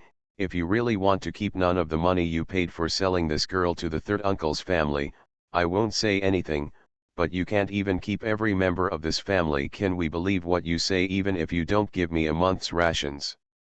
Fourth brother Ji stepped forward, several clan elders, second auntie is no longer selling the child, this is clearly robbing her. In the past, she took advantage of the fact that we didn't have an adult in the family and bullied us a lot. We all thought that we were members of the same clan. I tolerated it, but now she comes to our house so wantonly and takes away my sister. If she still insists on taking my sister away today, I will go to the Yamen to beat the drum and accuse her of robbing children. Several clan elders looked at each other. The third uncle was fair. You are young, so you may not know that if a junior sues an elder, he will be punished for 20 times. I know, my elder brother has this law, I have read it all. The fourth brother Ji's face was still resolute, and he looked at the second aunt coldly. If I can sentence my aunt to exile in the frontier for only 20 bucks, I am also willing. By the time he had finished speaking, several clan elders had decided to stop auntie no matter what today. If the younger generation accuses the elders, it will become a laughing stock. At that time, the weddings and funerals of people in their clan will be affected. Second daughter-in-law, please put the girl down. If you want to sell it to your own family. However, the second uncle still held Luya and did not let go. The third brother and the third sister are all going to die now. After they die, don't these children still belong to my family? This girl belongs to my family. Why did it come to your home? The third uncle frowned, already a little impatient with her uncooperative attitude. The laws of my country's founding are clearly written. Only those who are not mature in the family will be assigned to the uncle's home. The third family has an eldest son who is mature. Even if the third child and his wife go, it's not your turn to raise these children. It's no longer his turn. That Ji Qing ran away with the family's money a long time ago and will never come back. He is like a dead person now. There are no adults in their family, so don't these children have to be mine sooner or later? Liuya was almost held diagonally by her. Her face was frighteningly red due to congestion. She couldn't quite understand what these people were talking about, but she also knew that Ji Qing was the eldest brother. He started struggling immediately, and said angrily in a young voice, "You lied. My father and mother said that the eldest brother just went to the doctor to treat them and will be back soon." The second uncle sneered, "You are the only one who believes it. No one in the whole village knows that Ji Qing doesn't want you anymore. Okay, since my third uncle won't let me take this girl away today, I won't take her away. Anyway, your parents are going to die soon. When their parents die, they still have to follow me. Then I will sell them when the time comes, you have no reason to stop me. Liuya was thrown to the ground. Fourth brother Ji quickly ran forward and held her in his arms with difficulty. Because he had no strength, he could only sit on the ground holding his sister and coaxing her softly. Ji's third brother's face was gloomy, he stood looking at the second uncle with a proud face, and firmly held the Ganda Zero in his hand. Liuya was so frightened that as soon as she was held in the arms of the familiar fourth brother, she immediately burst into tears, whimpering and calling her brother inarticulately. The second ant impatiently kicked him over. Whoosh! A sharp arrow flew from a distance and hit her feet. If she moved just a little bit further, the arrow would probably hit her foot. The second ant broke out in a cold sweat, screamed and fell to the ground, looking at the arrow with horror on her face. Drive! The sound of horses running quickly came, and under the sight of several people, a group of soldiers wearing armor and riding tall horses came quickly towards the side. Within a minute, it had stopped in front of them. Ji Chang sat on the horse with his second brother Ji in his arms. He retracted his bow with one hand and held the reins with the other, looking down at his second uncle. His face was gloomy, and although he didn't show any murderous intent, it was scary to see. Second aunt, we haven't seen each other for a long time. Why are you beating my siblings when we meet? The second uncle sat on the ground and looked at Ji Chang's, who was wearing armor and dressed like a soldier in disbelief. Ji Chang? Why are you back? How could you be back? Didn't everyone say that Ji Chang left the Ji family behind and ran away with the money? Ji Chang's turned over and dismounted, followed by Ji's second brother who was about to dismount. Both of them stood firmly on the ground. He threw the reins to the guard and walked straight forward to the second uncle's mother. His voice was cold. When I left that day, my second uncle promised me that he would send rice to my house every month, and would also take care of my parents, brothers, and sisters at home for me when I was away. His military boots reached the second uncle's feet. Under the horrified gaze of the other party, he suddenly drew his sword and aimed it at her chest, which made her tremble in fright. Is this how you take care of me? Ah! The second uncle screamed and stepped back in fright. I don't know. I don't know. Your second uncle never told me. I also take care of you, really, really. Fourth brother Ji was already a little confused. When he saw this scene, he quickly interrupted, brother, she lied to you. They have been bullying us. Today they came to snatch Liuya and sell it. She also said that she would sell Liuya to Jin, also said that when my parents leave, he will sell us all, and he also said that you will not come back. The second uncle just wanted to tear his mouth apart at this moment. But she couldn't think too much now, because Ji Chang's was looking at her with murderous intent. Seeing that the person in front of her still had a cold face and was heading towards her with a long sword in hand, she was so frightened that her mind went blank and she got up in a tumble. He knelt down and begged for mercy, please spare me, please spare me. I really don't know. These are all what your second uncle asked me to do. He likes to drink, but he has no money to buy alcohol. I can't give him the money he asked me for, just told me to sell Liuya, it's really not me. Ji Chang's watched her keep kowtowing. He didn't say anything, and she didn't dare to stop. She could only keep kowtowing. His forehead was black and blue, and his face was covered with blood. It looked scary. He never shouted stop and waited until the second auntie fainted from the shock, pain, and excessive bleeding. Waved, the guard came forward. Grown-ups. Come two people, wake her up, and ask her to lead the way to my second uncle's house. Ask her clearly what my second uncle wants her to do. Then send these two people to the Yamen and take the general's greeting card. Accuse them of robbing children, and tell the county government to punish them as they should. The guards took the order, immediately stepped forward, dragged the unconscious man on the ground and walked outside. Several clan elders who were initially confused by the sudden change in the plot came to their senses. Although they were still a little unclear as to why Ji Chang's had suddenly become so majestic, they could see that he was now promising and hurriedly stepped forward to stop him. No, no, if you go to the Yamen and send your uncle to the Yamen, what will you do with your reputation? When my brother was seriously ill, they forcibly took away my brother's body and sold it to a hospital. If word spread, they would be the only ones with a bad reputation. What would they do to me? But in the clan. Ji Chang's waved his hand and saluted several clan elders. I know that some of them are thinking about me, but they are just sons and brothers. If you don't do something when you see them being so insulted, you will be in vain. Hey, Nagasawa, we know you are angry, but they are your second uncle and second uncle's mother after all. There was still no movement on Ji Chang's face. Repaying evil with kindness, why repay kindness with kindness? Third uncle, you are a scholar and you should know the meaning of these words. I'm on my way in a hurry, and my family is experiencing such troubled times again. I won't entertain a few of you today. When the family is settled properly, I will visit them one by one to say thank you. Thank you for your help this time. Ji Chang's strength made several old people subconsciously afraid of him.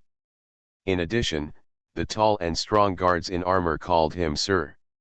Even if they don't know the situation clearly, they all know that Ji Chang's is now in the spotlight. And facing a junior who has made his mark, it is naturally best not to offend him. Several people nodded, looked at each other, and turned to leave. After leaving the yard, the second uncle who woke up after being splashed with water was being dragged towards her home by two guards. When she saw several clan elders coming out, she quickly asked for help. Third uncle, help me. Help. It's a pity that no matter how she shouted, several people just sighed and glanced at her, and no one came forward. If she hadn't taken advantage of Ji Chang's absence to bully his younger siblings, we wouldn't have suffered such a disaster today. Wherever there is a cause, there is an effect, and they really have no reason to stop it. After the clan elders left, no one spoke in the courtyard except for Liuya's cries.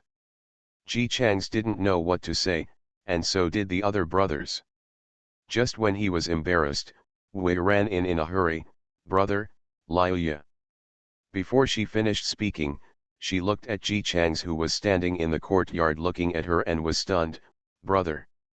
Ji Chang smiled at her, Wu Ya has grown taller. Ji Sandy dropped the Gonda Zero in his hand and said angrily with red eyes, you haven't been back for so long, of course she has grown taller. Third brother. Brother Ji disapproved and scolded him, why are you talking to eldest brother? Isn't what I said the truth? Second brother, why are you helping him? When he took away the money from home and said he was going to see a doctor, he then left and never came back. Are these all lies? After he finished speaking, he looked at Ji Chang's fiercely, you look very beautiful now, with people around you, and you are still called sir. When you were beautiful, did you ever think about us, your parents? You know what the people in the village say? Ours. You just didn't want us to be a drag on you, so you left your parents and siblings behind. Since you were doing well, why didn't you come to us earlier? How long has it been? Even if you are on the border, you can still come back. Why don't you just send me a letter? Just leave and take away the whole family's money. We are penniless and have to buy medicine for our parents. Do you know how we live every day? His voice had long been mute, and this voice was not so much an accusation as an explosion of all the grievances he had felt during this period. Ji Chang's lowered his head with a guilty look on his face, I didn't think carefully. The second uncle promised to take care of you. Do you believe what he says? During these times, he is the one who tortures us the most. Third brother. The second brother Ji was also angry. This time he amplified his voice and pulled the third brother directly. Big brother doesn't want to do that either. Don't say that to big brother. Wouldn't it be nice if he came back? Seeing the unconvinced look on Ji's third brother's face, he quickly said to Ji Chang's, "Brother, you haven't seen your parents since you came back. Go and see them first. They miss you very much and have been thinking about you. They still live in the same house." Ji Chang's looked at his third brother Ji, who was still looking at him angrily like a furious little tiger, with a complicated expression. He turned to the miracle doctor and said, "Master, I will go in first to see my parents. Please rest in the yard first." The miracle doctor got off his horse and nodded, "Go ahead, go ahead." Ever since he met Ji Chang's as his apprentice, he had always been strategizing and high-spirited, but he had never been so disappointed. After all, he was his apprentice, and he felt a little sorry for the child. After all, Ji Chang's experience had been told to him before. Then he waved to Ji's third brother, "You are Nagasawa's third brother, come on, come here." Ji Sandy looked at him warily and hesitated to step forward. "Aren't you asking what your elder brother has been doing for so long? Come here and I'll tell you." After he said these words, Ji Sandy stepped forward cautiously and did not dare to approach. "I'm telling you, your eldest brother really didn't mean not to come back. He took the money and set off, but he encountered robbers and robbed him of his money. He had no money or food, so he could only follow the victims. Go together." Several other children were also attracted by the miracle doctor's words. Liuya carefully took 2 steps forward and listened obediently with her big eyes still filled with tears. As a result, the village was massacred directly by the rebels. Only the women and children were taken away, and all the men were killed. Your eldest brother was lucky to survive. After that, he joined General Ho and became an accountant in the army. This ability please come. Ji Chang's experience, if you don't look at what the original owner was thinking, was indeed very turbulent. He was in danger several times. After the miracle doctor finished speaking, even Ji Sandy, who was most repelled by this eldest brother, unconsciously lost his hostility. Several children gathered together quietly to talk. Liuya was the youngest and could not remember his eldest brother's appearance at all, so she asked quietly, "What kind of person is eldest brother?" The second brother Ji thought of his eldest brother holding him while riding a horse, and said, "My eldest brother is very gentle and his body is very warm." Wei said, "The eldest brother looks very handsome. There should be many girls who like him." The fourth brother Ji didn't get along with his eldest brother much, so he could only guess and said, "The eldest brother likes reading very much. There are many books in his room." Ji Sandy curled his lips, but looked towards the room with very honest eyes. Liuya took his hand and shook it. Third brother, it's your turn. What's there to say?" Okay, stop shaking, Ji Ching, big brother, he is very powerful." "What does mighty mean?" "How do I know?" Okay, don't shake me, the power is, with him here in the future, we don't have to be bullied anymore,